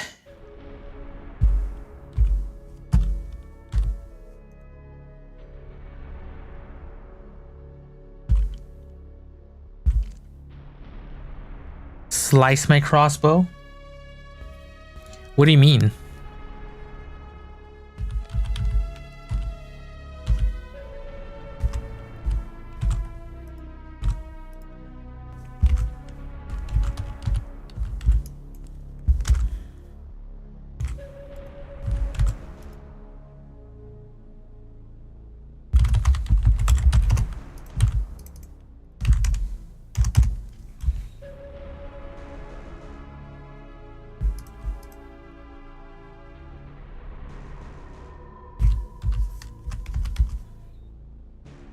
Okay, yay, unwrapping done. Now to texture it.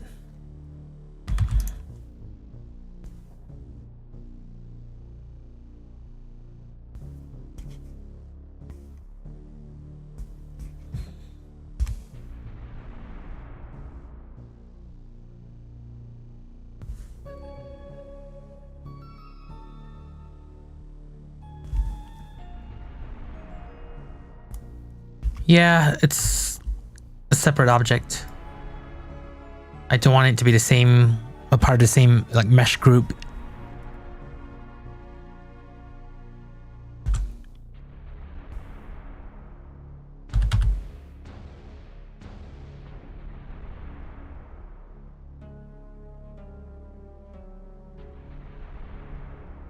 Oh no, I see a mistake here.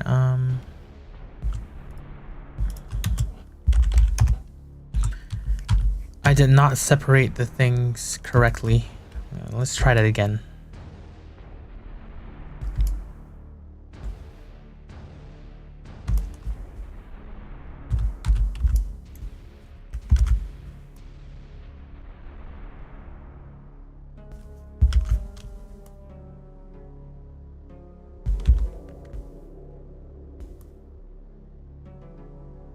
What is up with that? Those set of vertices. Let me see.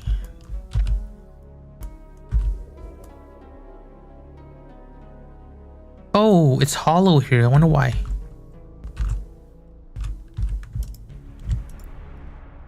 I must have deleted the face there by accident.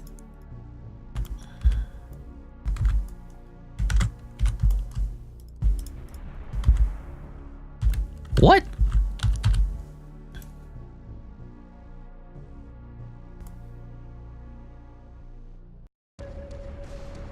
There's some wacky stuff going on there.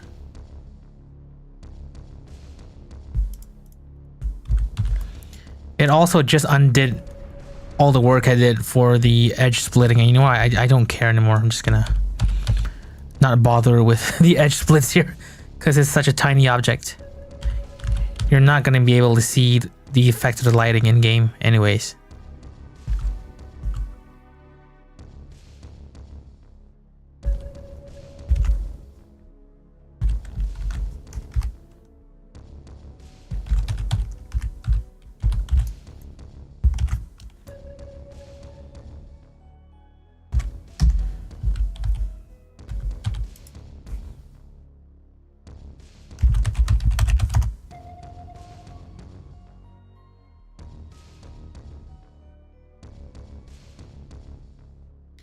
Yeah, Boris, so unfortunately, due to the stupid way I set up my mic, it's pretty close to the keyboard.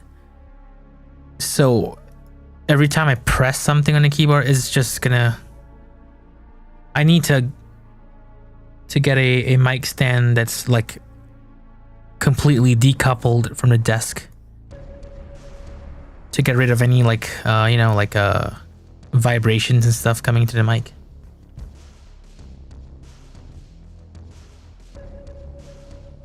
Yeah, I thought it was a good idea initially to like place my mic on the desk. Yeah, obviously this was a bad idea. I'll need to go get out I need to go purchase a new mic stand for it though, because I have like an old mic stand here, but it's really old. It's like more than 20 years old.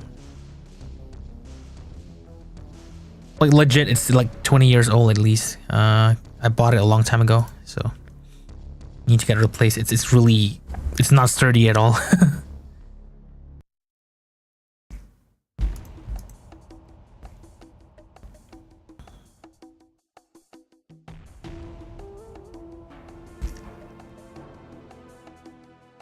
It adds to the ASMR and chill factor. Sure. I wouldn't consider myself ASMR material, but okay. Now, are we gonna start painting this guy or what?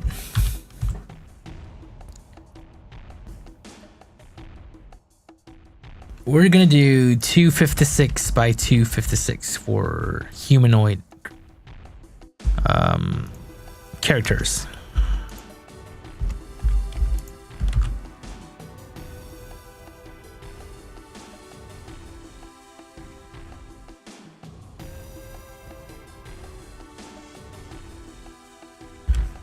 Actually, I'll just take one of these existing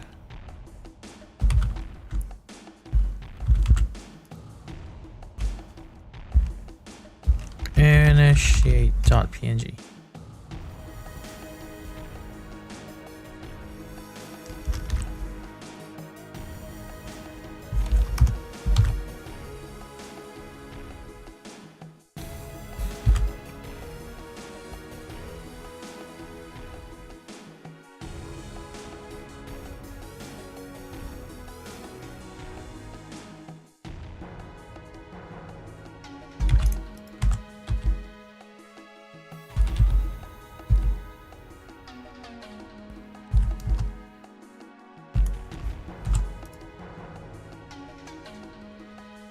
Okay, let's finally start painting.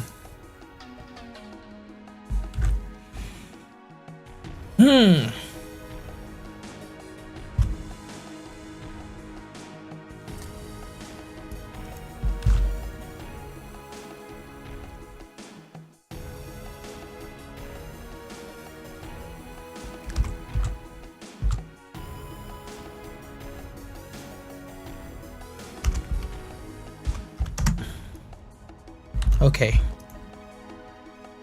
Oh no, where's my tablet pen? It was somewhere on the desk earlier. Oh, there it is.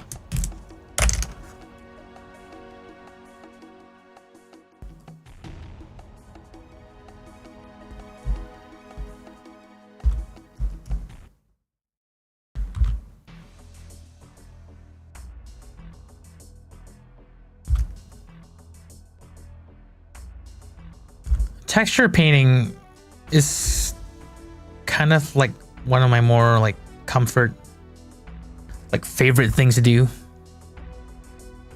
It's very relaxing.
Does GZ Doom only work with version 2.7 of Blender? No.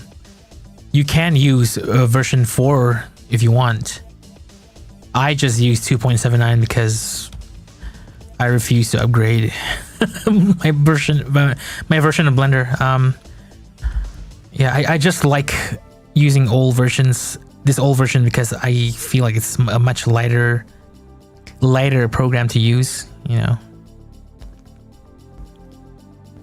But yeah, there are like exporters for MD3 and the IQM format available for the latest versions of Blender. What model format does my game use? IQM. It's the Interquake model format, which is actually supported by a fair number of like actual Quake source ports. Dark Places, I believe FTE does support it as well. I don't know if Quake Spasm or Iron Whale supports it though. Maybe, maybe not. Who knows?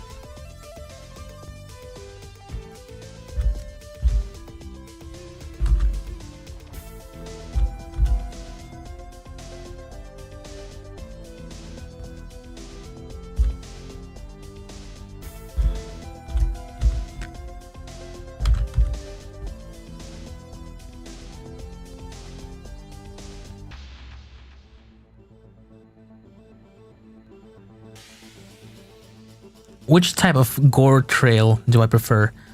I am biased towards the blood style blood trail. But I mean, it depends on the game.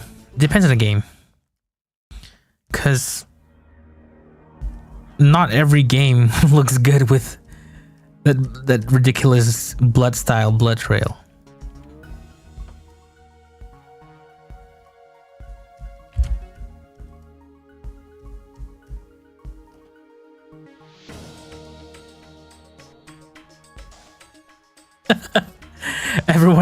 Everyone has high blood pressure in the world of blood, in the blood universe. Probably from all that culting, man. All that demon worshipping and whatnot.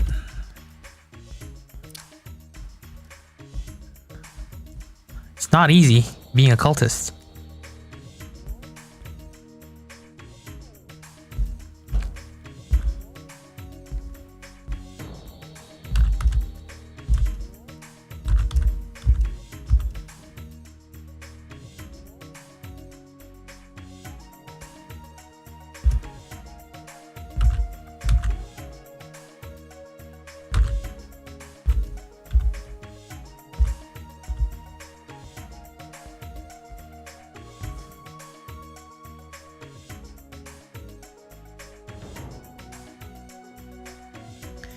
Yeah, I spent a lot of time like analyzing how blood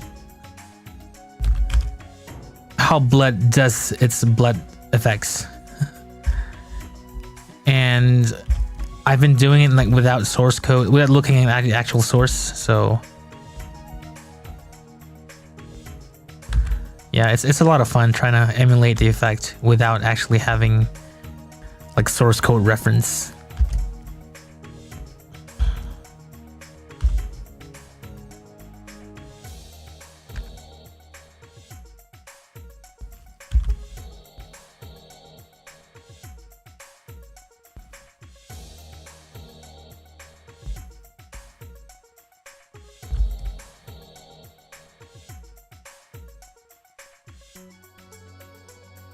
How the fuck did it run even in DOS? So I have a vivid memory of crashing the game back in the day because, like, you know, like in Blood, there are those like gargoyle statues that bleed when you shoot on them. There's one. There are a couple of those like at the end of the the carnival map, just before the exit. Like two of them standing there. So I would activate the infinite ammo cheat as well as the guns akimbo cheat, and I would just keep shooting in the statues and just let them bleed infinitely. And I remember like at one point my computer back in the day, it was a Pentium PC. It crashed so hard from the I wasn't actually sure if it's because of like the blood particles or it was just my computer like, you know, showing signs of it like dying. But yeah, it crashed the computer so hard it wouldn't restart anymore. Like I just got a black screen at the BIOS. And I can't remember, like I think because I was pretty young back then, so I wasn't really like I didn't really know how to like open up PC parts and stuff, so I got like one of my uncles to like have a look at a computer.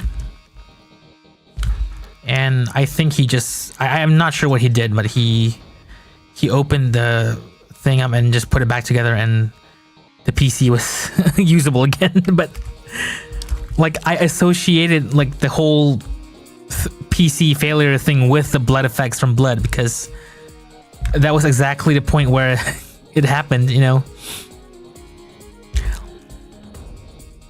Like I was spamming those blood particles like so much that it broke the computer like temporarily. That was a memory I had with the blood effects in Blood.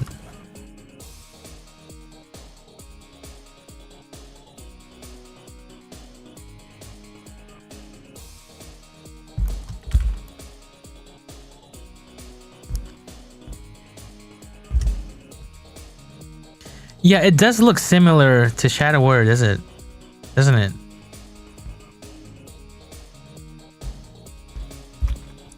But I don't think they share the same code at all because the way like build engine games works is like you get like the basic engine, the basic renderer, and that's about it. Everything else you have to write, you have to implement it yourself. There's no like shared code between games.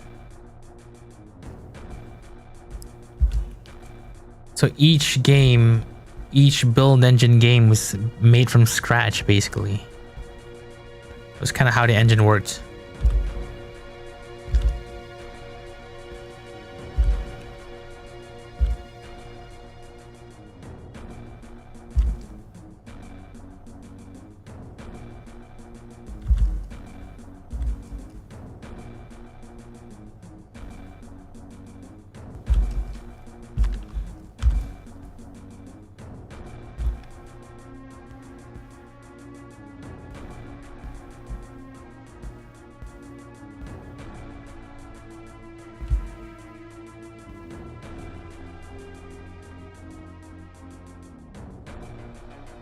computer crash is a whole origin story of Nash Gore. Some Nash Gore lore right there.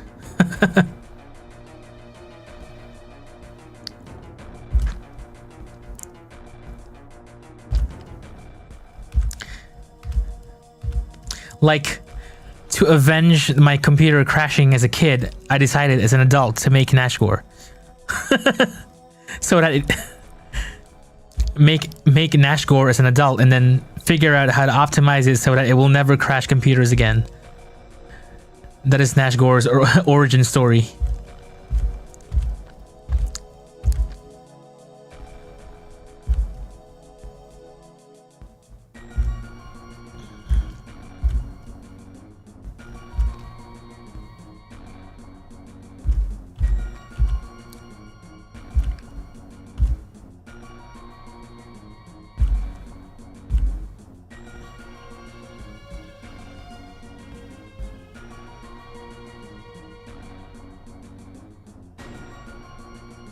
More like a Nash lore. Hey.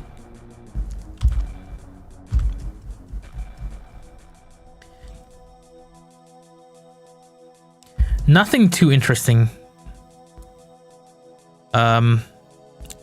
If we're talking about Nash lore, I'm just a dude. Just a dude trying to make games.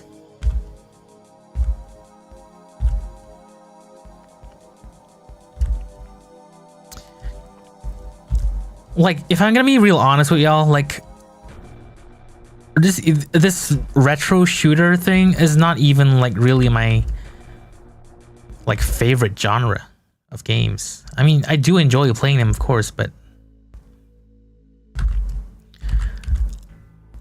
I don't consider like retro FPSs to be like my dream game to make. It's more of like, I enjoy working on retro FPS stuff because of the relatively low effort required to make them. I'm not saying it's easy, but it's like, there are other genres of games that are much more difficult to make. I feel like this whole retro FPS thing is like one of the easier ones to get into and start making, you know? It's like the McDonald's of game development, if you will. If that makes sense.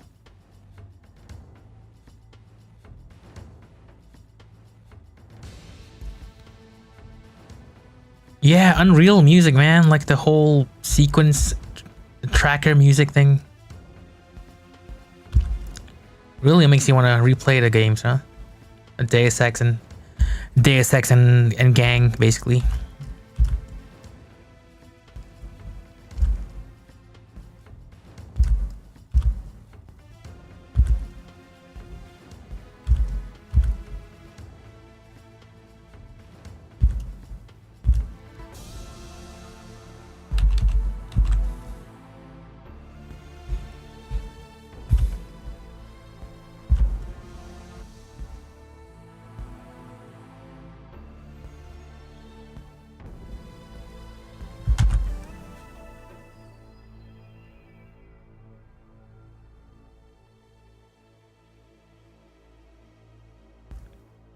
You solve a hostage situation using 3 packs of smokes and a can of soda? How is that possible? Is this that subway mission where you were supposed to disarm the bombs? Is that what you're talking about?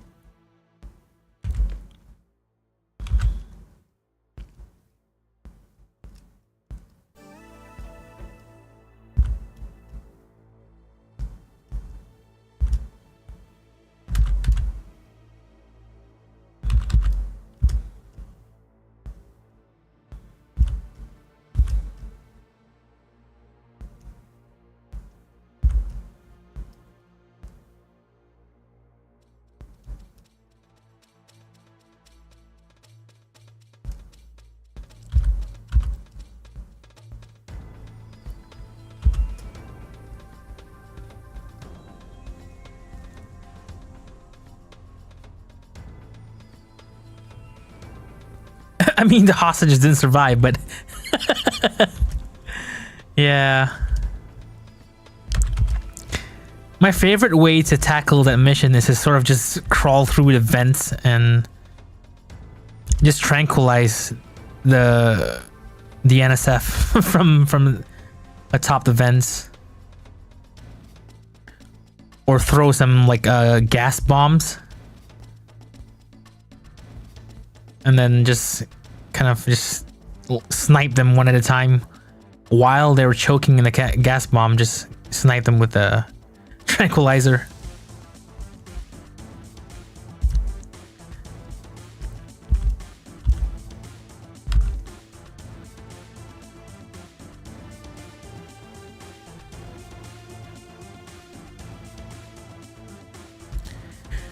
Dude, I would not want to see Blood's blood trail in real life. That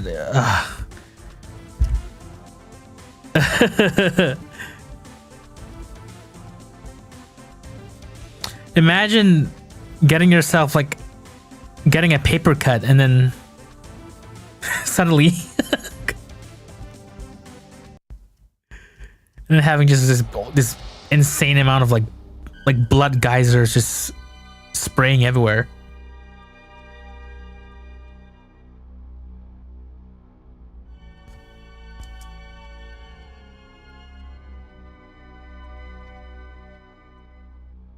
Wait, how did you get spawned inside Gunther's cell? Was that a bug? Or did you play like a mod or something?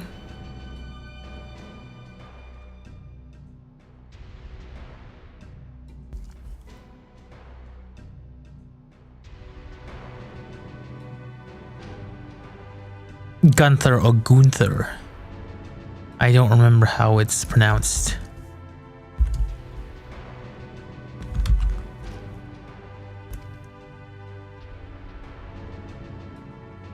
Oh, Deus Ex Randomizer. Okay. I see. That made sense now.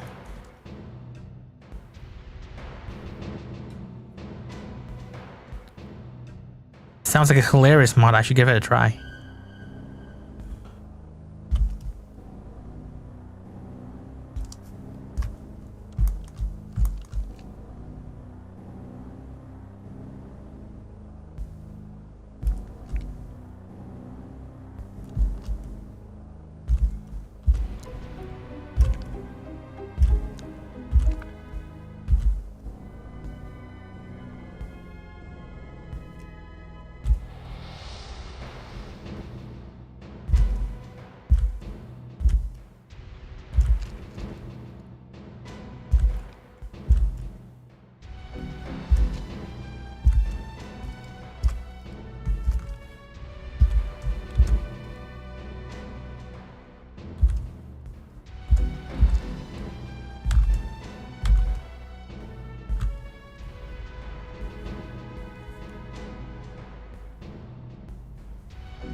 And there's Twitch integration to it too. Holy crap.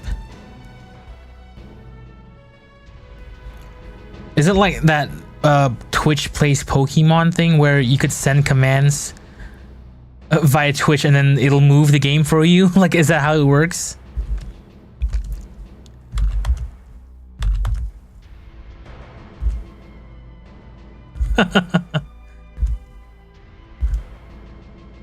That will be hilariously insane.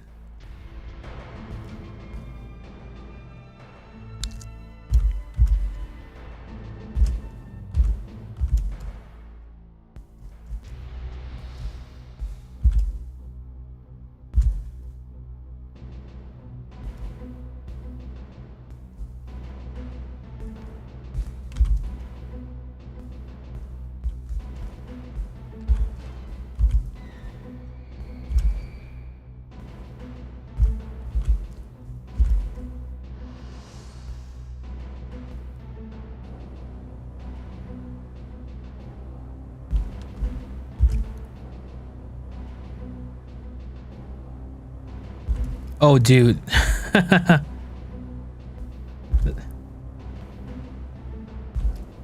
That sounds like a good time.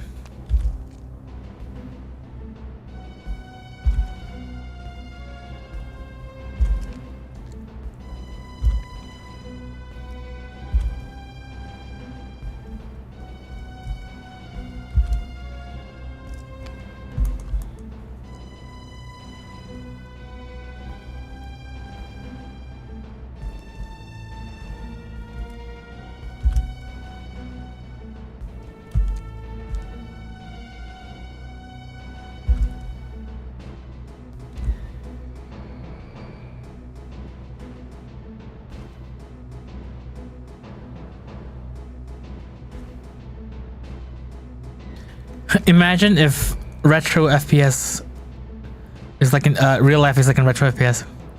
Just punching in the air and everyone just starts getting annoyed by you.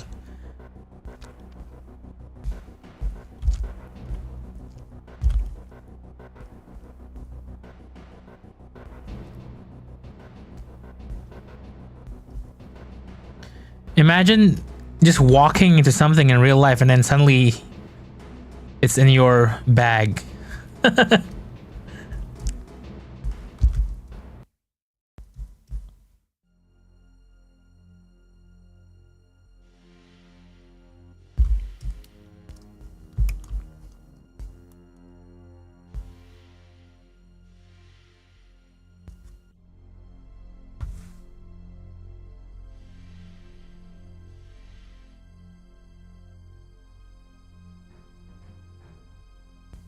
Oh, enemy placement is randomized as well, so that bomb dude gets a Gep gun. That's awesome.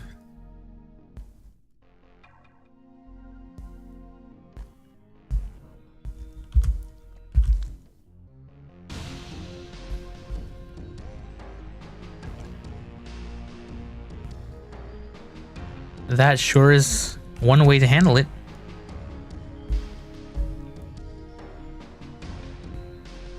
Speaking of Deus Ex mods, I've been meaning to try the co-op mod, but I kind of looked into it, and it's kind of a bit of a hassle to set up, at least for me, because I'm not really well versed in, like, you know, Deus Ex modding. Not too familiar with, you know, how to get it all set up and stuff. So.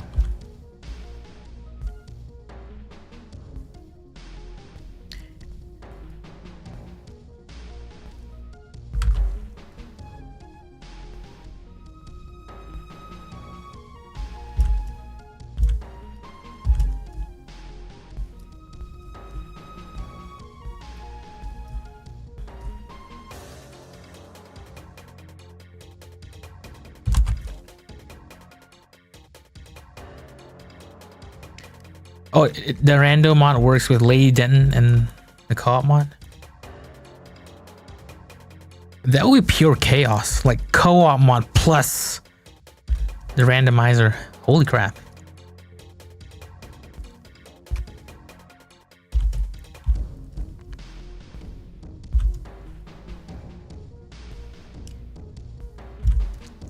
Lady Denton is awesome though. Like, I'm just so, like, completely blown away by the effort that went into it.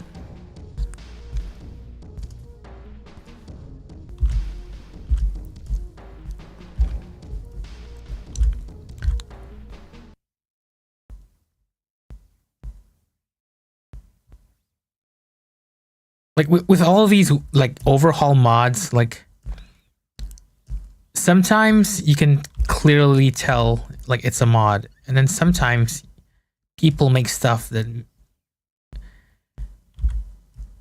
makes you feel like, holy shit, this was part of the original game the entire time.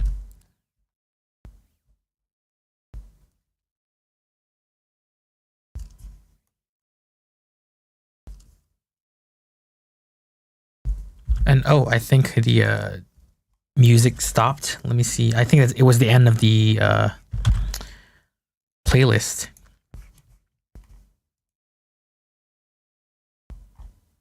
Yeah, that's the end of it. Let me see. What shall I put on next? Jazz Jack Rabbit 2. Why not? I just randomly click whatever I saw on the sidebar.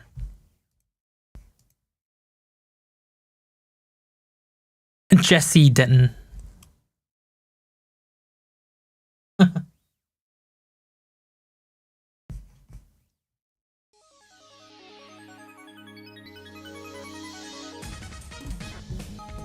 Oh yeah, one of the alternate like faces you can click, like when you create a new character in Deus Ex. The blonde JC skin, he does kind of look like Wesker on that one. I noticed that as well.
The first few seconds sounded like a home improvement song.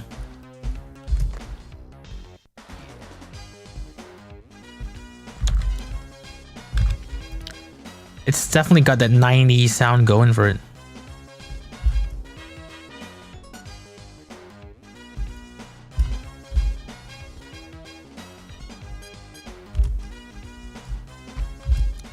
This track's kind of a banger though.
Man, not gonna lie, sometimes I wish I could work faster. Like, I don't know, I feel like I used to be able to do this stuff at a much faster pace, like before, like, you know. Or maybe I'm just imagining things, I don't know, but I feel like at some point in my life I was able to like do this stuff like so much faster. I could finish like how long's the stream been? It's been like 5 hours, right? So I feel like at some point I was able to finish like at least 3 models in 5 hours. Like fully textured, fully animated.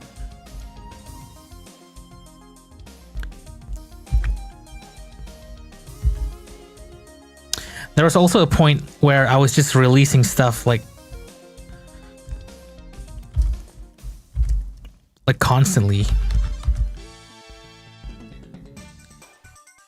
Kinsey at one point, he just called me like I'm allergic to sleep. He just said like, oh, Nash is, you know, he's just allergic to sleep, which, I mean, I still think I got enough sleep back in the day. It's not like I slept less. It's just that my output was higher.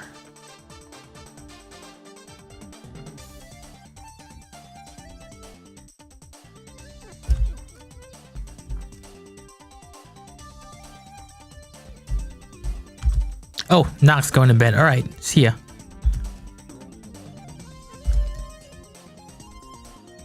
Have a good night.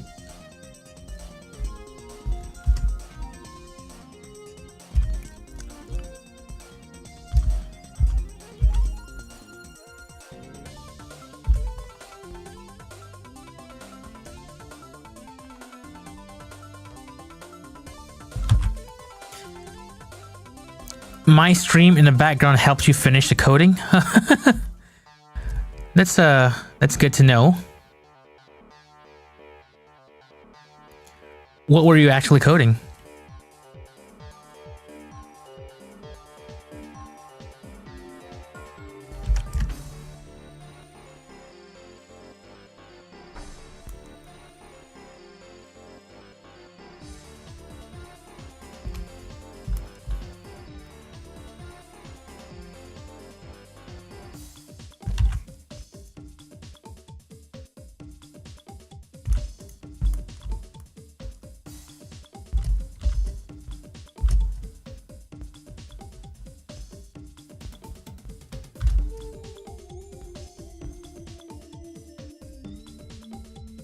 Oh yeah, the isometric thing.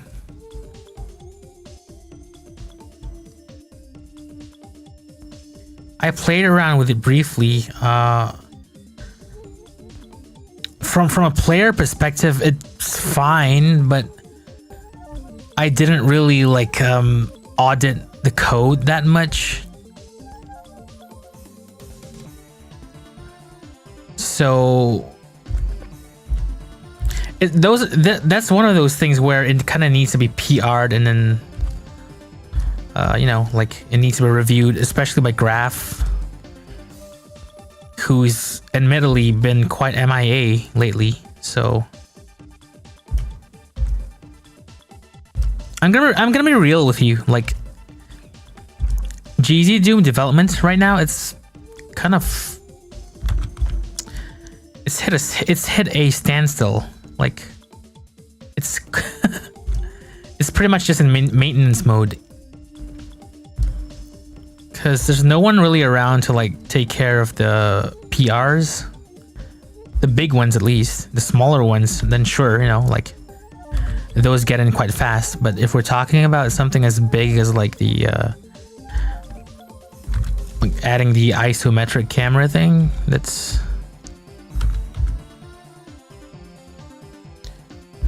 that needs a review from Graph himself, and he's just not around.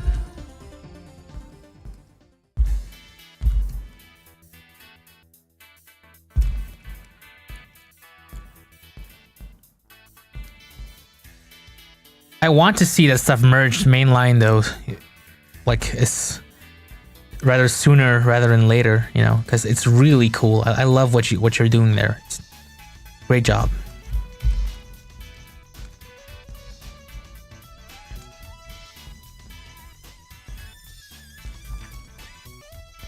But yeah, last time around, I think it got merged like too early. And you know, like, it was causing some issues overall.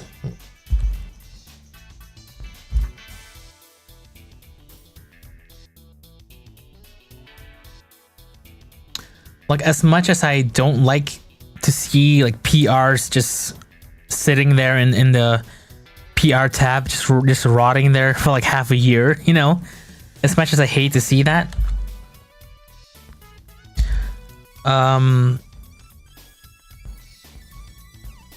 yeah, I also feel like stuff should be, you know, carefully reviewed first before being merged in, because, and especially now with like VK Doom in the picture, you know, like, because we pull stuff in from GZ Doom from time to time, so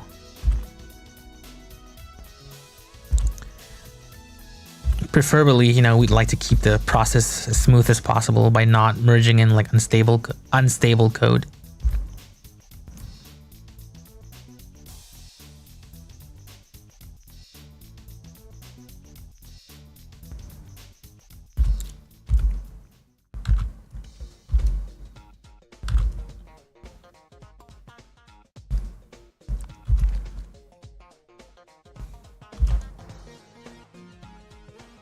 I mean, speaking personally for myself, like if as soon as it is confirmed that the isometric PR is stabilized and it, you know, it gets into like mainline GZ Doom, I would merge that stuff into VK Doom right away. I just need to know that, you know, it's okay from the GZ Doom devs.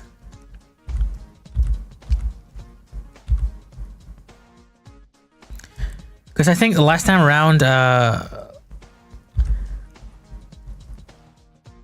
can't remember what the issue was. I will probably need to check back with like Rachel and stuff. But like, I think the last time it got PR'd, like it was causing crashes when you entered the chase cam or something like that. I don't remember. It's been quite a while, unfortunately. But yeah, good stuff. I would like to see it like get in officially.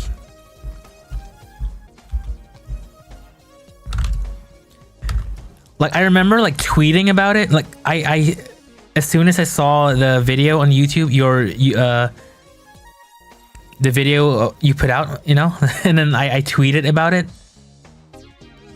And I remember the tweet like just exploding. It became a viral tweet. I was like, holy shit. And I think it directed a lot of like views to your video as well, I think. It just exploded. Everyone was super hyped to see it.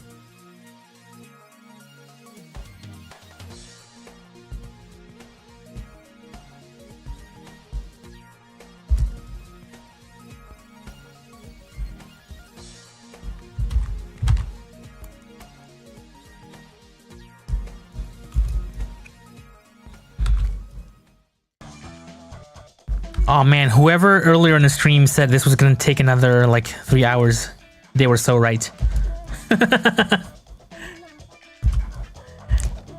Unfortunately, I am still not fast enough at this.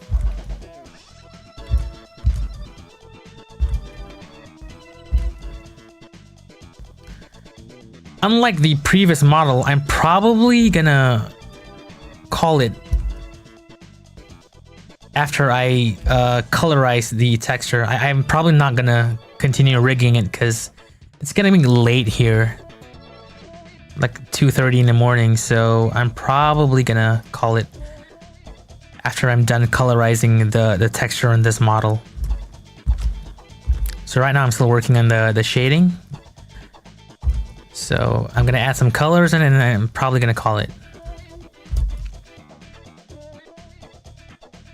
Alright, Karaja, see ya. Thanks for dropping in.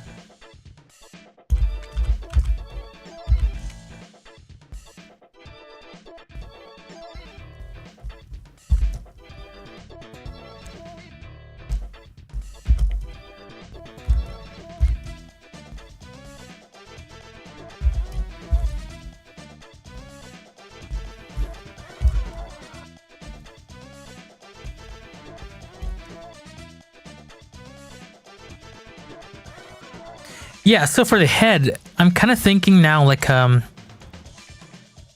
don't know why, but I have this mental image of like the Silent Hill nurses.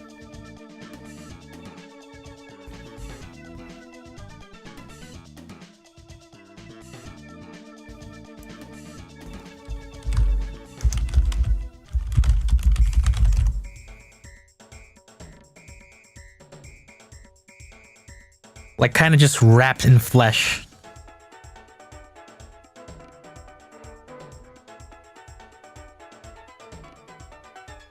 You sort of like that.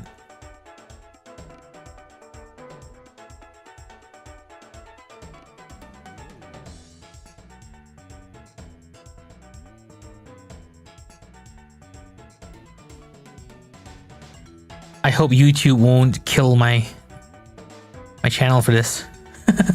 Not sure if this is okay to show on YouTube. We'll see.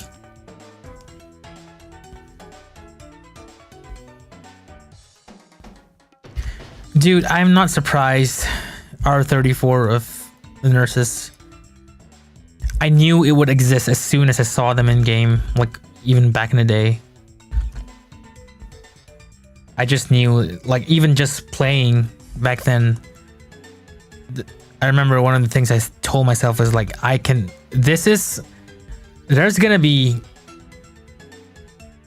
PORN of this on the internet. Like, I just know it.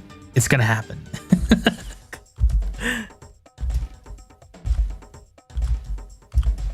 Unsurprising.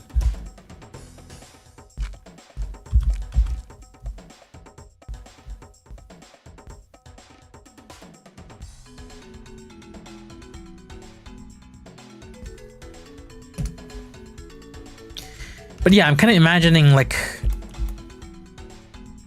a fleshy kind of looking face here.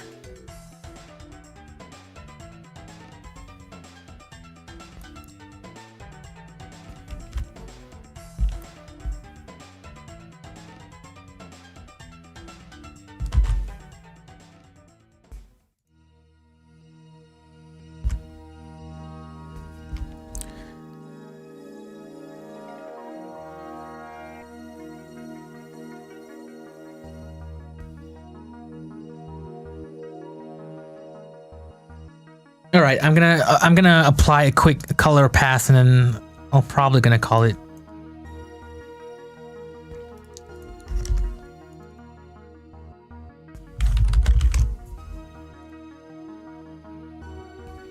Actually, I should just open the previous file. This guy just.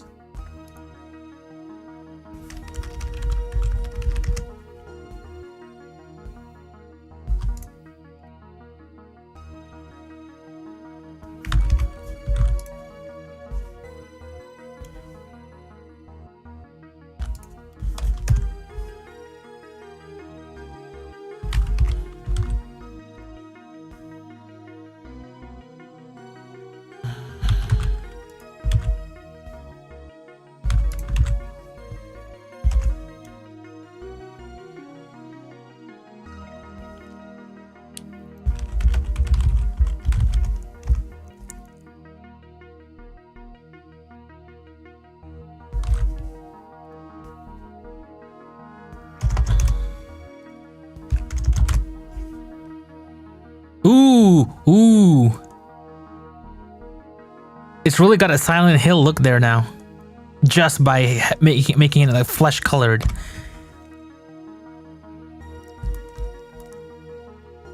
That looks dope.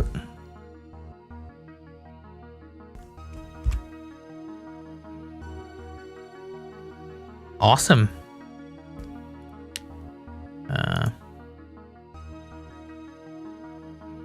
All right, let's do a quick blood pass in this.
It's one of the things that I enjoy about like creating like low res, low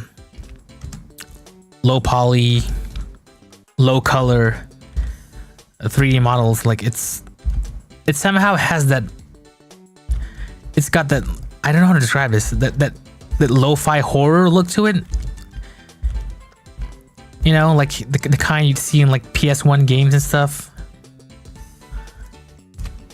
This is why I like making this kind of stuff. It's just so relaxing.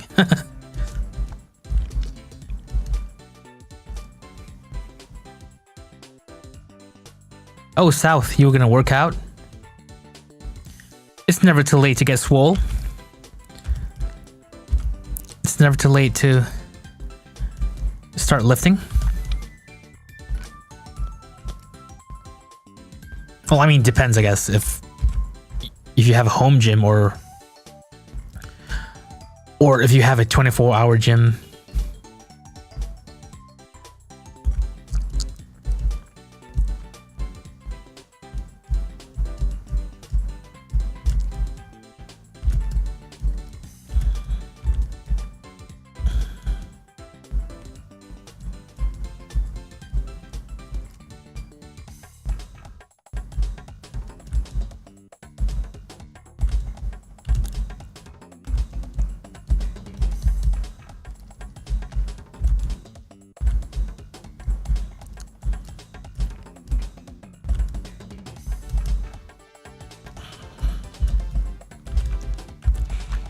Man, this is starting to...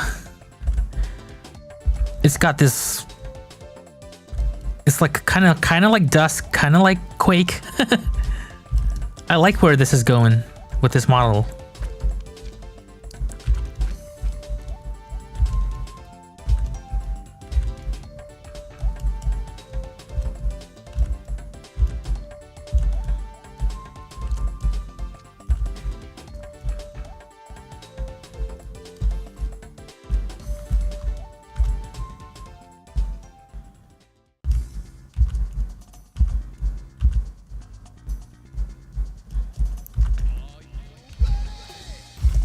Are you ready? I'm about ready to head to bed.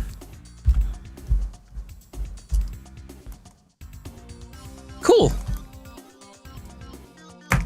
All right, I'm gonna post a tweet of this, and then let's see. Save as.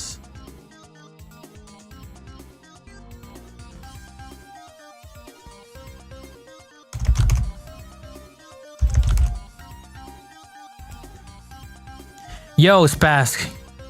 I'm just about to end the stream, actually. You got in a little bit too late.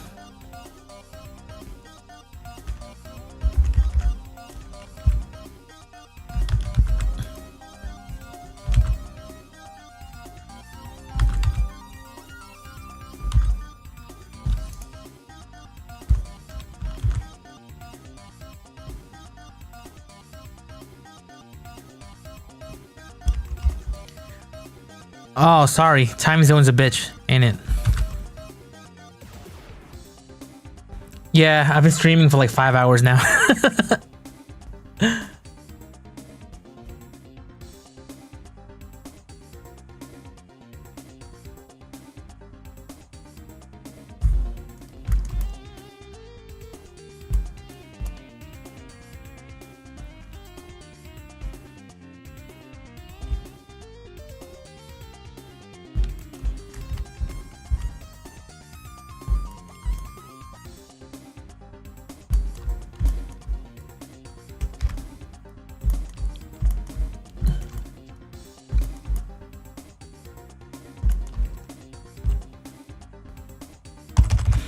Okay, gonna post this on Twitter,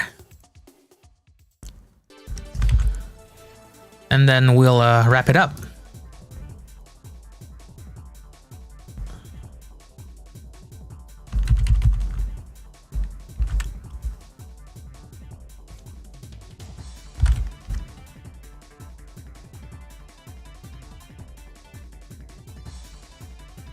Yeah, it's Spask. It's almost like 3 in the morning here, so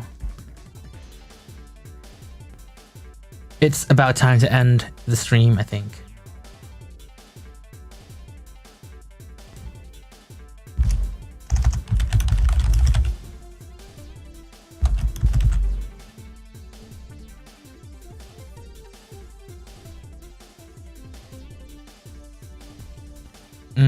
Okay, so whoops.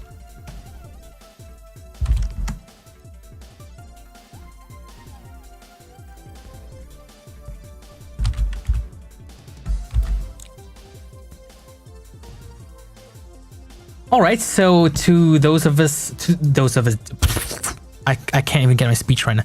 Those of you who are still here, thank you so much for sticking with me till the end. Really appreciate it. And I hope you all have a great day, morning, evening, night, whatever time it is at your location is. Take it easy, stay hydrated, and thanks for watching or listening or hanging out.